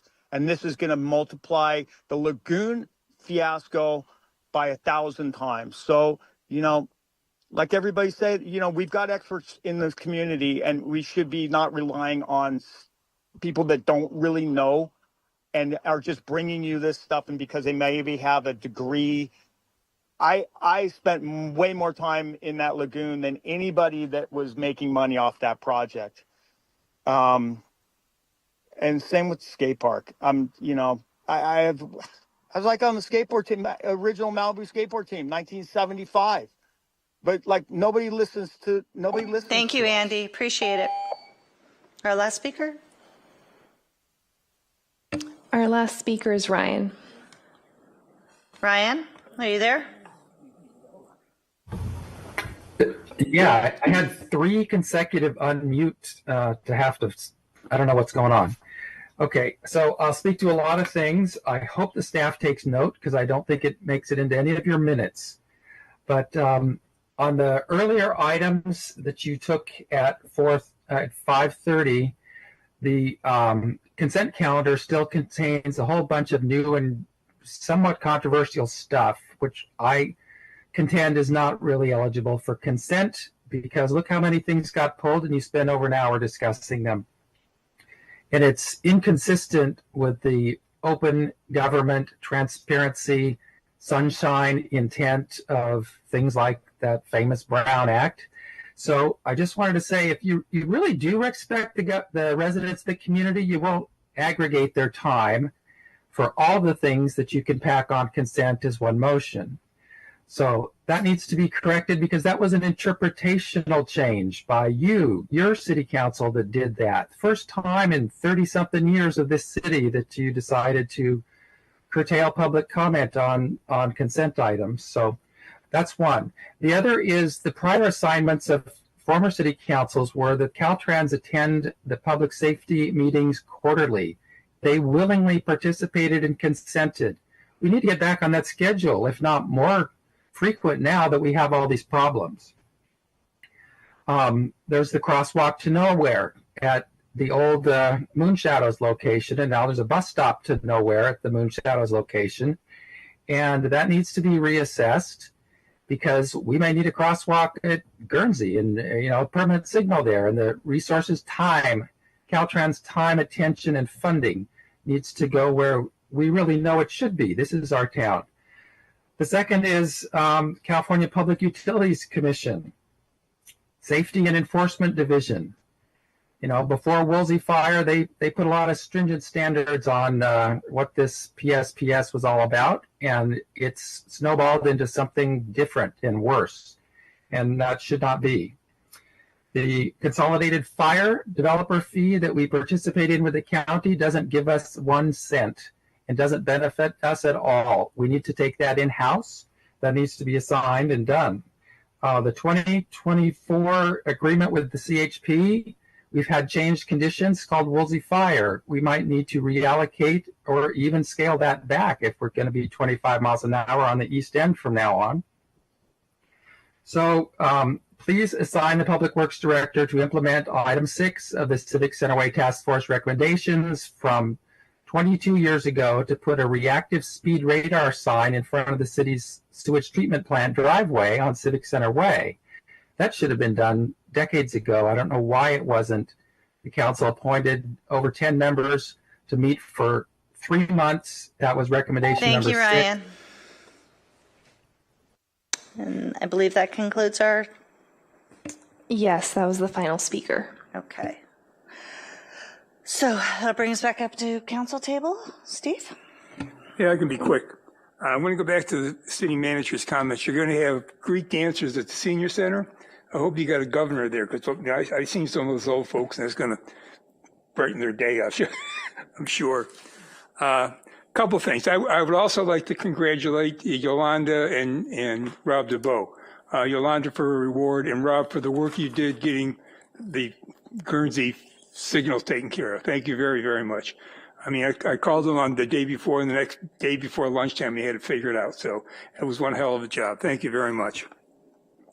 And I want to just close up making a few comments about our city city manager we almost had. After an extensive recruiter-led search, our city council unanimously voted 5-0 to appoint Rhonda Perez as our next city manager. She brought the background, the experience, and tenacity that I believe Malibu needs to move forward. Unfortunately, on the very day of her appointment was announced, local attorney Kevin Shankman and his business partner from Palmdale, Andreas Alcon, launched a campaign of personal attacks against Mrs. Perez. I cannot speak to their motives, but it is clear that these attacks are rooted in personal animosity rather than the facts, and may be fueled by some of the alcoholic problems Ms. Alcorn is dealing with. To ensure Malibu made the right choice, the council spent more than 12 hours questioning Mrs. Perez about the accusations, and in my opinion, they had no substance. That conclusion is supported by the fact that as of today, the city of Palmdale still lists her as the city manager on their website.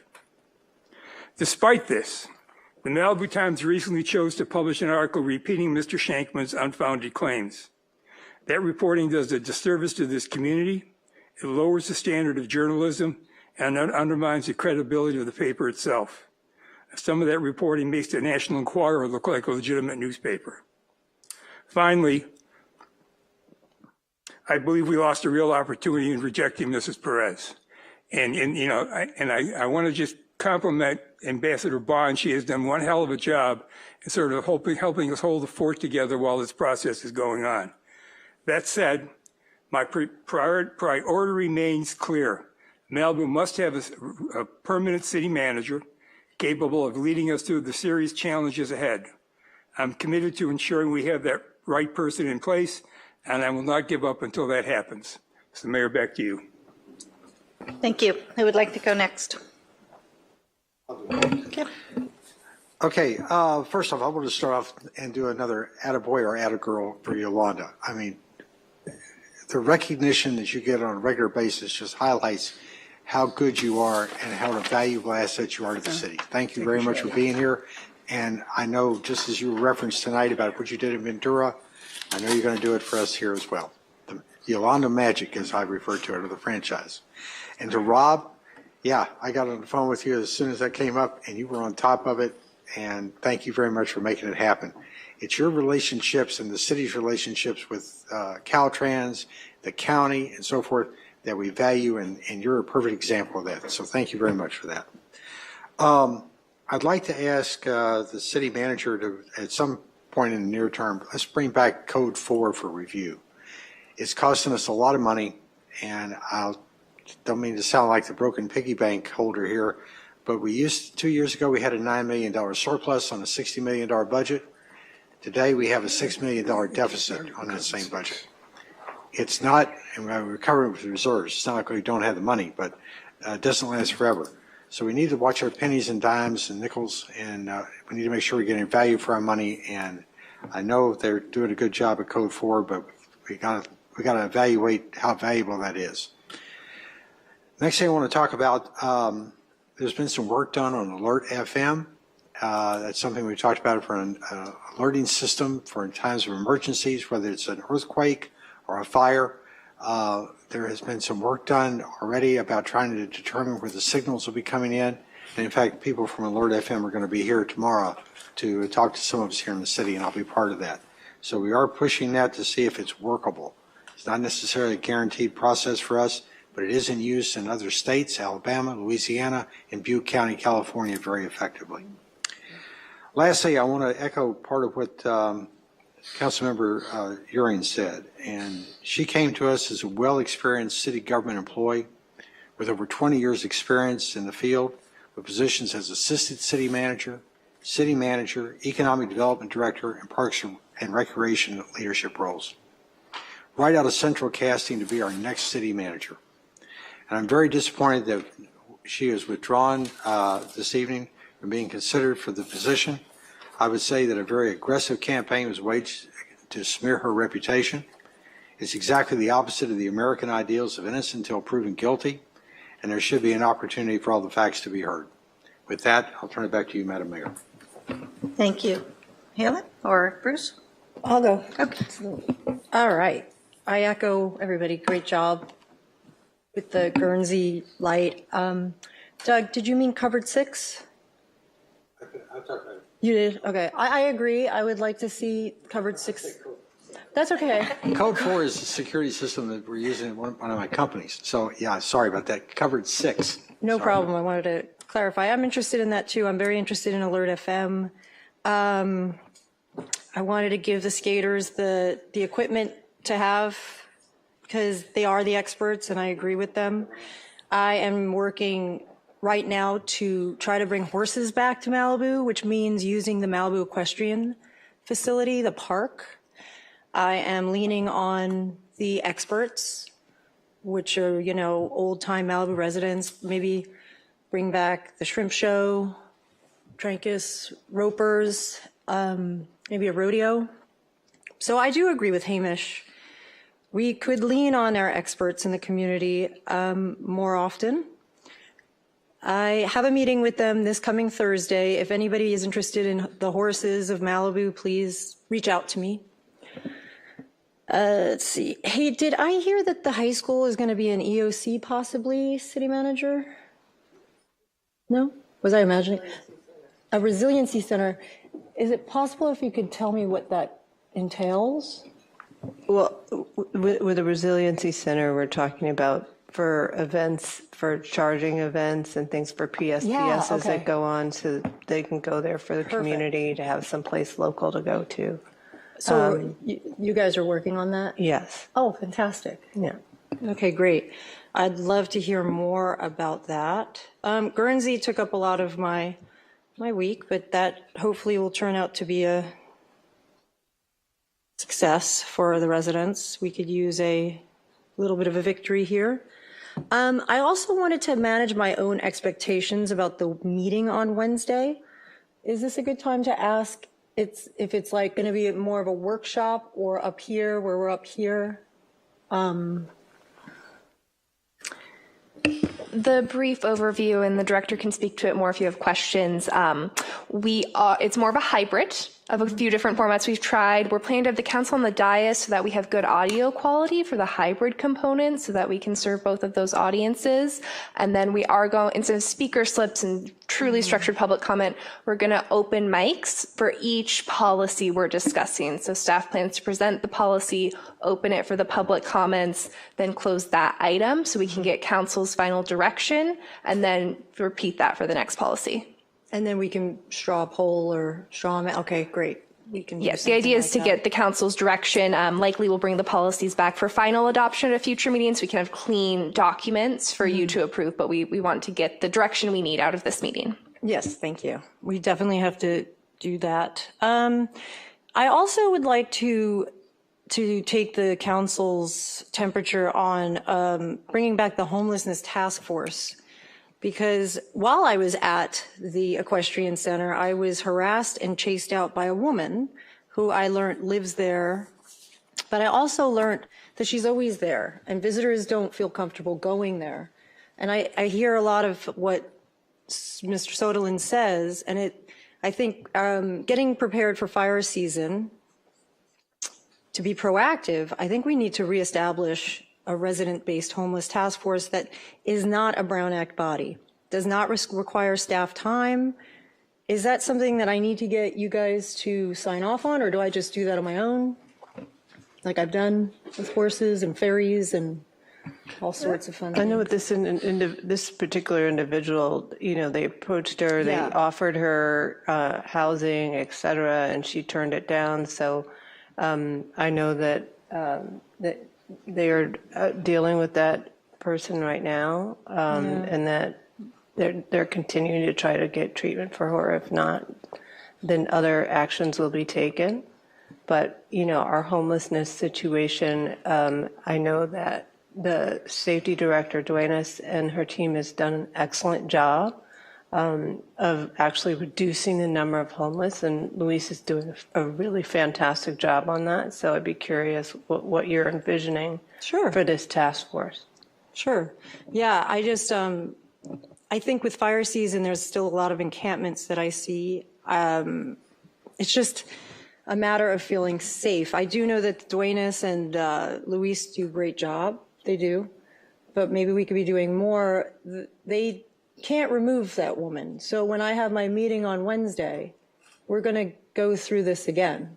She's going to be there, and I don't know if well, Chris is over here. He said to if he wanted to call comment Lost. on it more, Sure. but they are still working on that, so it's not over yet. Yeah. Did we have a homeless list task force a few years ago? I think, Doug, you were on it. I'd like to speak to that for a second. Yeah, we had it. It was I don't think it was very effective. And we actually transferred it into the Public Safety Department Commission, where it's actively being managed. And if you look at the results, we've got the results that we hope for. And we really just don't have the staff to put another commission in place. Yeah, that's what I was thinking. It could be outside the staff's purview, because that I know. I do not want to put more on the staff. But maybe, there's no solution to. I just suggest that you really work with Luis and Susan on the things that you're seeing and that you're concerned about, that you report it to them, because they are, doing a very good job bringing those numbers down. I just think they need to know what you're seeing and what you're feeling. Okay, thank you. I also had a question, soil testing. Are residents, before they rebuild, using their land, what is the soil testing? They've gone into the rebuild center and still asking me, and I'm wondering, I would like to know an answer so I can answer them. Good evening, City Council, and thank you for the question. Soil testing, that conversation came during the debris removal.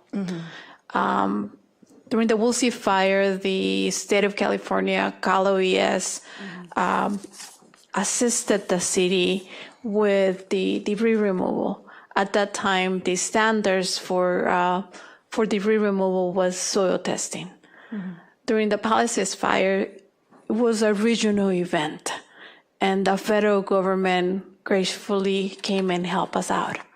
Army Corps of Engineers then brought their standards for cleaning every parcel.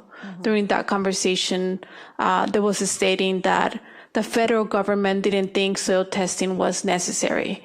They were going to remove 6 inches of soil, and with that, they feel it was sufficient. There were several conversations all throughout the region, and as a result of that, the county environmental health started a pilot program. They reach out to different universities, and those different universities started doing testings on several parcels throughout the region. The study still is ongoing. We are hoping, we are monitoring that, and we're hoping that as soon as that is released, we can provide council with an update. Okay, thank you. That's it for me. If I had more time, I'd do the softball for adults and go to Greek dancing with the seniors. But okay. Bruce? All right, well, first of all, I'm going to follow the pattern of echoing the congratulations to both Yolanda and Rob. I think that the award, yet another recognition for Yolanda, well earned. And Rob, really appreciate your picking up the ball and taking it across the finish line with the Guernsey light. I think Rob did this. Rob did it, and Rob deserves the credit for that. I wasn't going to talk about this, but this homelessness task force. I mean, we now live in a post Grants Pass era. I mean, so for those of you who don't know what that means from a legal standpoint, years ago the Ninth Circuit misguidedly ruled in Martin versus Boise that government had very little it could do about homeless living lawlessly, basically, on government property, on public property.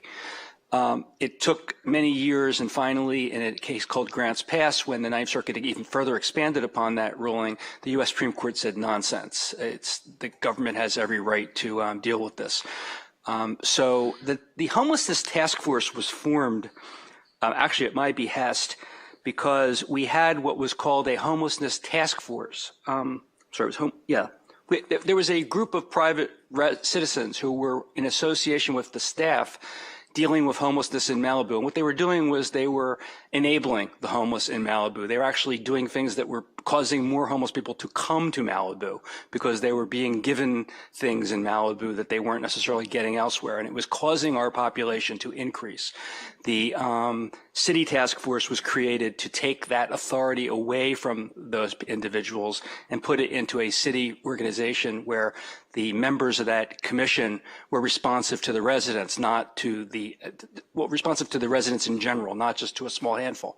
And they did a great job. They came up with some solutions that were consistent with Martin versus Boise, but which would help us to limit the problem in Malibu.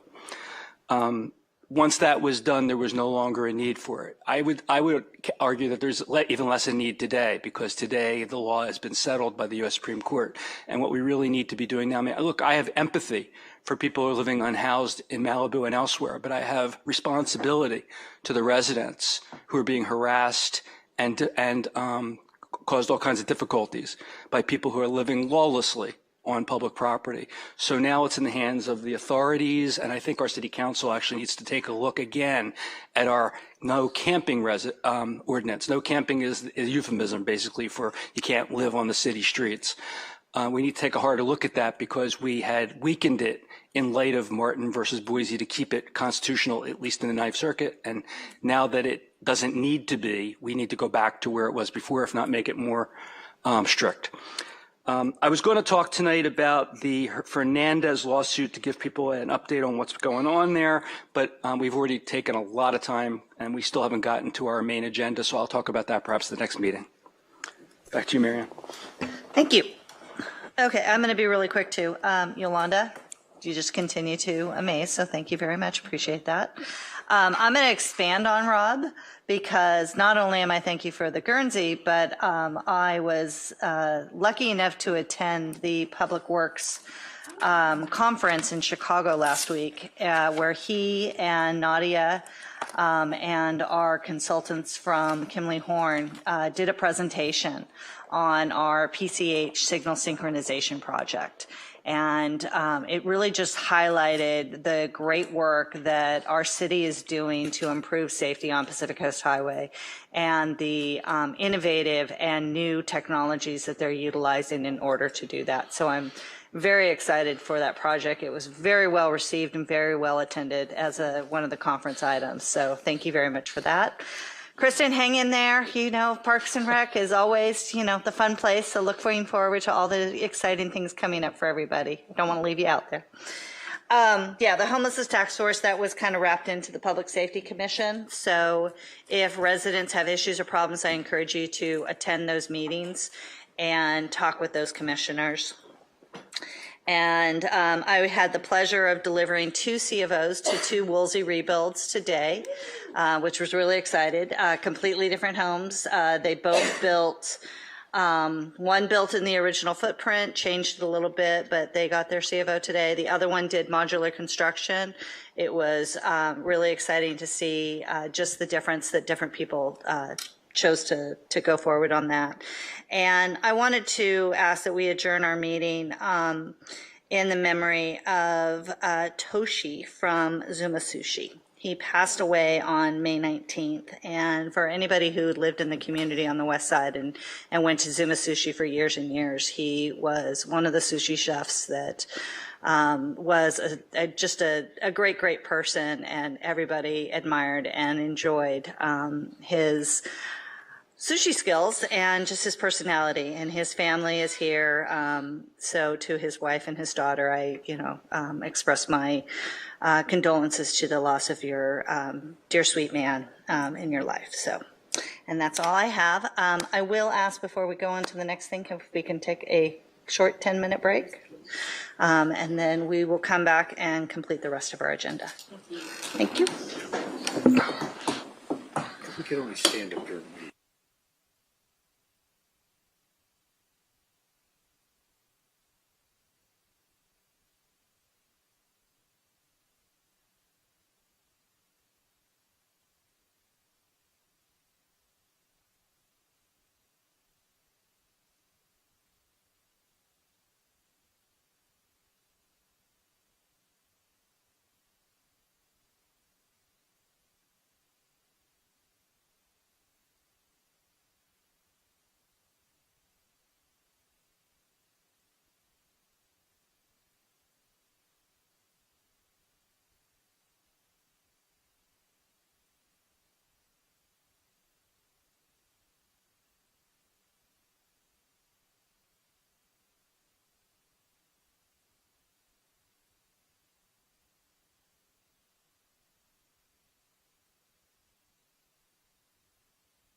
ban the elections.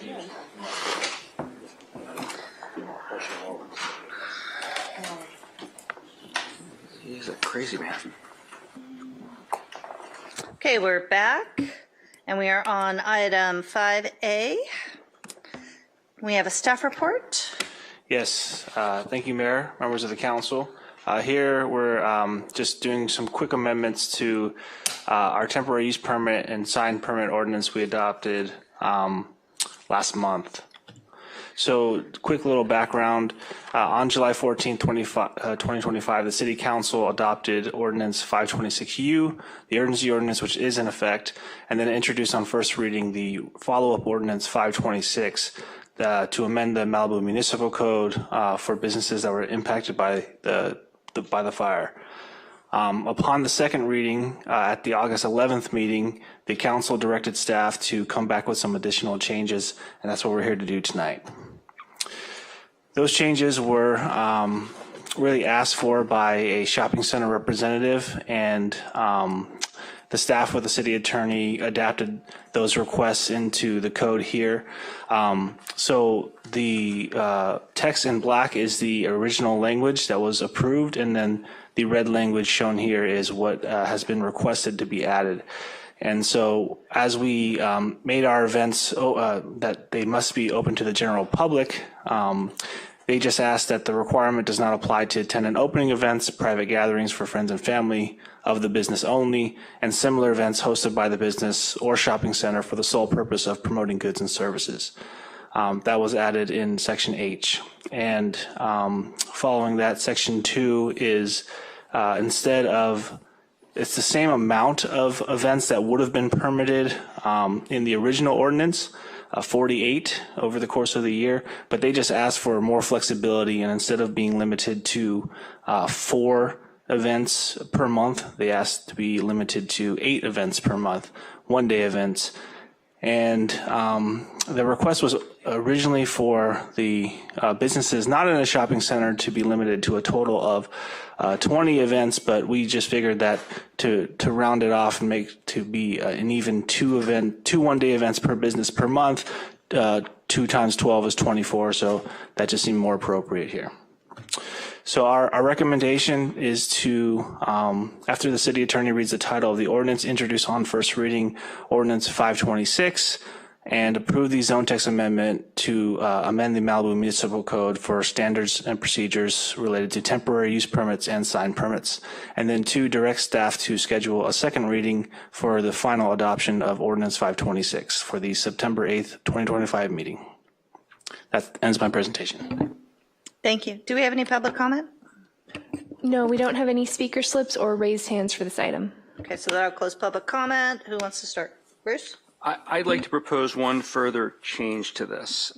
In H, I'd like to ask that the added language, this requirement H does not apply to tenant opening events, comma, private gatherings for friends and family of the business only, comma, or other similar events. I would like to add a small Romanet I in parentheses there. So it says 1, hosted by the business or shopping center owner for the sole purpose of promoting the goods and services the business provides, comma, and Romanet 2, where no compensation directly or indirectly is provided to anyone for the use of the facility beyond the normal rent paid by the tenant. May I? Yeah. Can you do that Yes. one more time and Yeah. just tell me what you mean? What I'm trying to Please. do is make clear that this is solely for the benefit of the tenant, and that and that no one's getting paid to host this event. It's to promote the business. So what I would do is I'd make the hosted by the business the first condition, and then expressly add a second condition. I mentioned this at the last meeting. I'd asked that it be included. I didn't give the specific language, but the second condition be where no compensation directly or indirectly is provided to anyone for the use of the facility beyond the normal rent paid by the tenant. In other words, nothing's being paid whatsoever in addition to rent. What if somebody pays an entry fee or I don't know. No, for the use of the facility. Okay, so I can't rent your space out. Correct. That was exactly what I thought we agreed on, that we're not renting the space out to somebody to have an event. We're not getting compensation directly or indirectly from someone else to have the event. It's for the benefit of the person who is the tenant. And with this change, does that mean that this is going to hold up the proprietors being able to have events while they're waiting for us to come back with these changes? No, because the, okay, great. The If proposed, we read it into the record today, this would still be the first reading, so it would not delay it further if you actually specified the exact change today. So what? I worry What about, is the? I'm sorry. No, please, Mayor. I was just going to say I'm kind of worried about what the effect of that is, because the point of this is to help the businesses gain, and so I think I need a little bit more explanation why this language that staff's presented doesn't do that and the further language does. okay, so my thinking, I think we make mistakes a lot of times when we adopt legislation at City Council. The mistake we make is we don't think about what are the ways in which very good lawyers could read what we write to find ways around what we say. The purpose of this provision, as I understand it, I think we're all in agreement, is that first we said you can't rent out your space at all. It's going to only be open to the public in general, for free. And then the shopping center came in here and asked us, can you give us some leeway to have events that aren't open to the general public, but which are for special people that we want to invite to our facility to promote our business. Not that we want to make money renting out our place for a bar mitzvah or a wedding or whatever have you, but just something that furthers our business. Well, if that's the case, you don't need to be being paid by anybody to have the event. People could find, an alcohol company could say, hey, why don't you promote my product that you sell in your store? I'll pay you $500 or $1,000 or $5,000 to open your store tomorrow to an event where you're going to promote my product. Well, that's covered by this language, arguably. I'm trying to make sure that we add language that creative people aren't going to find ways around. So if we make sure that no compensation, directly or indirectly, is passing for the use of the facility, there wouldn't be a reason to do that. It's interesting how you think, Bruce. It's very interesting because it's funny because in government, I think that we put so many restrictions on things that we end up choking ourselves to death by red tape. So what I'm trying to do is help our businesses and small homeowners rebuild without adding restrictions. Well, don't forget, this is supposed to be an exception to what we said already. So I'm just making sure the exception is a limited exception. And if I can ask you a question as a former business owner, yes, and especially one with alcohol or something like that, is that commonplace that you might have something, and would that be beneficial to the business owner to have that opportunity? Thank you for that. I was trying to make money and hustle any which way I could to survive the rents of New York. And so there were times where somebody would say, hey, can I rent out your bar? And these are the terms. And I would say, okay. And then they would get the bar from this time to that time, and we would have an agreement. It didn't have all these restrictions. We had a C of O, the fire department would come sometimes and shut us down. People were outside a little too much, but it wasn't like I had to do all this. Well, that was exactly what we agreed. I don't know if it was unanimous, but that was exactly what we agreed this was not going to allow when we first drafted it. And then the shopping center came in to us and said, well, your language is too strict. It doesn't let me have my own event for which I'm not getting paid. So I just want to make clear that they're not getting paid for it.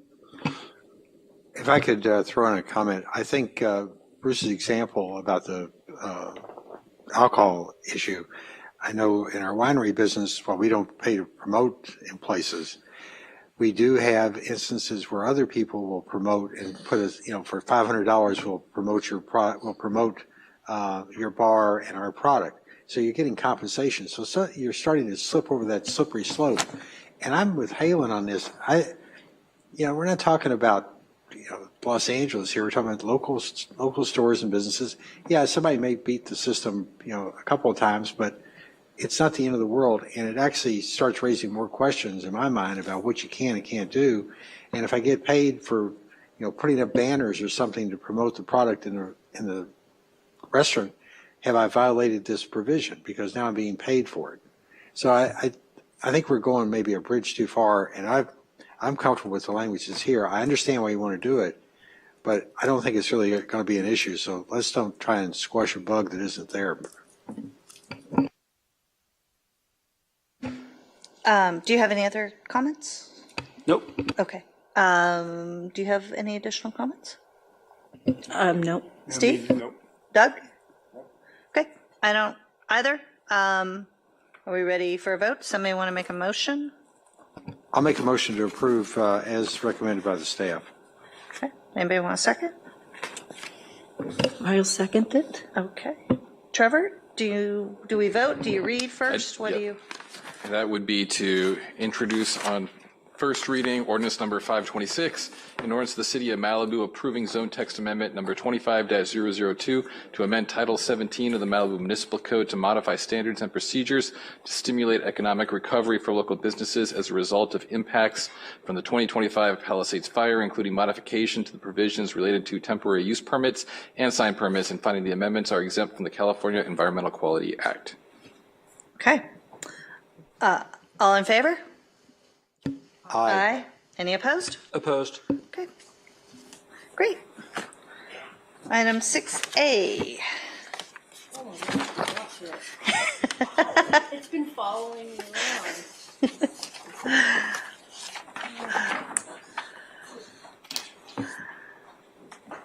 around. Thank you, Tyler and Yolanda. And this is my item, Mayor, if you just give us a moment to get the PowerPoint up. Thank you.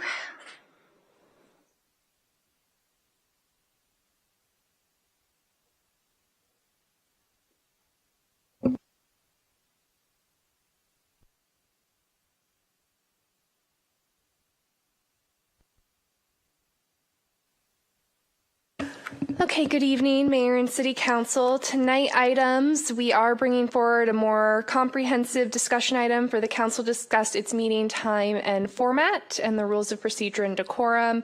This is to address both the hybrid meeting format and the general structure of the meeting. Some background information. Over the last several years, City Council meetings have been evolving. For multiple years during the COVID-19 pandemic, the City Council and the City's commissions met virtually under executive orders, and then under AB 361, which sunsetted on January 1st, 2024. Since then, the commissions have been meeting exclusively in person, while the City Council and Planning Commission have allowed the public to participate remotely. The City Council has discussed its hybrid meeting format several times, and the most recent direction to staff was to bring back options for providing reasonable limits on remote participation. Separate from the hybrid issues, last summer the City Council adopted resolution number 2439 to address the late City Council meetings, late running City Council meetings, by creating the 5:30 p.m. block of the meeting to hear the consent calendar, ceremonial items, and commission and city manager updates. That change was implemented in October 2024, which was just before the fires. The 5:30 p.m. block does typically allow at least a few ministerial items to be heard earlier in the evening, but it has not fully addressed the issues with late City Council meetings. Malibu has historically had long meetings, and the Franklin and Palisades fire recovery items have only added to the workload of these City Council meetings. We have seen a lot of new speakers participating in public meetings, but one of the consequences of the late meetings is that we do often see public participation drop off after general public comment. So we don't have as much engagement on the scheduled items where the City Council can actually deliberate and take action. As an example, I did look specifically at one of our issues from this spring to give you some numbers. I looked at the local business recovery items. That kind of tipped off at general public comment at the March 24th meeting, where we had 11 individuals speak on issues on that topic. And at the council's direction, we brought back an item on April 14th to discuss those options and how the council could provide support. And we only had 8 speakers on the scheduled item. And on April 28th, we had 5 speakers on the actual small business grant program. So as the items are scheduled and the programs are refined, we do actually see a little bit less participation often. And it can be due to a number of factors, but my concern is when business is taken up so late in the evening, it's hard for the public to participate and to even see the business of the city getting done. And to give us a bit of a frame of reference, since most of us only participate in Malibu public meetings, I did do a comparison of the average meeting length for a few of our neighboring cities. I looked at a 3-month period and the length of their regular meetings, excluding any closed sessions. So you can see that our COG cities typically have a meeting around 1.5 to 2.5 hours, although there can be outliers. And our meetings run much longer. I compared both 2025, but also knowing that was heavily impacted by the fires, I compared it to 2024 as well. And our typical meeting length, even last year, was 4 hours in that same window. It's more similar to a city like, say, Santa Barbara, which is an example of a city that meets during the daytime or begins their meetings during business hours. So to try and address all of this comprehensively, we have a proposal for you to consider and provide direction on. We are proposing moving the start time to 2 p.m. so residents could participate during the day instead of late in the evening on a work or a school night when it's challenging for many of them. They can still participate remotely, so if they do have a conflict with work, there might be more flexibility for them there. And to put more controls over remote participation, we're suggesting moving to a registration model for speaker signups, including remote speakers. There are a few other cities that are doing this. One of our neighbors, Thousand Oaks, is actually, and you can use this Zoom webinar registration feature to both serve as registration and speaker sign up. So members would have to sign up in advance of the meeting, but this registration also ties them to the name they choose to register with, which is not required to be their legal name. And so you have a complete list of the people who signed up to speak and who they will be speaking as during the meeting, which was one of the issues we had with the previous registration tool we had for speaker signups. It can also help address some of the Zoom bombing, because when you do have to register in advance, and I'd recommend setting a deadline for this registration, you don't see as many organized groups scheduling as far in advance. More of the Zoom bombing incidents have been people kind of dropping into meetings even when they're partway through or towards the beginning. So we are proposing, we started with a 10 a.m. deadline if we're looking at a 2 p.m. start, so that staff has time to take all those registrations, compile a speaker list, and then when the mayor calls the item, we will have a complete list of all of the in-person and virtual speakers for you. And then I know it's important with a change like start time, the council really likes to maintain that connection to the public through general public comment, make sure they have that opportunity to raise issues the council may not have otherwise heard of. So we're suggesting moving that to the end so that general public comment is still heard in the early evening. Typically our meetings run 4 to 5 hours, so that would be heard sometime between 6 and 7 p.m. But to help tailor that item and really focus on its best purpose, which is raising new issues for the council to decide to follow up on, we're suggesting eliminating time deferrals only for public comment for items not on the agenda, so the residents can use it as a chance to raise a quick issue but save their time and their energies for more comprehensive presentations if the item is actually scheduled by council for a future meeting. And another streamlining effort we're proposing, just to make the meetings a little smoother, we see bumps along the road, especially with AV support at times, is that we're suggesting both setting a deadline for written public comments so that the council has more time to review it, and so that we can be more consistent with the public on that. And then we're also suggesting no longer accepting audio-visual presentations from the public, but still taking their materials either in advance in written form or in hard copy here at the meeting, and also adding more instructions about that process to the agenda so everyone has that notice and can be prepared. And then the last matter is just a scheduling issue. You've probably heard that we do have a backlog of appeals. As of last month, when I checked with community development, we had 6 appeals in the queue, which doesn't sound like a significant backlog, but these are lengthy items, and some of them have been in the queue for over a year. So we do have some of these scheduled for upcoming regular meetings, but we'd like to start scheduling more special meetings to hear these items so they don't bog down the City Council's regular agenda as often. And then on the commissions, if the council is going to make significant changes to its meeting format, I'd recommend bringing back an item in the future to provide direction to the Planning Commission to hold its meetings in a similar format. Those bodies typically meet in the same style, and you have a lot of overlap between members of the public who expect the rules to be consistent between them. But the council can serve as a pilot is the proposal. And then the council can also use this opportunity, this item, to discuss resources for other commissions, particularly for the recording of commission meetings. And then to briefly touch on some of the other alternatives we've discussed, and we can discuss more if you'd like, we have heard proposals to require members of the public to appear on camera.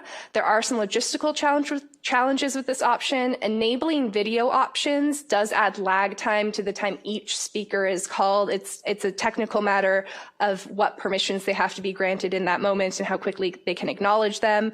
But for the user, they might have more issues turning on their camera with technical inexperience, disability, or just bandwidth issues that can't support a video stream.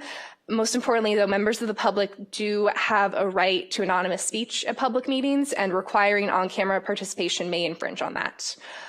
We had also heard requests from the Planning Commission in the past to require applicants for development applications to participate in their meetings in person. If the council would like to require in-person participation for zoning matters and applications, it could require all interested parties to participate in person. Other options available, of course, the council could discontinue remote participation, continue the use of the raise hand feature for that remote participation, continue meeting in the current format as is, or provide other direction to staff. And then one final issue I do want to make the council aware of, there is some legislation that may impact how city council meetings could be conducted in the future. SB 707 has not been adopted yet. It's still in the committee process, but if approved, it would make significant changes to the Brown Act. Relevant to our discussion tonight, it would require all regular and special meetings of certain legislative bodies to offer members of the public the opportunity to participate remotely. Based on language in the most recent draft, this council would be required to hold all meetings in a hybrid format, although it wouldn't impact the city's commissions. We are waiting to see if that legislation will be adopted, but with the timeline of the legislative session and the timeline it takes us to implement changes to our meeting format, it's possible that there would be we would need to come back with changes before we could complete our implementation. And if you're looking at that list of eligible legislative bodies, you'll see we fit under C, which is a city council of a city located in a county with a population of 600,000 or more. But tonight I'm looking for direction from the council on how you would like your meetings to be conducted under current regulations. I just wanted you to be aware that this bill is approved. You'll need to revisit the hybrid component of your meeting format. And with that, I'm here for any questions. Does anybody have any initial clarifying questions? Okay, do we have any public speakers? Yes, one moment. And do we have anybody online? Yes, we also have 3 raised hands online. Okay, if you can lock in the 3 raised hands. So we'll start with Ann, followed by Joe, followed by Kevin Shankman.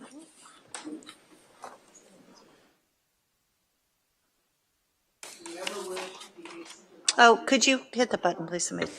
Do you ever wish you could just kick something off the agenda, not deal with it? This is it. No more kicking the can down the road, but kick it off the agenda. You guys are in a tough position. I wouldn't do anything with it. It's got to make its way all the way to the governor's office. I don't know if you want to wait. I know it's become a full-time job just to cover your meetings. It's a moving target, 9 o'clock, 10 o'clock, 11, it moves, 2 o'clock. It's hard to keep up. It's a full-time job. I don't know how the public is expected to participate. In terms of a remote, that's keeping up with technology. I guess we have to allow it and to accommodate it in an updated version of a 1950s Brown Act. That makes sense. So you're in a tough position. I don't think here's the deal. This has happened before.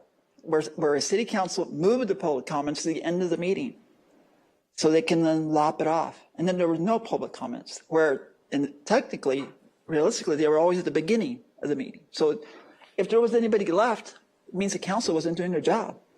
There shouldn't be anybody here at all. So otherwise, you're not doing it right. You don't want people watching, especially from over there. So I don't know. It's your decision. You're the board. And we have to follow. So if you decide to move public comments to the end, what we're going to do is re-edit it, put the public comments at the beginning. So that is to give the public an opportunity to critique your actions and stuff, and pretty much everybody tunes in for the first part of the meeting.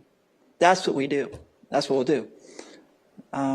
We'll reorder the agenda as we see fit at that point. And that means the public's input comes first, not at the end, in the beginning. Thank you.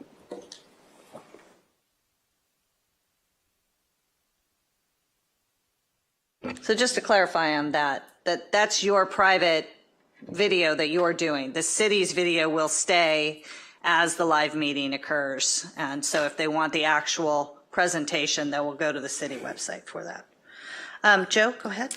Good evening, Mayor and council members. I appreciate the work that you're all doing, and I'm glad this is finally up. I'm here to raise a concern about the fairness and accessibility and respectfulness of our public meetings. First, council meetings should not start at 2 p.m. because many of our community work during the day and cannot attend. The 5:30 p.m. start used this past year worked well, and the 6:30 p.m. start for public comment was especially effective, allowing more people to participate without waiting until late at night. Why push public comment to the end of the meetings, and why end time deferrals when you have many people supporting one subject? This saves time, doesn't add time. Having presentation materials should not be an issue either. This all discourages participation in clarity and brevity. I also asked the council to hold weekly meetings, one special meeting dedicated specifically to rebuilding until fire rebuilds are being processed in a timely fashion. Families who lost their homes cannot afford years of delay, and Malibu cannot afford to lose more of its community fabric while these projects sit idle. We must also encourage anonymous callers who attack residents without stating who they are or where they live. Participating via Zoom is a privilege, not a right. Past Zoom bombers prove why we need registration for virtual speakers and a requirement that all who speak remotely be on camera, if not here in person. I fully support the First Amendment and civic participation, but that freedom does not extend to knowingly false defamatory statements. Too often, fire victims, including myself and some of you on the dais, have been targeted by anonymous attacks in city forums and misleading mailers. These claims are untrue and deeply painful, especially given what my family has endured after losing our home and almost everything we had in the Palisades fire. Despite that loss, I've stayed engaged and supported others, especially fire victims. Malibu's success depends on volunteers like you and other resident stewards of this city. That's why it's disheartening to see these efforts undermined by anonymous attacks without accountability. When I speak here in person, I sign my name to my words. Requiring Malibu residency verification and on-camera participation for virtual speakers, or worst case, a webinar format, would align with online participation with in-person standards. Malibu is a small, close-knit town, and most of us care deeply about constructive engagement, even when we disagree. Let's all keep our meetings open, respectful to all, and accountable to the truth. And let's meet weekly with one meeting dedicated to rebuilding until fire survivors can finally move forward with certainty, especially residents like the Irelands, the Olsons, the Zlinksis, who have been struggling for the last 7 years to rebuild from Woolsey. We do not want to repeat this with the Palisades fire. We need to solve this sooner than later. Thank you. Thank you, Kevin. And Darren, I'm going to allow your comments, so be prepared. So it's always fun to be attacked by a council member from the dais. It's ironic that that occur just prior to a discussion regarding meeting decorum, among other things. And, you know, for what? For voicing my opinion, for informing my elected representatives of things that I know and maybe they didn't. I mean, that's the right of every resident. And, you know, I have pretty thick skin. I need to in order to do what I do in my profession. But I hope that you will reflect on those in the public who don't have as thick a skin, right? What is it like to come up here and express your opinion, express your views, maybe something that you know, to a number of elected officials up on an elevated platform? Are people going to want to do that if they get attacked by elected officials?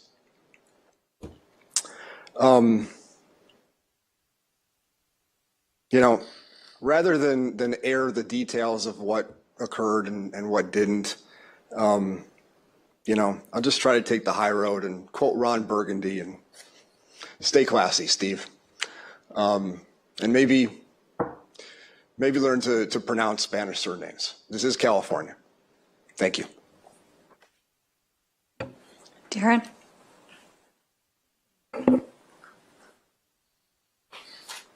Good evening, and thank you for letting my late slip be heard. I actually wasn't going to say anything because, as you all know, I'm relatively new here, and I don't have any complaints until I saw the presentation, and I freaked out when the proposal to move the meetings to 2 p.m. was brought up.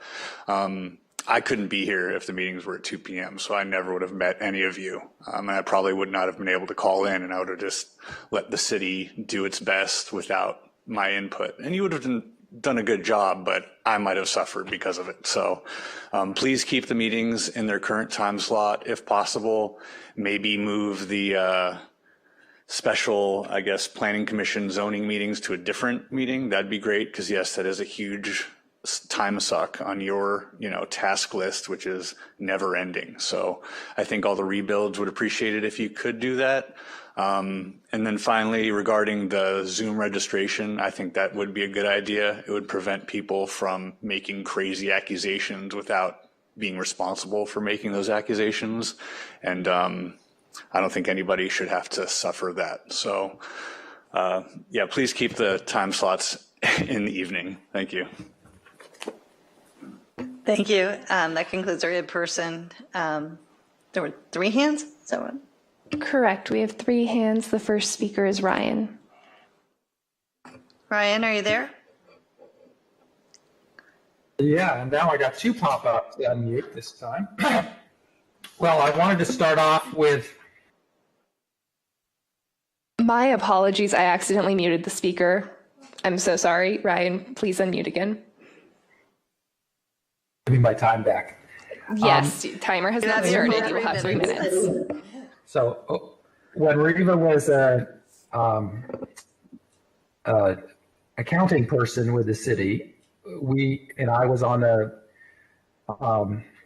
telecommunications commission. We had an item of something like $200,000 to pay for all this upgraded audio, video, high-def equipment for remote participation. This was even before Woolsey Fire, and we did it. We bought all this equipment, and the idea was that we were going to use it.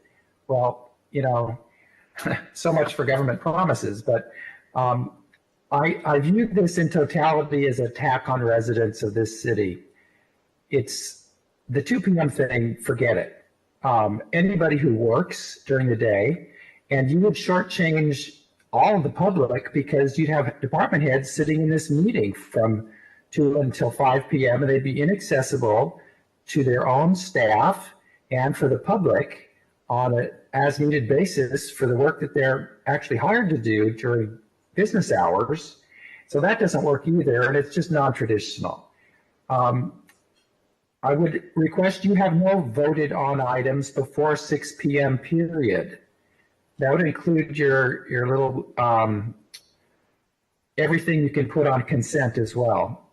You can do presentations and other things, in 5:30 to 6, but public comment should begin at 7 p.m. and no later and no earlier, I think, really, so that we can count on our public participation, because we do save you a lot of time if you just take advantage of a lot of volunteers. I suggest the meeting day be Tuesday. It costs you nothing and gives your staff the benefit of an extra day of the week before the meeting to get everything polished and presented, and it gives you time to meet with staff and ask any simple questions so the meetings flow faster and better. Just try it. You meet on Tuesdays anyway when the Monday is a holiday. You should meet weekly. We have so much business. You can do appeals on the alternate week if that helps you streamline. But this is a war on council candidates, because you would be saying that basically anybody with a job could not serve on city council because you're going to start your meetings at 2 o'clock in the afternoon when nobody can come who has a job or working, or they're in the middle of construction on their house and busy doing work. So a picture is worth 1,000 words. So the AV requirement needs to continue as it is, and it likely will continue with SB 707 when it passes. I think it's going to pass. So the meeting format. Thank you, Ryan.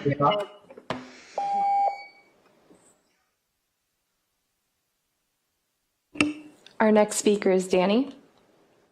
Danny, are you there? Yes, good evening. I'm a little surprised and bothered that there was a suggestion to move public comment to the end of meetings. That would be extremely damaging to the public's ability to have their concerns heard, considered, and met. The council needs to meet more frequently. I've said it before. Why that most obvious of solutions is being overlooked is odd to me. There's too much work to be done. There are 2 cities to be served, as you like to say, and neither one of them is being given its due. One of them, in fact, is dying. You saw numbers tonight that should shock you. They're not lies, and statistics, Bruce. They're just plain numbers. Set aside for a moment all those who don't have enough insurance or haven't submitted for various other reasons. Roughly 100 people have submitted. They are ready to rebuild, and 1 permit has been issued. Malibu will not recover at the rate we are going, so there is work to do. Don't sit back and say, show me a problem. The problem is right there for all to see. It's becoming regional and national news. Even if you've given up on the fire survivors and expect most of them to sell their lots, the next owners will need to rebuild as well, and they will be stuck in the same bureaucratic quagmire. And Malibu's revenue, its local businesses, and its community will suffer indefinitely. Why can LA approve its houses at such a drastically faster rate? That's the question. It's not topography or whatever other excuse you want to cling to. The topography in the Palisades is not exactly the flat plains of Kansas. So what is it that's holding Malibu back? To be blunt, it's either A, the processes we have in place, B, the people we have in place, or C, the direction that they are being given. Let's fix A and C, shall we? Because I like the people. Assuming you perceive 1 permit issued in almost 8 months in issue, then it is your duty as our elected representatives to figure it out, to look a problem in the face and figure it out. If you do not, someone else will sit in your chair who will.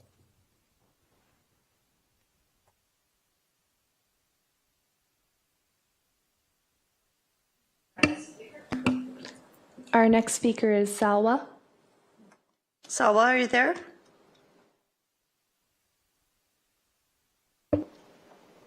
No, hi, sorry, can you hear me? Yes. Hello? We can hear you. Yikes. Okay, sorry, I apologize for background noise because I'm literally on a plane waiting to take off. Moving the public comments to the end of the meetings is basically going to give you no public comments. So it really depends on whether you want to listen to public comments or no.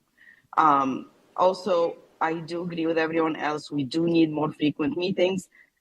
It was actually shocking that last time you met and decided to have a workshop, that the workshop was scheduled a whole month later, as if this is just normal business and there is no disaster happening, and there is a disaster happening. Also, the meeting on Wednesday, it's my understanding that the council asked for it to be a workshop. The definition of a workshop is a meeting at which a group of people engage in intensive discussion and activity on a particular subject or project. So unless there is going to be an actual discussion and not just comments, then this workshop is not going to be successful and should not be called the workshop. Thank you. Thank you. Does that conclude our speakers? That concludes public comment. Okay. So we're back up here at the dais. Who wants to give it the first stab? I will. Okay. Because I've been thinking about this for 3 months. Okay, I love the public comment. It's my favorite time of the meeting. I don't think that anybody was thinking of, like, I wasn't thinking that we would like move public comment to like midnight or anything. The way that I was reading all of this was let's say we have 3 meetings a month. We leave Mondays at 5:30 p.m. as is. We make a second one at 2 p.m. with a study session, which is what Laguna Beach does and all these other cities, where the council can learn about things that are complicated, which I would like. And then public comment would be at like 6 p.m. So that would be the same public comment for the first meeting and then the second meeting, and then a third rotational meeting which I know we may not have staff for, but it would be the appeals.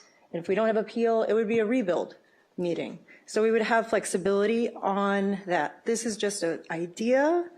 I think Salwa is correct though, for Wednesday. I don't want it like formal. I can't operate this way. I need to have like discussion. So I don't know who I direct that to because we need microphones. It just needs to be a little bit more of a laid back discussion. And then I can understand these big complex problems that will affect the homeowners for the next so many years. You know, after hearing Melissa, Ireland, and Peter, it's like heartbreaking, all of this. And I would like to be sitting at a table with everybody so that I can understand bulk a little bit more. That being said, that's my suggestion. I know Ryan says Tuesday. I would think staff would have a recommendation because I've also heard that like you guys drive home really late and some people have to pull over on canyons at 1 a.m. so that they don't fall asleep at the wheel. That is not okay, in my opinion. So there has to be a balance where everybody can get what they need and what they want. That's my stab. I do think we need Zoom people registered. I think we have to have hybrid. Too many people are displaced. I would love the other commission meetings to be filmed. I don't know anything about something that's coming down the pike about the Brown Act, but we'll cross that bridge when we cross it. And I think that's what I have right now. I think it would be nice to do study sessions, but not like where we have time to really discuss TUPs and things, how that affects all of the decisions that we make affect many, many, many people. And I don't like to feel rushed into decisions. And I don't like to do them late. So I'm not trying to limit the public or do anything nefarious. I'm trying to find some balance for everybody. I'm going to turn the... Okay, who would like to go next? Doug? I'll take a whack at it. You know, I think this is a good opportunity for us to evaluate the changes we made I guess last year or 15, 16 months ago. It seems like forever. You know, what did we do right? What did we do wrong? What do we need to improve on? And let me kind of give you some feelings that I have on this. First off, let me make one suggestion to the staff about the non-planning commission on the city council. I've been in board meetings where we use a device called an owl. It's been very common with two companies I've been involved with this. And what it looks like, it actually looks like an owl sitting on a table, but it has a 360 camera and depending on how big the room is, one device can cover the entire room and 2 or 3 can pick up the volume and the sound for the others. So whoever's speaking comes up on the camera. They're $1,900 a piece. And I don't think there's even a licensing fee. Once you buy one, it's in place. And all it does is sit in the center of the room. So you might want to take a look at that for the other meetings as a way to do this. Just a suggestion. OWL. On the Planning Commission about doing in-person, I've been in enough of those Planning Commission meetings to know that you never know when you're going to be called upon, and quite often your event is canceled or postponed. To drag somebody from downtown Los Angeles or some expert to have to come here, it could be very expensive for the applicant, unnecessarily so. Especially if you deal with your professionals, or when you're on camera or on scene is when you get to bill me, and you can be billing somebody else while you're waiting for your turn on camera. So I do think we want to look at not having in-person as a requirement. If the applicant thinks it's better to have his professionals there in person, that's one thing, but I don't know that we should require that. Appeals on a special date, absolutely. We owe it to these people to get this turned around quickly. I would even go so far as to say we put a deadline on this. If the city council hasn't heard the appeal within X number of days, the planning commission ruling stands. I don't want to do that, but I think we got to get some certainty with these appeals so they get turned around. But having a special day may clear that out. Now, it comes to the real question, or one other thing I want to mention. I like the idea of the Zoom webinar. We're never going to be able to get people on camera. I appreciate the steps you have to take. I know it's hard enough to get people to come off mute, much less to get them on camera. I do think the idea of having advanced sign-ins, webinars, where you've got people with their name and they go on and it's more formal than our sort of Zoom activity. I think we'd be better off with a Zoom webinar. I also don't think we need to go to Teams or anybody else. Zoom is the universal system these days, and for non-business, let's stick with Zoom, and the webinar feature, I've seen it used a number of times, works very well. Now, bring up the question, why 2 o'clock?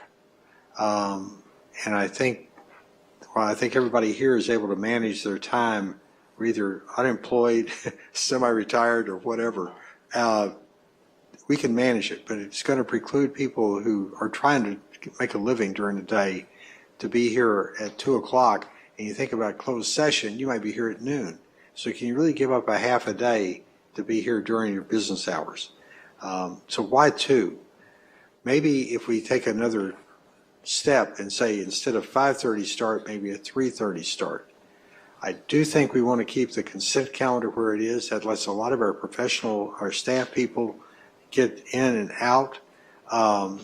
And while we have a format for our agendas that's been set, I think it's actually a policy agenda.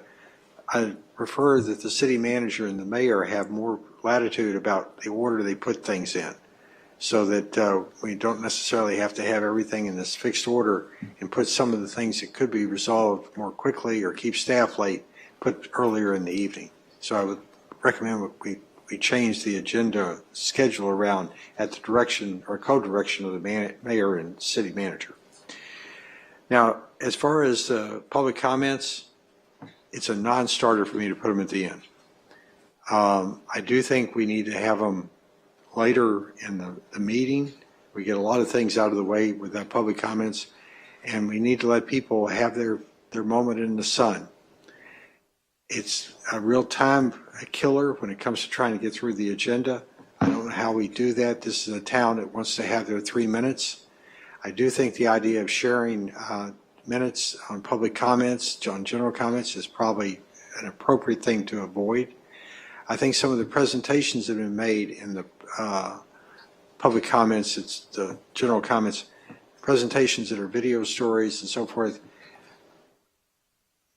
email them to us. Let us watch it there. It takes a lot of time, takes a lot of staff to get this done. So I think if we're going to have a particular topic and we've got an agenda item that's about a particular item and it's worthy, I think we can allow there and share time. So those are my thoughts, and I'm put it in summary. I think I'd be in favor of, say, a 3:30 time. Let's take a stab at moving it up a couple hours, because if you're going to have closed session, this might be at 2 o'clock, a little bit more workable for other people. I think we want to keep the Zoom webinar. I think we want to have, say, if we start at 3:30, maybe a 5:30 time for public comments, no earlier than. Appeals on a special day, planning commission in person is a non-starter, and look into the OWL or something similar for our commission meetings. And that's my comments right now. I'd love to hear what everybody else has to say. Bruce? All right, I don't know how we're going to ever resolve this stuff tonight. First of all, Kelsey, thank you for the presentation. It was very well done, and I followed it all really easily. Some good suggestions, some that we're just not going to accept, I'm sure. And some I think you inherited from Joe and Alexis, if I remember correctly, the conversations we had before. I think the starting at 2 is a non-starter. I don't even agree that we should start at 3:30. I think the timing that we set in place about a year ago that we have now is about as early as we can go, and I would keep it that way. and I am mindful of the fact that somebody made the comment, maybe Ryan, maybe, that right now the city council members may be able to attend a meeting during the day, but we don't want to foreclose candidates who work full time. This is an basically uncompensated part-time job, and anybody who works or doesn't work should have the ability to run for city council and be able to serve on city council. And starting in the middle of the day, early in the afternoon, or even in the middle of the afternoon, is going to foreclose a lot of people from being able to do that. I think moving the public comment is a non-starter as well. So I don't think it really even needs to be much more said on that. I do agree that there should be sign up at bare minimum for Zoom participants in advance of the meeting beginning. If I remember correctly, that's how we started before we went to hybrid, when we initially started the COVID Zoom meetings. You had to sign up online in order to be able to speak, and the clerk had the list. In a fashion, it was in implementation very, very challenging because the registration form we used at the time was in no way tied to Zoom. So it generated a list for me of all the names people said they would speak under, and that did not necessarily relate to the names they were present in the Zoom meeting under. And also at the time, there were changes in executive orders and law about speaker signups and how it could be regulated. So we did reach a point where you could not require advanced registration. So although we had a registration option, we had to continue accepting them live. So we're in a different place right now with the regulations. Well, as long as it's lawful, and I believe it is today, I would support sign up, issue specific sign up in advance of the meeting beginning. I would go so far, I've said this before, I would go so far as to require to extend the courtesy of Zoom participation only to Malibu residents. I do not believe we have a legal obligation to extend a courtesy to anyone. So when we extend that courtesy, as long as there's a rational basis for a distinction between people, we are allowed to utilize that rational basis, and to me it is rational when we are extending the courtesy of participating at our meetings, when anybody in the world is welcome to walk in this door and sit in a seat and sign a form. But I think it's rational to say that we are sufficiently concerned about the views of our residents that we want to give them the additional ability to sign up on Zoom, especially since so many of them have been displaced. I understand that there would be some administrative difficulty at the beginning of such a process to figure out how we determine whether somebody is a resident or not, but I don't think that impinges on anonymity. I don't think it impinges on any legal right to participate because, again, someone can come in here, I guess, with a paper bag on their head if they want from Texas and get up to the podium and speak. We're not going to stop them from doing that. They don't have to give their name. That's their legal right, but no one has a legal right to participate on Zoom. We can create whatever rational rules we want. And I think non-anonymous, pre-signed up participation limited to residents, issue specific on Zoom are perfectly appropriate, rational distinctions. I suspect I'm going to be in the minority on that one, but I think they're all appropriate and I think they're important. I go further than special meetings on land use appeals. I don't think any land use appeal should be heard unless a report has been prepared and promulgated by the staff at no less than 30 days before the hearing on that matter. I know the argument's going to be, well, it takes us a lot of time to prepare the report, and sometimes we can't get it prepared until just before the meeting. Nonsense. That just means the meeting will be later. There's no need to get it prepared to meet the meeting date. The meeting date just can't be set until after the report's been prepared and promulgated. Then there can be a meeting no earlier than 30 days from that.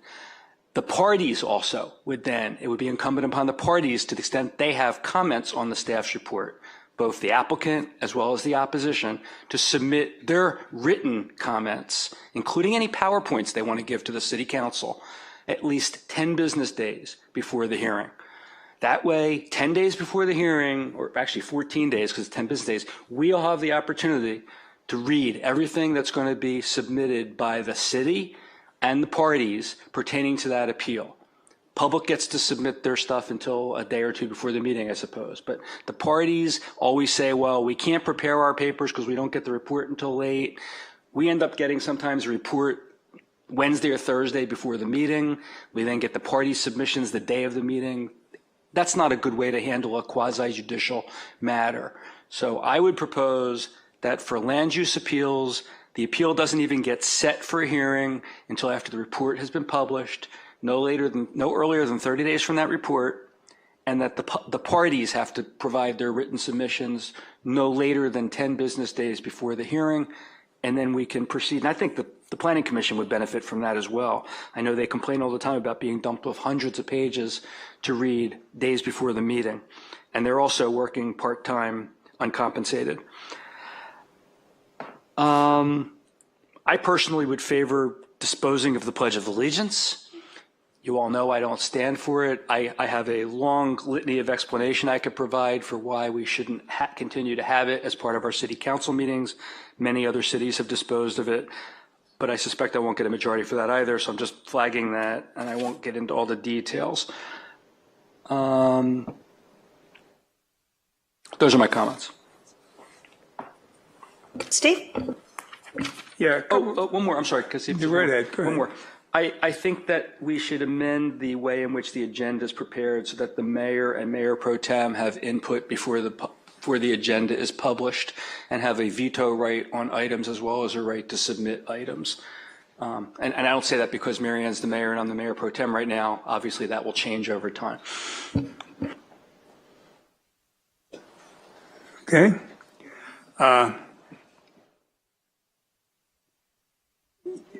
Just, Bruce, in terms of the appeal thing, so if the person, they submit their documents to us ahead of the meeting, do they still get to speak at the meeting? Yeah, but they're limited to the written record that they've provided. So they can't add anything new? That's right. No new facts.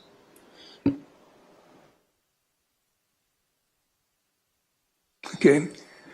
Because, well, we'll see. I think I agree with the ability, to get the information 30 days ahead of time. A lot of times there are things that come up near the end. I mean, you think of something new or, and I'd hate to not have the ability for them to put that in, but. Well, I'll retract that. Just whatever they have in writing that they want us to read and that they want to put up on a PowerPoint, they give that to us 2 days, 2 weeks before the meeting. That'd be great. Okay. You had a comment for a public comment to not allow presentations.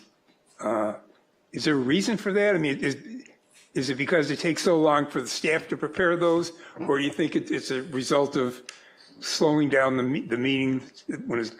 There's presentation materials and then kind of the longer public comments with time deferrals that can also be referred to presentations. Which one were you asking about? I thought there was a point of not allowing public comment to use presentations to have. To submit audiovisual materials to have them displayed. Yes, there is a not insignificant amount of staff time that goes into coordinating that, both before the meeting. We do spend a fair amount of time going back and forth with some members of the public trying to help them get us a material that we can accept and be able to display and actually download and access. And then it's also a function that requires live support from the meeting. If you notice things were a little extra bumpy tonight, it's because we're shorthanded and didn't have that normal staff. It's a staff issue. It's mostly a staff issue. That's okay. And there's still opportunity to submit in a hard copy and in advance, which are just a little more streamlined and don't impact the function of the meeting as much. I just wanted to understand where the speed bump was, but that's good. Okay. Yeah, I think 2 o'clock's a non-starter. I mean, I don't know how the people who are actually working can deal with that. I mean, if I tell my boss, I'd like to have this meeting with you now, but I got to call up City Hall, then it's not going to work. So I think, I would be willing to, starting at like maybe 4:30 or, move it up an hour so we get a little more time. I mean, the thing that does bother me is keeping staff here late at night. I mean, and I'd like, if there's a way to rearrange the agenda, I mean, to get the items that are impacting them off early, because I think Halen's right. You don't want people sitting on the side of the highway trying to get some sleep because they can't get home. That's pretty dangerous.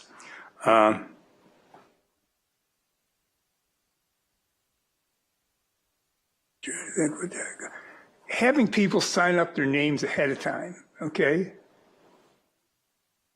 what does that do for us? I'm just trying to, I mean, if I'm going to give you a phony name, doesn't make it, you know, if that's what I'm trying to, if I want to do a presentation and keep myself anonymous, I'll give you a phony name. You're correct. People still could do that. And again, anonymous participation is kind of a fundamental part of the Brown Act. But it's more so that requiring advanced planning is where the organized groups, you don't see them targeting those meetings as often. Now, this is new territory. We don't know how the public will respond to a lot of things, but we do see more and more cities. There are a handful out there now that have moved to this registration model in response to Zoom bombing, to try and find a way to still have hybrid meetings and minimize that kind of hate speech and the other issues that were disrupting public meetings.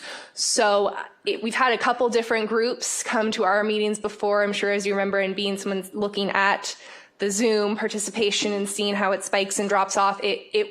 It would typically spike at some point when we were already into the meeting. So I don't know how they organize themselves. I don't know how far in advance they coordinate, but requiring them to plan in advance and organize themselves before the meeting even begins, I think would create some barriers. Yeah, I'm willing to try that. I don't know how well it's going to work, but I think that may be worth taking a shot at and see where it goes. I agree. Moving public comments at the end of the meeting, I think, is a non-starter for me. I do think the people have the desire and the right to sort of say what they want to say, and I think it's important for us to hear it. And if we have to put a comment back at them, I think we should be able to do that. And it's probably not going to happen that well if it takes place late at night.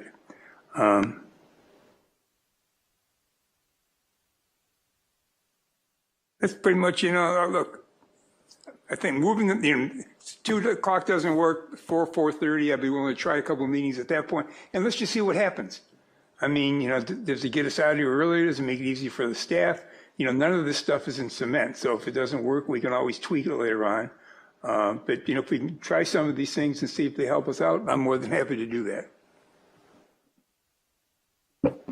Okay. Great comments by everybody.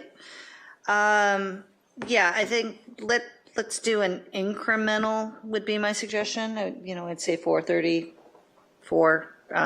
whatever we kind of agree. I do think pushing it any earlier than that, we do run the risk.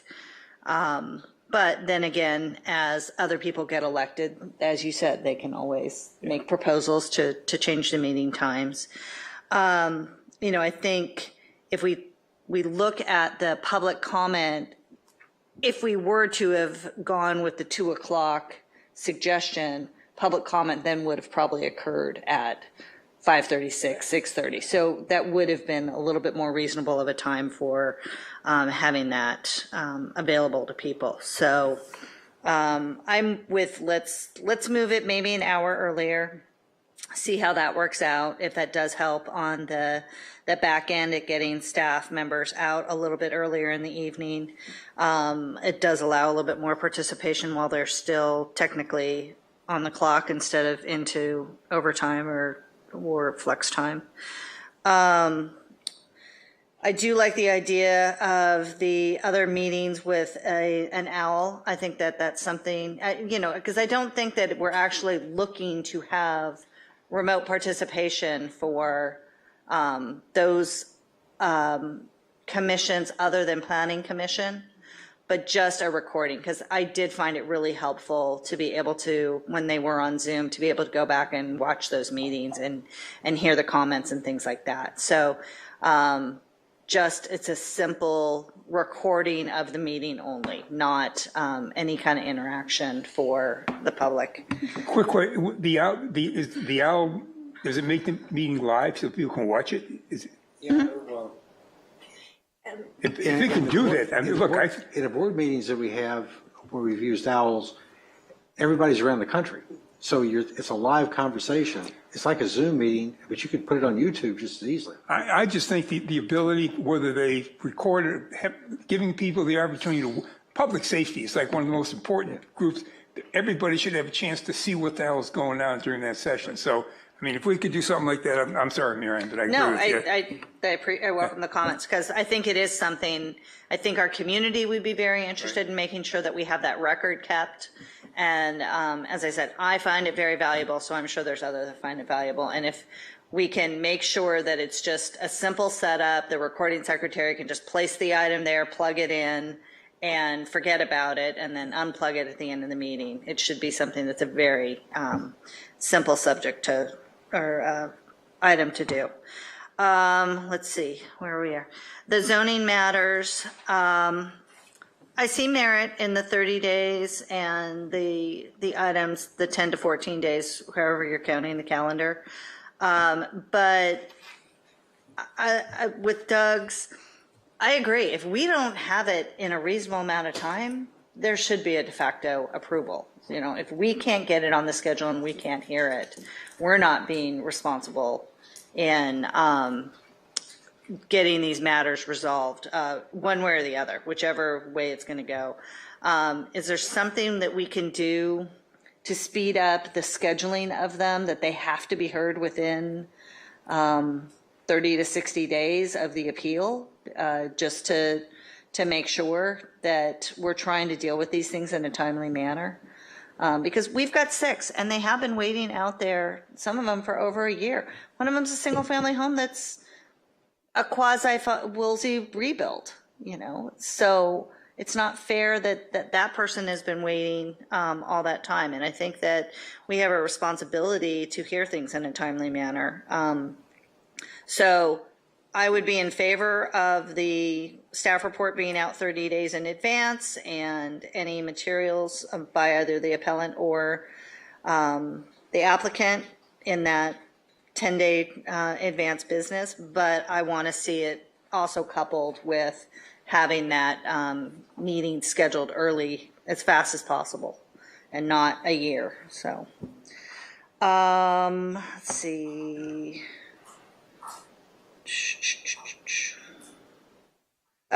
With regards to remote participants and limiting it to Malibu residents, I think that unfortunately we have a large amount of surrounding community members that don't live within the city of Malibu, but still have an impact, whether it's the school district boundaries for Malibu, because there's kids from Coral Canyon, there's kids from Sunset Mesa, sometimes over the hill. We have a large area that is beyond the just the city limits that actually interact with our community and are a part of our community, either by having businesses or participating. So I'm not in favor of limiting anybody being able to do on things, but if we were going to move forward, I would want specific boundaries beyond our city limits that include that. And obviously anybody who's been displaced by a fire is exempt from that, regardless of where their registration is. And you know, even that, we're going to have to kind of put a time frame on how long they're considered a resident if they're not actively moving forward with rebuilding their home, if we're going to limit. My first choice is not limiting it at all, but if the votes are there to limit, I think that there are some parameters that we need to put on that. So I think that's all I've got. So let's hear people's. I'm just wondering if it'd be a good idea to maybe do a straw poll to give some direction on each one of these items to Kelsey. Sure. Let's start with meeting time. Is everyone in favor of moving to 4:30? I am. I'm in. Yeah. Okay, so that looks like we're gonna. I'm a no, but that's okay. Okay. And is that for the two meetings a month? That's for the Monday, our regularly scheduled Monday meetings. This is primarily intended to get direction on how to set your regularly scheduled meetings. We can determine the scheduling of special meetings as needed, but your regular meetings need to be set by ordinance. Bruce, where do you posted it? Just. Well, I said before, one, it's going to interfere with both council members as well as participants who work. But secondly, if we do that, we're going to keep the requirement that public comment not be till any earlier than 6:30, because if you start the meeting an hour earlier, you have the potential for public comment coming up at 5:30, when public may not be here. You can do that. I'm just trying to understand. If you say no, why? I'm just trying to get smarter. Okay. I hear you. Well, I guess the next straw poll question is what time for public comments? I do think the format that we adopted, where you say it's not going to be before 6:30, was a good way to do that. And the only question I would have is, what time do we start it? But I'll leave it to the mayor. Well, I mean, let's take tonight, for example. What time did we start public comment? It was 8 o'clock? It was about 8 o'clock. Yeah.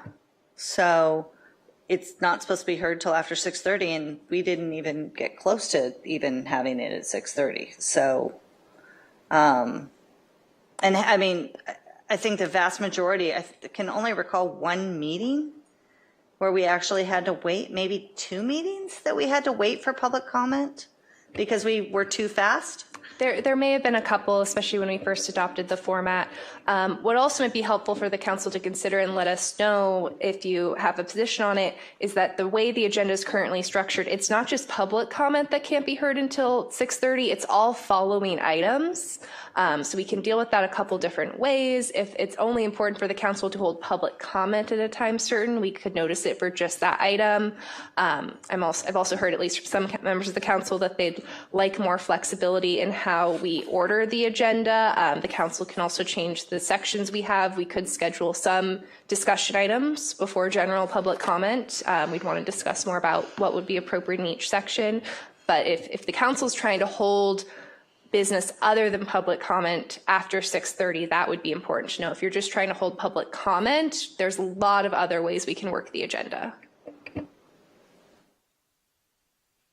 Okay. Do we want to tackle that or go on to another straw poll item?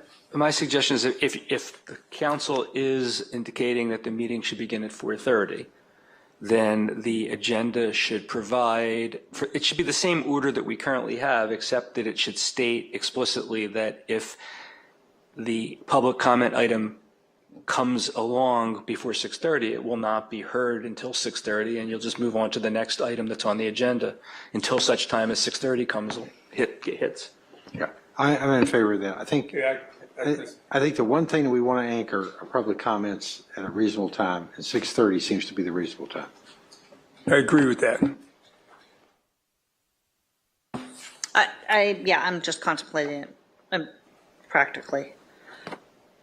So the suggestion is that we would have consent calendar, presentations, and then if it's 6:30, the public would comment. If it's not yet 6:30, you move on to the next item. And then you'd come back to the public comment as soon after 6:30 as an item ends. An item or a category? Any item that you're on as the 6:30 mark hits, you continue that item till it ends, and then you call public comment. Will that work for you?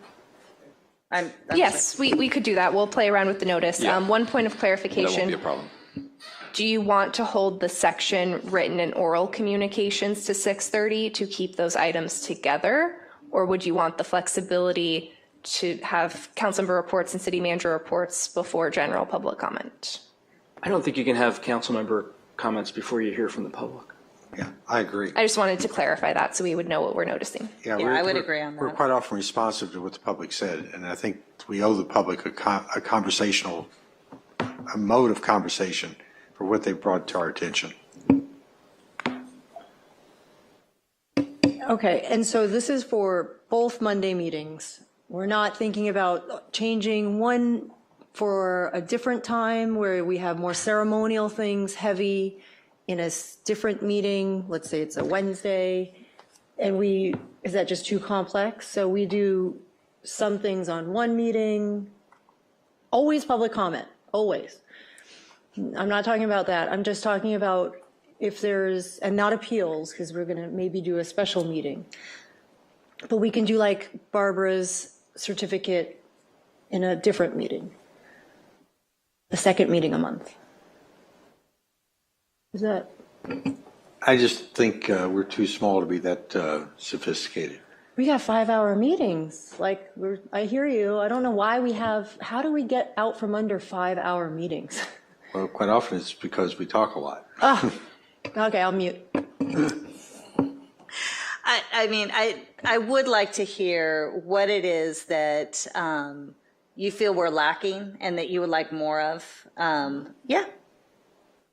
Well, I mean, I was just looking at the times that other meetings have, and they're just 1 hour, 2 hours. I know that we're a complicated city because we have fires and things of that nature. So I don't know if we're lacking, but maybe it's just not organized where we do like the ceremonial stuff, the presentations in one meeting.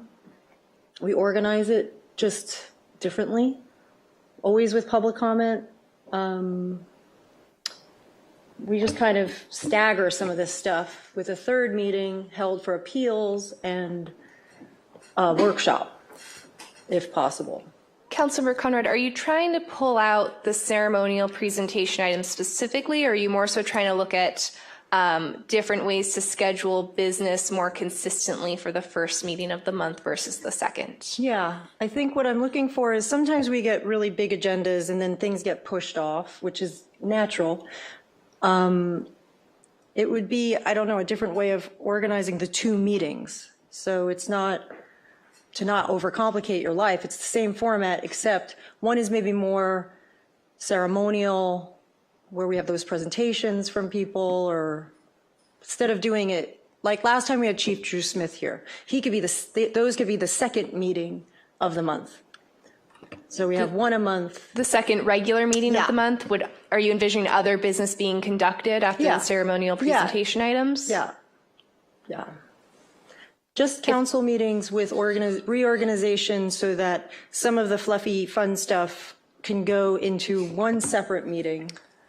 If the council wanted to consolidate its ceremonial presentation items to typically only be scheduled on one meeting a month, we certainly could. We need to talk about it a little bit more. The only consequences would be that occasionally we might miss a proclamation because the month has already passed and we didn't get on the first meeting of the month. And then, of course, we just wouldn't be able to schedule presentation updates for the other meeting of the month. Mm-hmm. We do internally have some kind of rules of thumb we use to try to manage those items. I typically try never to schedule more than 3 for a meeting. Mm-hmm. We advise the presenters to limit their presentation to 10 minutes, although they often run over. That's something we could also codify in your rules of procedure and decorum if that's the kind of tightening up we're trying to do. I'm not sure, but thank you.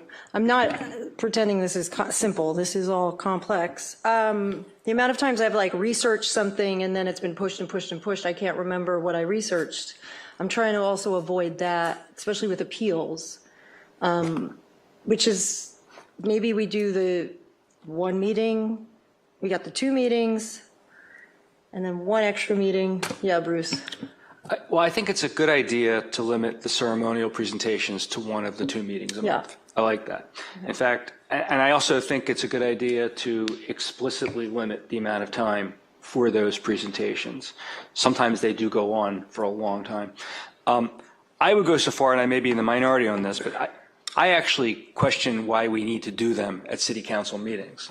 I mean, the mayor or the city manager or somebody could do them with the presenter on video and just post it on the city's website. I mean, I find for the few people that are usually at the meeting and the very few that are watching the meeting live, the use of that time is probably wasted in comparison to the amount of people that it would reach in any event if you just recorded it.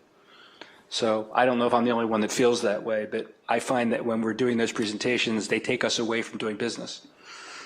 I'll throw in a quick comment on this. First off, if you have it limited to 1 time a month, not everybody's going to be able to make that. One of the advantages of having 2 meetings is you have a little more flexibility for the people that are not going to be here anyway.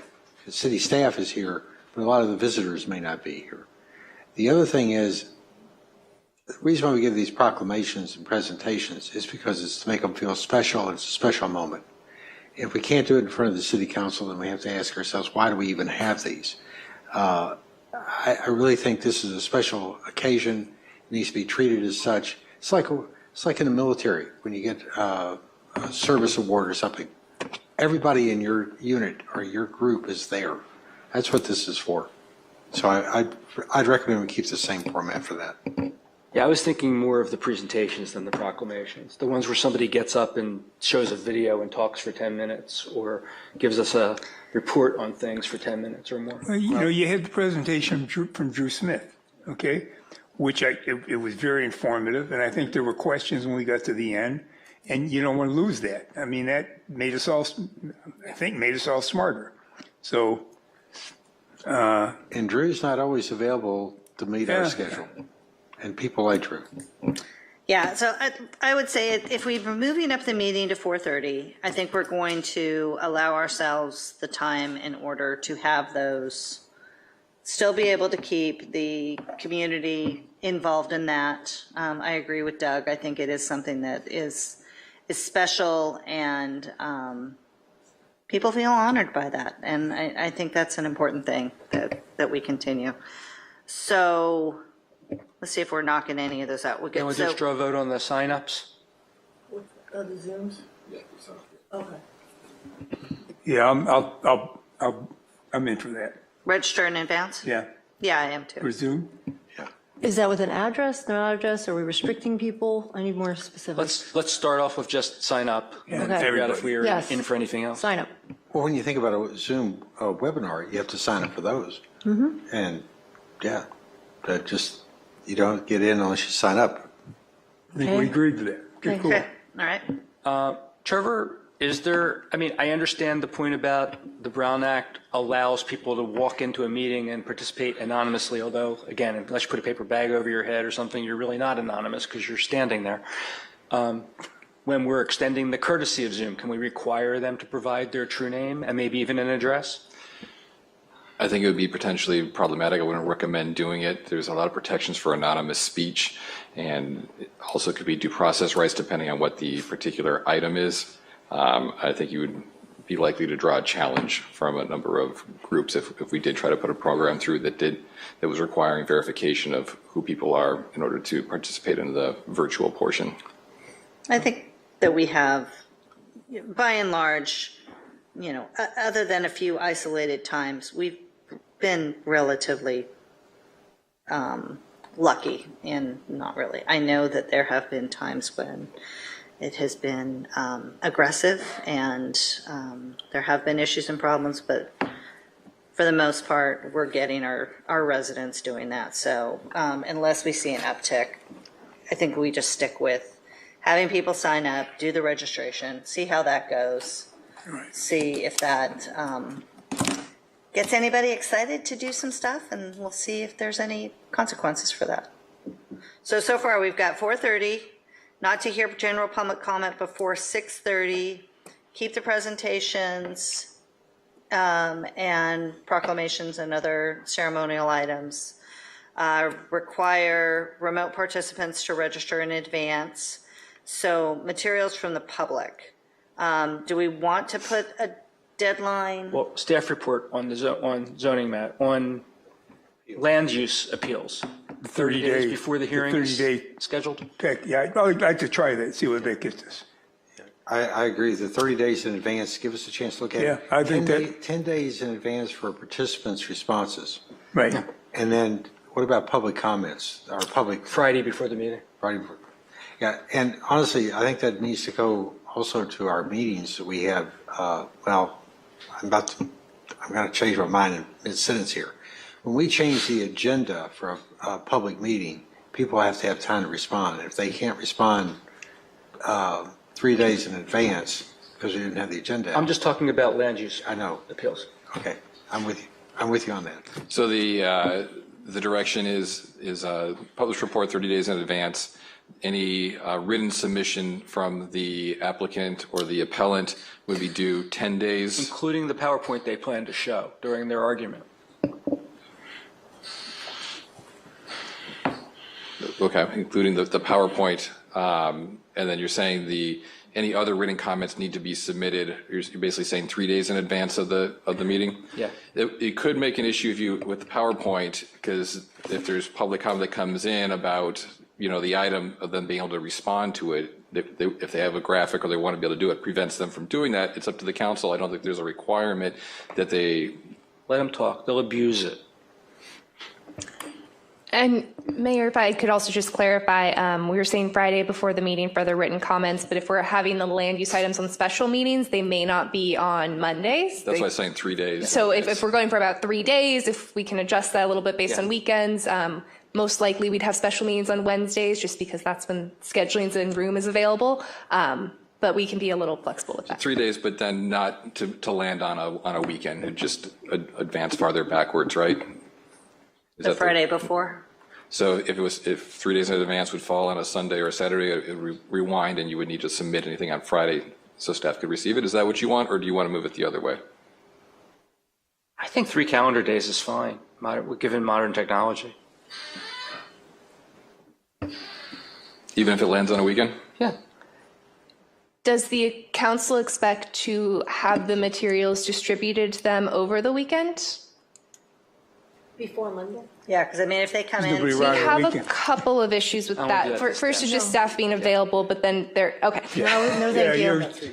Yeah, we're thinking that they're going to email us directly, but yeah, if they use the, but not all the time. All right, 3 business days? Yeah, 3 business days instead of calendar days. Yeah, cool. Or do we just say the Friday before?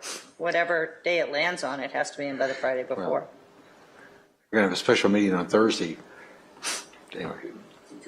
3 business days will be more consistent if that's 3 business days. Okay, cool. I'd like to make one other suggestion on that, on the land use appeals. I believe that the applicant should go first, whether they're the appellant or not, because it is a de novo hearing and we need to decide whether to grant the application. So it's their application, they should go first. And just so I'm just, again, trying to absorb some of this. Okay, Halen comes with my application for the house that's being appealed. You're asking that I go first. Because we need to decide whether to grant your application. And then the appellant goes. Is that not what we do? No, the current way it goes is whoever's appealing. So if the applicant's appealing, if the project was denied, then they would go first. If the project was approved and someone's appealing it and challenging it, then the appellant would go first. Okay, sorry. yeah, because it's the person that is bringing the issue, so they should be the ones that are that's how it's set making up, their argument why the decision is wrong. That's the way it's set up now. That's what you're proposing? No, he's proposing to flip it. Because what's strange, that would make sense in court, and that's the way it works in court. But what's strange about our land use appeals is that they're really not appeals. We're really deciding in the first instance whether to grant the application. Just like it's as if there was no planning commission hearing. We're now deciding the same thing they decided. But it has been decided by the planning commission. But it disappears upon appeal. No, I still think about it. I get it. It's like, what did the planning commission say? Oh, they denied it, 3-2 vote, or they approved it, and then it's been appealed. I do have that record in my brain. Okay,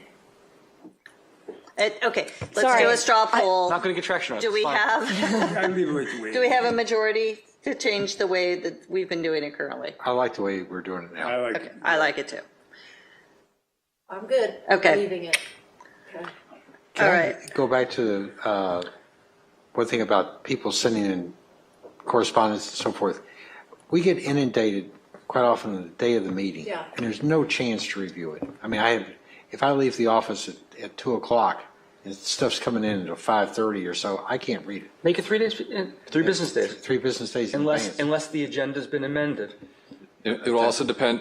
It will also count on the council being diligent and not accepting any correspondence on an item coming in afterwards. Yeah, Hamish made the comment about, I saw his email. I wanted to respond to his email, but because of the things that I had on my schedule today, preparing for the meeting in addition to other things, I didn't have the time to dedicate to actually read it and formulate something. So I agree. I acknowledge I got it. I did do a cursory review of it, but nothing substantial to be able to respond to it.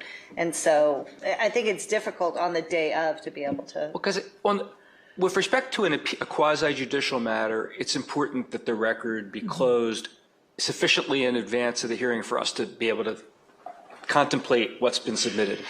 When it's an ordinary matter of business, if somebody wants to wait to the last second to make their view known, it may never be known. That's their problem.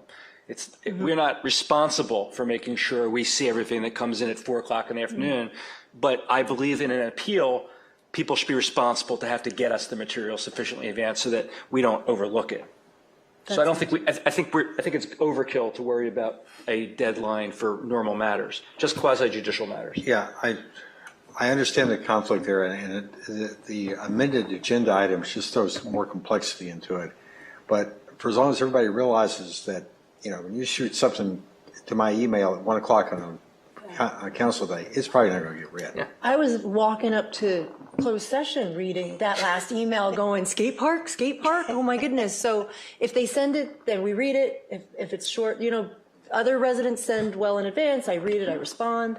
I don't think we can control everything. Yeah. But I do think what you were saying about evidence, I need time to look at evidence or whatever we want to call it, and then I need to look at YouTube videos, and then I need to look at environmental resource videos. So I would like to have some of that timing for the appeals. Okay. Related to this is that two people have, Marianne and Doug both raised some kind of a de facto approval. I think one that would probably violate the law because we have to we have to make findings, and you can't make findings without a hearing de facto. But I would support a requirement that the report that has to be 30 days in advance of the hearing has to be prepared within 90 days of the filing of the appeal, unless the staff member responsible for the report provides the city manager an explanation for why it can't be done, and the city manager agrees that that's acceptable. We got 20. Can we go 60 days? We got 26 open seats in the city. I think was that the number? 24. Okay. I mean, I hear what you're saying, but I'd like to see some of those seats filled with people so we can get this done before we start squeezing people to get, look. Well, I don't favor that. That was an accommodation to Doug and Marianne wanting it to be a de facto approval. I thought at least give them. Yeah, Let's try. You know what? I'm fine. I will accept 90 days because then at least we're moving it forward. I think that's something. So. I'm saying until we get more people in place and we've got the bodies to get it done. If you impose that, you're going to force staff to stop doing everything else. Yeah, I don't want to do that. Yeah, it's a great idea, but we don't have the staff, and we got too many. I disagree. These people are waiting over a year. That's a de facto denial, and they are in limbo, and they can't move forward because we're not moving forward with their thing. And especially if they got an approval by the Planning Commission, and it's an appeal to request the project be denied, they can't do anything until we make a decision. Marianne, I could agree with you more, but I think until we get the staff in, our best interim How many step, of those are planning? Well, our best interim step is to have these standalone meetings to hear them, because right now it's a matter of scheduling, and we've got 2 appeals I know are just waiting because we couldn't schedule the meeting. We've got 6 appeals waiting because we couldn't schedule meetings. Fortunately for the Palisades fire rebuilds, if they do them right, like for like, they're not going to be appealable. Right. That would, not putting any deadlines in creates a huge incentive to do a clean sheet project that isn't subject to an appeal. See, and I agree with that. I mean, if everybody. There were clean sheets projects that are on appeal and that have been on appeal. So that is not. Well, how about a deadline then for just a clean sheets project? Look, right now, let's just keep it where it is until we get more bodies. Let's get the standalone meeting and take that as our first step. Okay. Well, I suspect Marianne would support that. I mean, maybe we have a third vote. What about a deadline, a 90-day deadline for an appeal to be heard on a matter that does not involve any discretionary approvals? No, because a site plan review is considered discretionary approval. Well, we'll give people a huge incentive to do something that doesn't require discretionary approval. There aren't any appeals of non-discretionary items. I think they're all done at a staff level. Could you repeat that? I don't believe that there would be any appeal of a non-discretionary approval. They're all just done at a staff level. So that's what I thought, but I was hearing otherwise. Well, what would there be? A site plan review has findings. A coastal development permit has discretionary findings. The only things that really An administrative coastal development permit is approved by the staff. The SPR is approved by the staff. It's reported to the Planning Commission. Those are still discretionary. Okay. Withdrawn. Let's go to the next one. I think, what else is there? Do we want to talk I about lost track. Presentations? We did that. Time limit on presentations, do we agree on that? Public comment presentations, we're not going to allow. How about a 5-minute limit on presentations unless the city manager specifically authorizes an extension? This is for the public comment section? No, on the special presentations, like when someone comes and tells us about some nature issue and wants to bring us up to date on what they're doing. So the ceremonial presentation items heard after the consent calendar, a 5-minute limit for each of those. Does that apply also to commission reports? They're limited to 3 already. Okay. So Drew Smith is supposed he had 10 minutes, he's only going to get 5. City manager can give them 10, 15, whatever. The default would be 5 minutes unless they ask for and get an extension in advance of the meeting. You would be that judge? I mean, I don't think those are the ones that are really causing that much of the issue. It's the, well, I'd like to differentiate. technology, honestly. I mean, it's. I'd like to differentiate, like the Drew Smith versus the, whatever the lovely charity who came 2 weeks ago, and they spoke for a while. Actually, his was pretty, I told him 10 minutes, so. Well, he stayed pretty close. I think maybe he went 12. Are those so the Drew Smith seems they all seem very important to me. That's why I was like, let's put them on a different meeting than the business meeting. Then we can give those people the 10 minutes. Okay, how about we do this? Look, let's move the meeting start time to 4:30. That will allow, and if we're not going to have public comment start before 6:30, that gives us a 2-hour thing to do this. Staff is already limiting those to a maximum of 3 presentations of maximum 10 minutes. The mayor will be more diligent at making sure the clock is there to cut them off. And so we've got start time meeting 4:30, remote participants sign up on Zoom. We all agree on that, correct? Yeah. Okay. General public comment will not begin before 6:30, and we will just adjust items on the agenda to fill that space if for some reason we do get through other things first. Materials from the public on just general items. Are we saying that we want those things by Friday, or are we fine with those coming in? Just appeals. Submit them at your risk. Yeah. But if we do have a speaker and they want to bring in a PowerPoint, are we still going to allow that? I thought we said no for the public comment. Okay. Public Yeah, comment. because of technology, it becomes a time. I disagree with that one. Just so you know, I know a lot of times members of the public will come in and 2 or 3 of them will have recorded 3 minutes each of a 6 or 9 minute presentation. I think it's very clever, and I actually appreciate the way they do it. I wouldn't stop them from being able to do that. But okay. So does staff need those items submitted earlier in order to resolve? Well, I think when I talked to Kelsey, as we talked to Kelsey earlier, that it's the time suck for staff to deal with all this stuff. Our technology isn't exactly booming at the moment. So why don't we sort of work on stuff that we know is going to work and say no to the presentations? Yeah, I think in the public comments, it's not about a particular item. It's just a general statement. They can give us a hard copy.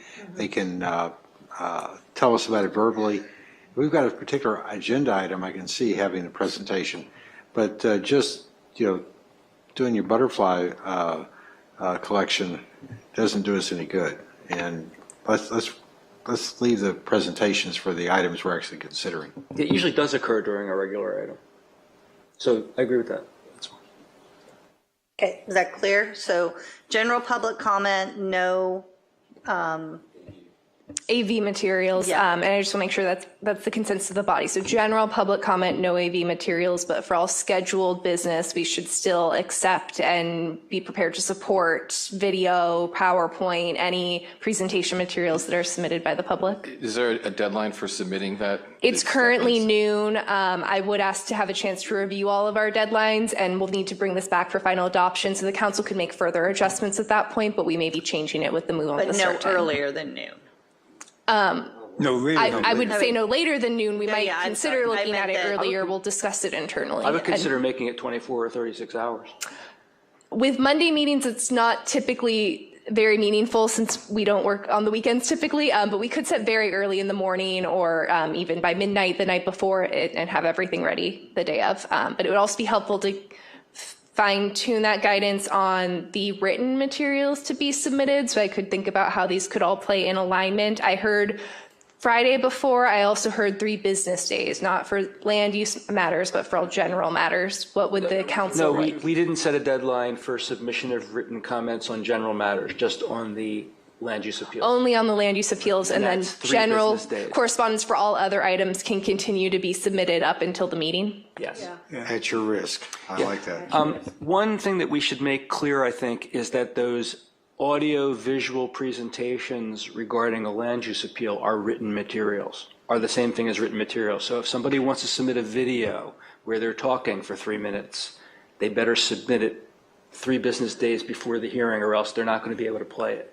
It may be simpler to just set the deadline the same for those meetings. The deadline for their written corresponds to their deadline for the AV materials. No, my point is that that's really part of the advanced public comment that we should be getting. So they should be submitting it no later than 3 business days before the hearing. So you want it distributed to you no later than 3 business days before the hearing. Do you still want them to be allowed to display it during their 15 minutes at the podium?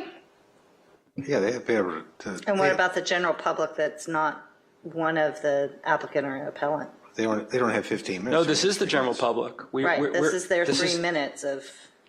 Oh, I'm sorry. I understand the distinction now, because the applicants and appellants must submit their materials 10 days before the appeal is heard, and then the general public must submit their materials 3 working days before. So you would also want any of their presentation materials submitted at that time. They'd still be allowed to present them. Or speak, whichever they prefer. Or speak, But if yes. they have an audio-visual presentation, if they don't give it to us 3 days before the hearing, they're not going to be able to show it. So for land use matters, no materials would be accepted within 3 business days of the meeting.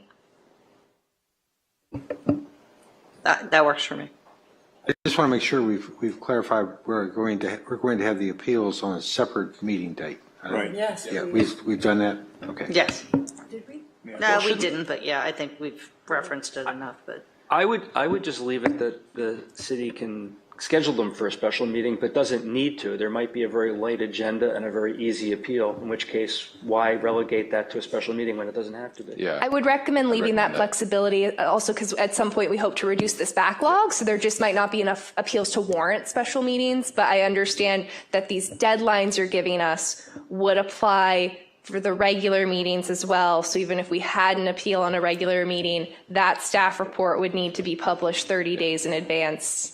And travels by the subject matter, not by the type yes, of so meeting. we'll work on how we'll explain that to the public, but that's possible. Okay, I've lost track of where we are.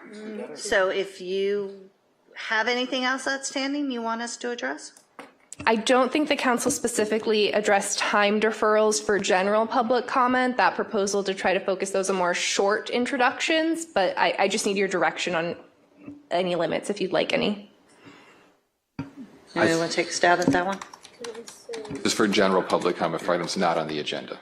Correct. I think it gets abused as much as anything else because we don't always know who's in the room that's supposed to be here to give up their time. The general public comments, they ought to be able to do it in 3 minutes, or if they want to tag team it, they can do that. So you're saying eliminate the time deferrals on general public comment? Yeah. I'll support that. Sounds good. They can still do it on the subject matter ones, but for the general comments, if you look at how our meetings get delayed or extended is because we have a lot of public comments. So it's not trying to take anything away from anybody, but we need to do everything we can to move it quickly. Okay. Anything else outstanding? I think it was clear, but the council's consensus that they'd like direct staff to find the appropriate resources to film all of the commission meetings. Yes. And then my final note is I have your direction here. We're going to take this and we're going to also do a review of the rules of procedure and decorum just to make sure that they're in alignment with all of this. And, you know, if there's any 21st century updates that need to be made since 1998. And we'll be bringing that back to you for a final adoption, and we'll look at timeline for implementation then. That's probably going to be the end of September is what I'd be targeting. And by then we might also have more information on the legislation, but you could take that action, then give us a date implementation schedule. I do want to note we do already have a fair amount of work in the pipeline and some appeals scheduled. Just to be clear, we won't be able to meet these 30-day deadlines or change the submission deadlines for these things already in the pipeline, but we're looking at the big picture and how we want to run the city going forward. We omitted one. Do we or do we not want to require people to be seen when they participate by Zoom? And I understand the technological issue that's been identified, that it causes some potential time lag. I think it's I don't think the lag is going to be all that substantial, and I think people should be seen if they want to participate by Zoom. They shouldn't get to be a black screen, completely anonymous. I'm a no. Anybody else? Well, I don't think Zoom webinar allows you to go online, does it? That's the complexity. It does not. So we would have to be promoting each individual speaker to what's called a panelist. So we'd have to promote them to panelists, ask them to unmute, ask them to turn on video. If they're not responsive to the request to turn on the video, I don't have the power to remotely turn it on for them. Remember, so the council would have to decide how it would want to deal with those situations. And if they turn off their camera and just have their photo image, they could turn off their they could cover their camera if they turned it on. Yeah, they could have Mickey Mouse on there. Well, then they wouldn't be allowed to participate, would be my view. I mean, what I'm saying is you show yourself or you don't show up at all. I don't know if that's legal, is it? You have to come here and stand up in front of everybody.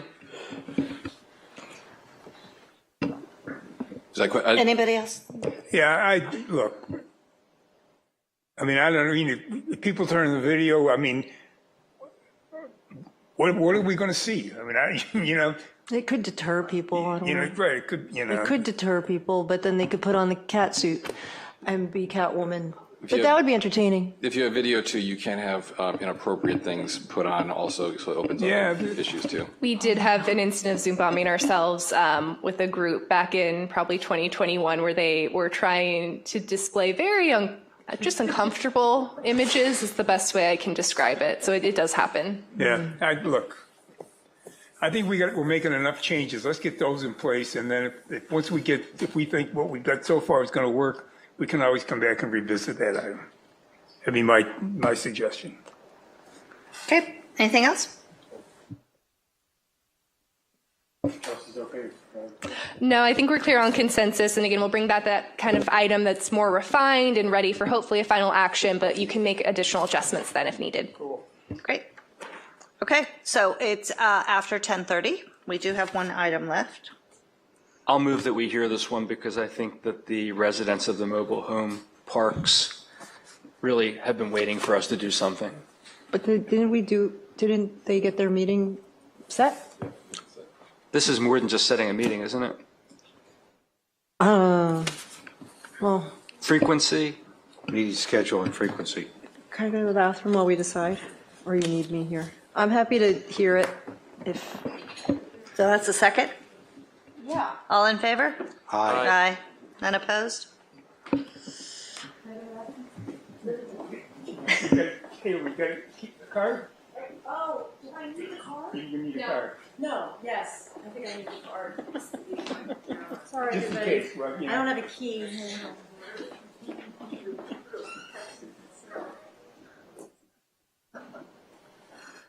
We can continue on, can't we? Yeah. I think they need a minute, so.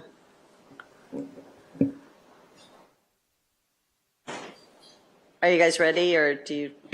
Do you want to continue without all of the council members present? I'd rather wait for her, and I suspect that she'll be back quickly. So if you guys need a minute, or are you ready to go? I have a very brief staff report. Okay, just give us a... Go ahead. Yeah. Sure. We're really just here at the council's direction. At your last regular meeting, after some public comment, you requested us bring back an item to discuss the Mobile Home Park Rent Stabilization Commission's meeting schedule. Right now, it does not have a regular meeting. We have been scheduled for many. I'm sorry. Let me go back a moment. The commission's primary purpose is to consider applications for rent increases or decreases. So it has not met in many years. It had about 20 years dark, but you've reappointed members and we've restarted meetings. We had our first meeting in June, and now we are scheduling the next meeting for September 11th, but the council wanted to have the opportunity to discuss this body and what an appropriate meeting schedule would be, so you can discuss that now. It's also something we could revisit in the future if need be. Okay. Do we have any public comment? We do, one speaker. Do we have anybody online?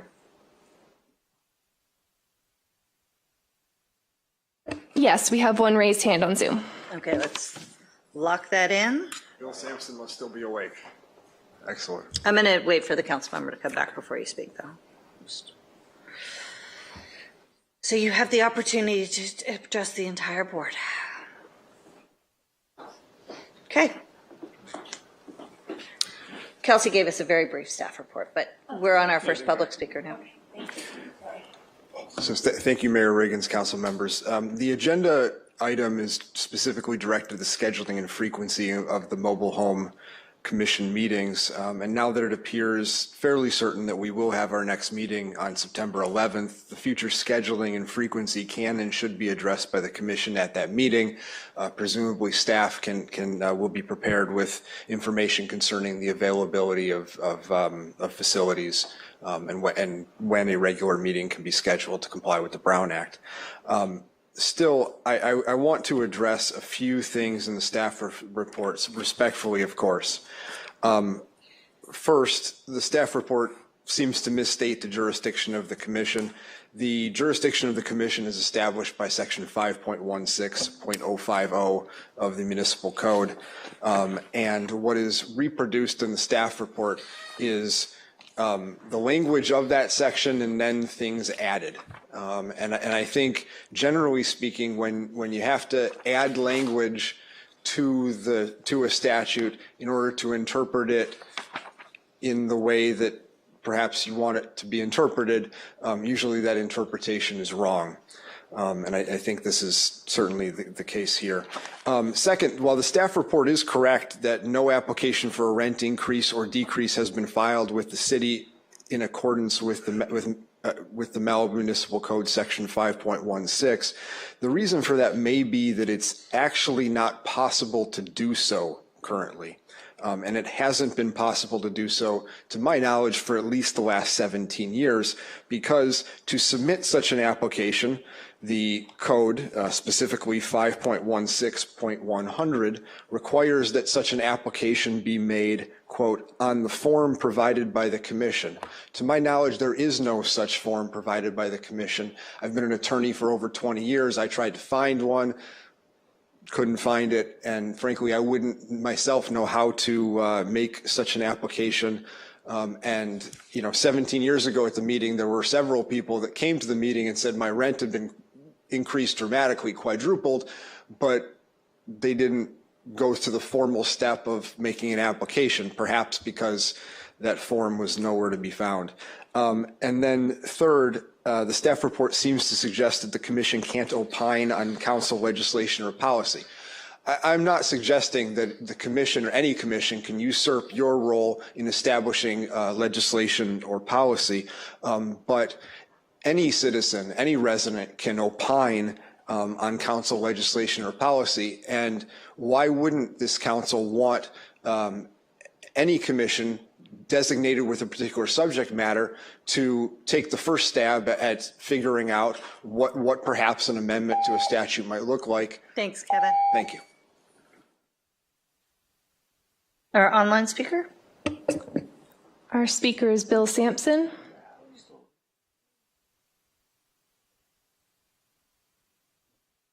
Bill, are you there? Can you hear? Yes. Boy, I can barely hear you. Okay. I am using, it may say Rosemary, I'm using her machine because mine isn't working and I'm not in Malibu. I'm not in California for that matter. Mr. Schenkman's the chair of our commission. I'm the vice chair. I will second his remarks. I think the agenda was simply addressed to getting us scheduled. I would say I'm concerned because we as a commission told a lot of people who lived in the mobile home parks, who had a lot of things to say, that we were going to meet in the next 30 days, and we failed. I don't want that to happen to the people that I was appointed to at least respond to, I guess, as a quasi-judicial officer. So let's try to do better on that.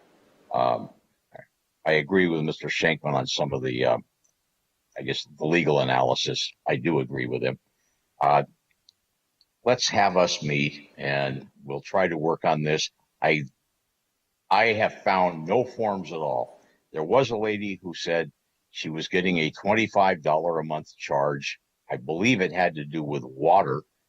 And there is no way for her to do anything about that now.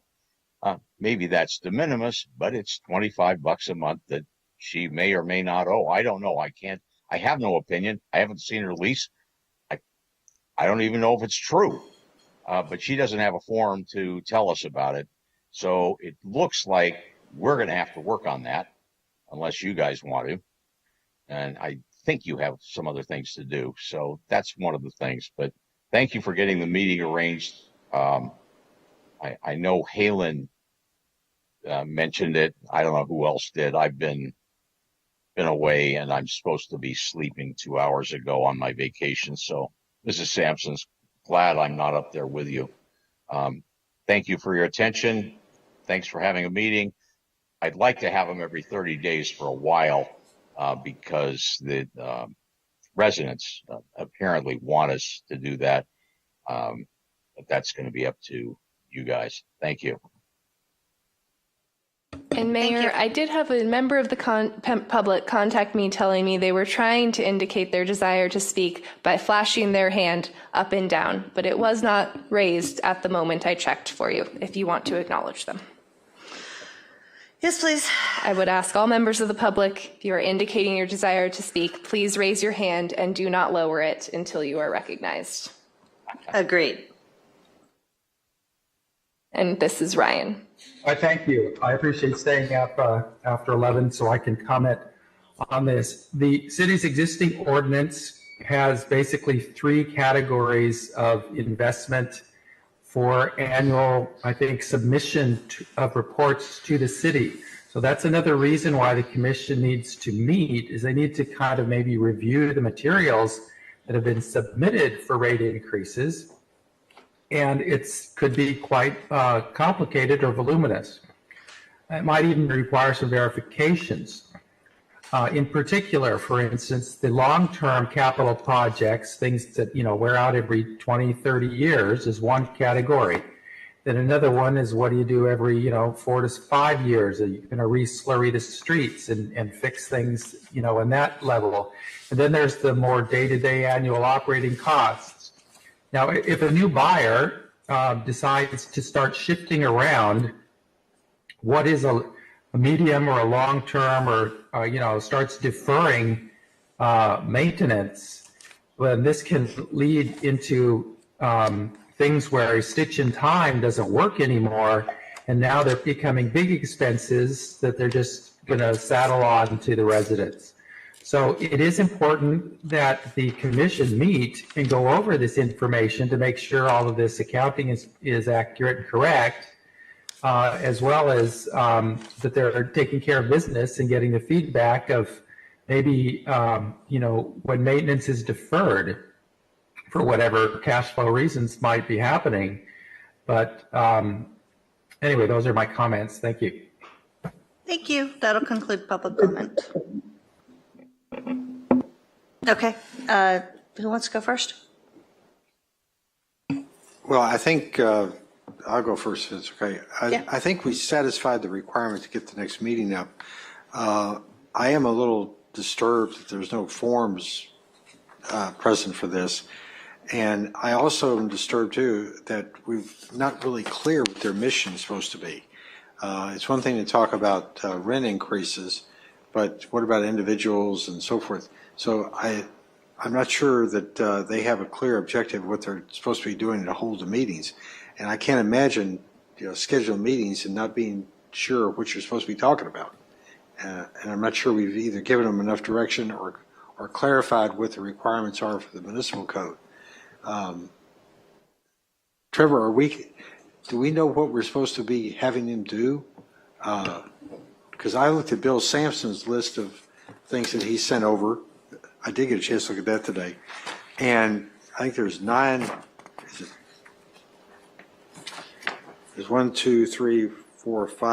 items that he's supposed to be, 5 items supposed to be dealing with.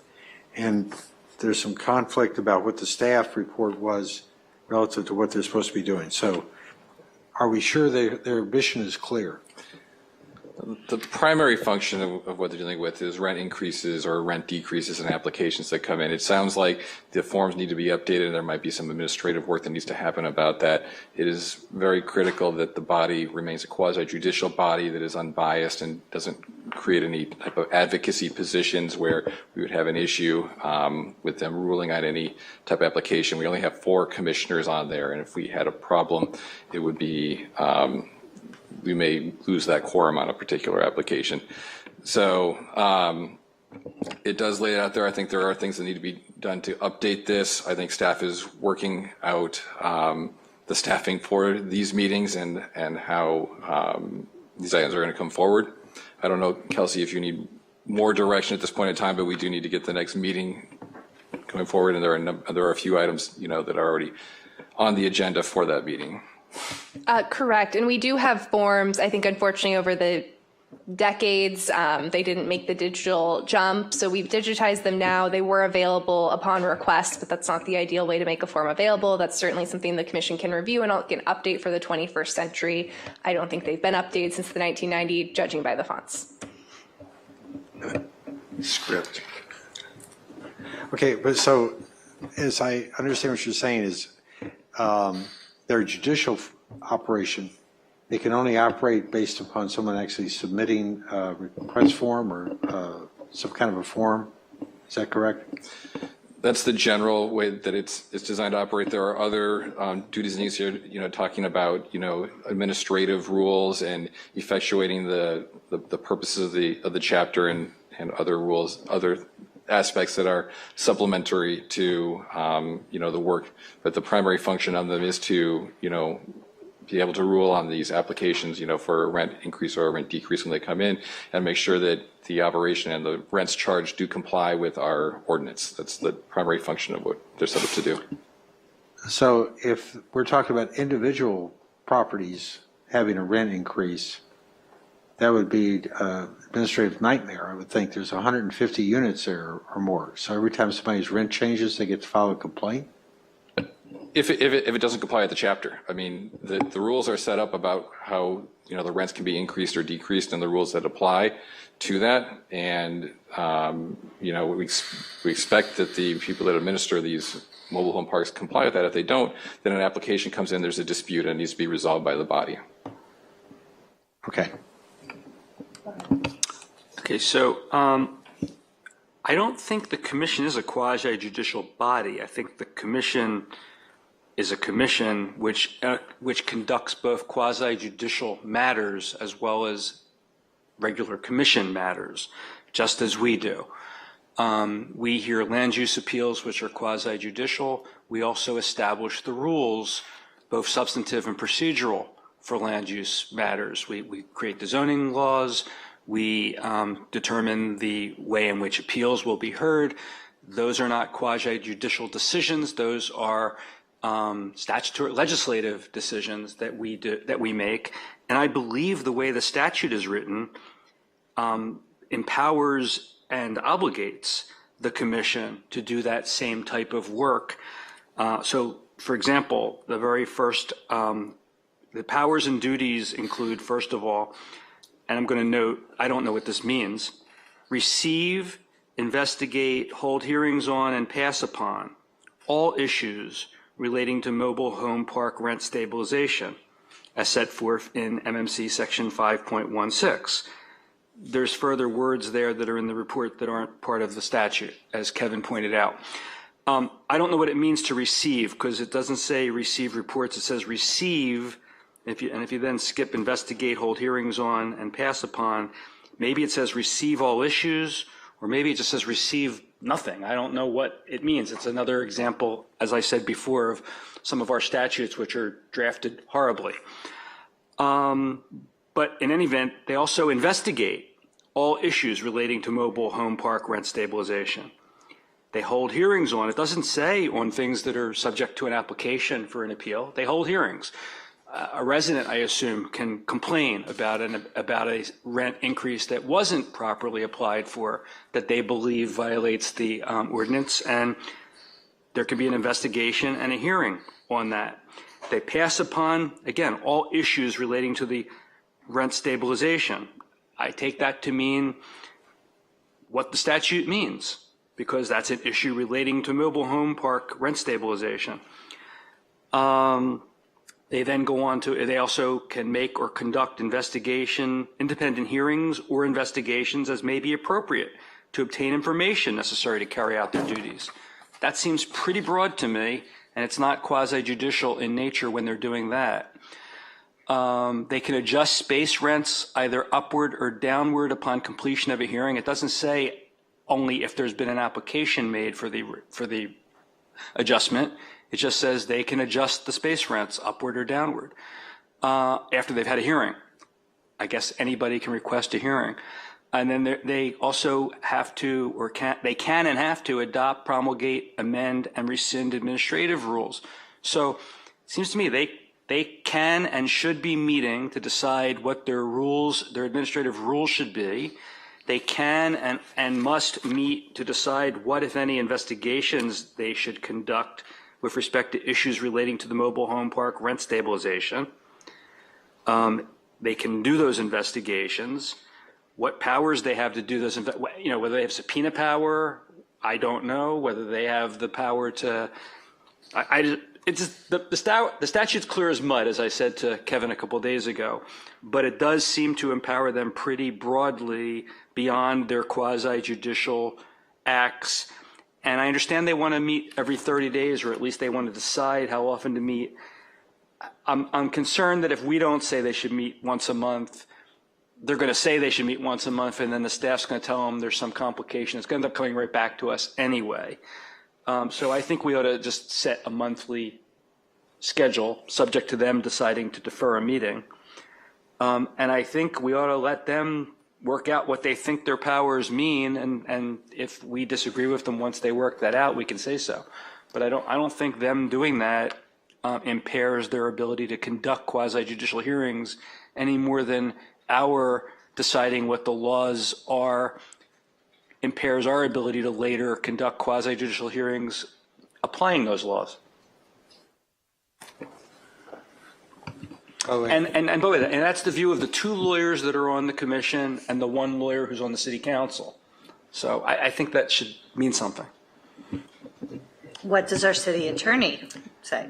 As I said, the duties are primarily quasi-judicial. That's what it's set up for. And it says, A is setting up what it is to receive, investigate, hold hearings on, and pass upon all issues related to mobile home park and rent stabilization as set forth in the chapter. And the chapter has a process for registration, for limitations about, how the process works for the rent increases and the rent decreases.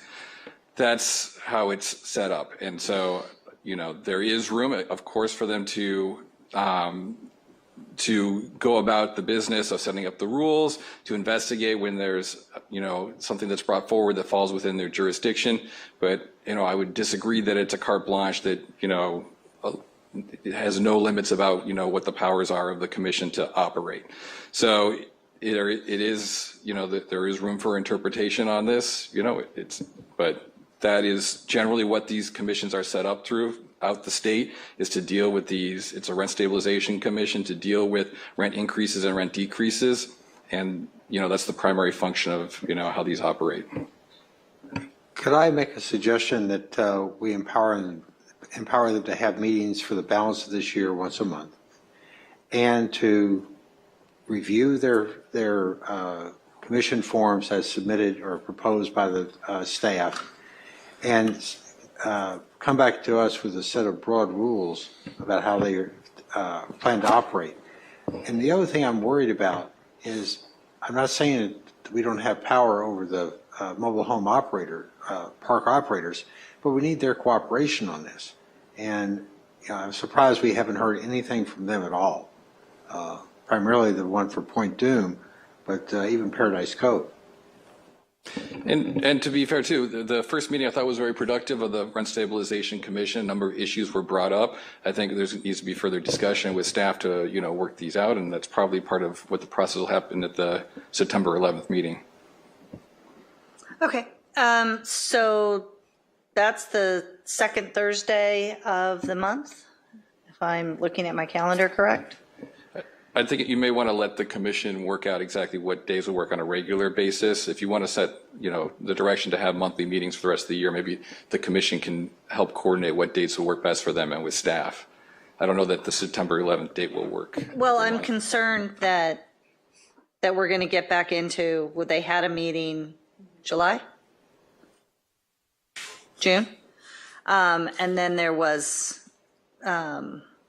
difficulty getting their next one scheduled. So if it benefits everybody that we assign a date, and then those commission members can meet, and if it's problematic on that. I know, other commissions have a set date, but if that doesn't work out for some of those commission members, they've adjusted the time or they've adjusted the day based upon the recording secretary and staff that staffs those meetings availability.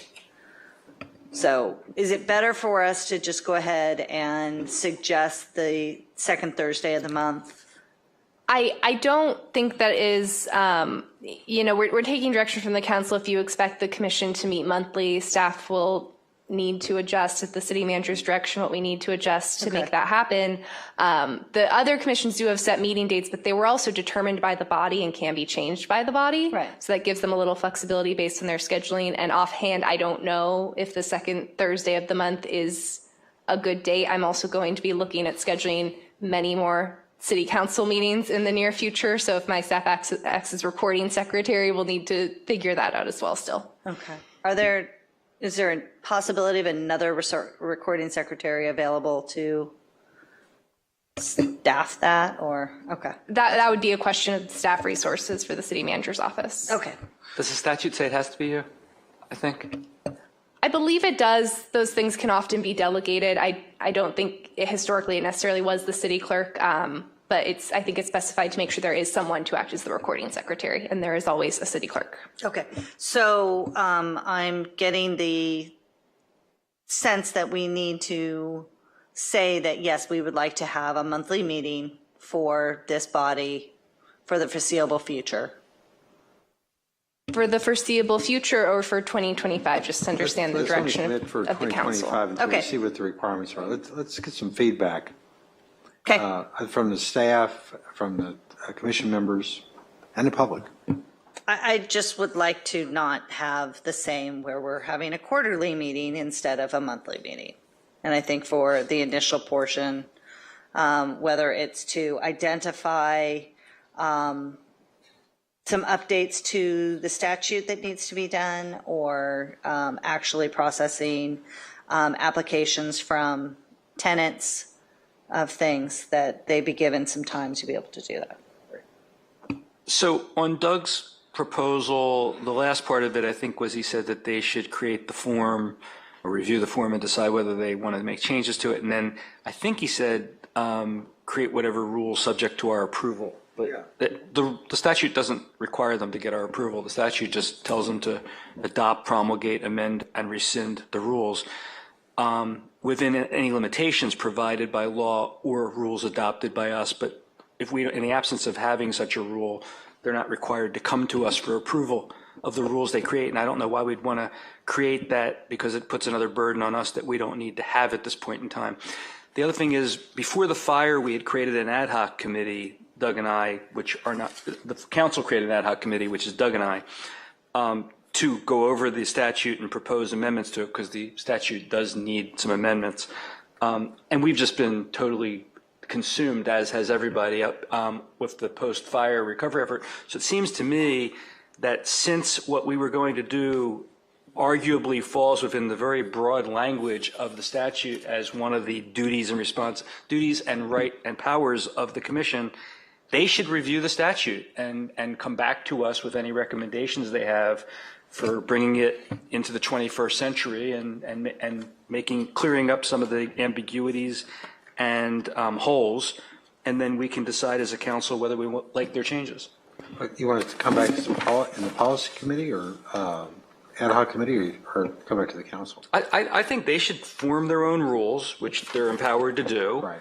And they should review the code and put together a proposal for any changes they think should be made, give them to the staff, and the staff can present it as a council item. Yeah, that's what I was proposing. Oh, I was going to propose the ad hoc, which is you guys, right? Oh, present it to the ad hoc, and then we can figure out whether to present it to the council. That works for me. Yeah, either way. Because what I remember seeing was there was an ad hoc for the mobile home. There is an ad hoc. Who's on the ad hoc? It's a policy committee. Policy. And the check. No, we created an ad hoc this is it. specifically for the statute. Oh, we did? Correct. We did, but then the fire got in the way. Right. So I think that's a great idea, is for them to work with those guys. Yeah, it might be too broad for the topic here, but the ad hoc, if they want to work with the Mobile Home Commission and the members of it, they have the ability to go and do that as it is, and then come up with that recommendation. No, I'm saying let's direct the commission to, under its very broad powers to receive, investigate, all the language that I read before, develop its own proposal for what amendments, if any, are appropriate for us to consider. They can give them to the ad hoc. Yeah. I don't want ad hoc meetings to have to occur where we have to meet with them, because it's just going to never happen. Well, I'm just trying to deal with the Brown Act issue because this was noticed for the meeting schedule and frequency, not providing direction on the reach and duties of the commission, but the ad hoc has the power to reach out to that commission and get input, towards recommendation, which I think is the purpose of what you're looking to do, is get the input from them and then present it to the council, correct? Well, I'll put it this way. I think they have that authority without us directing them. The problem is, as Kevin pointed out, the staff report suggests otherwise, and I want to clear that up. I don't believe that the statute limits their powers from being able to do what I just described. So implicitly, it's in the staff report that was published. And I'm trying to correct that so that they can go forward not being constrained by what's been presented publicly.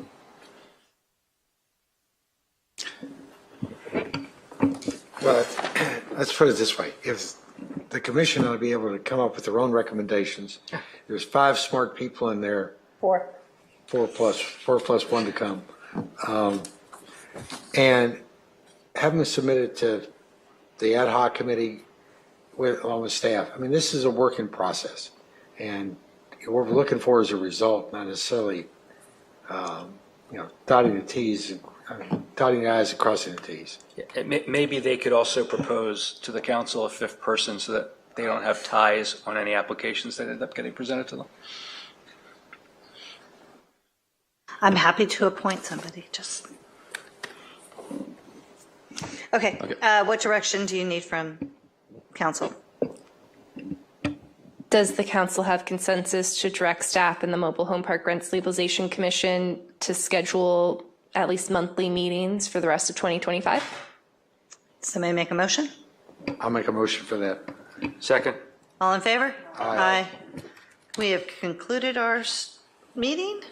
Again, we are adjourning in Toshihito Ozawa, who passed away on May 19th.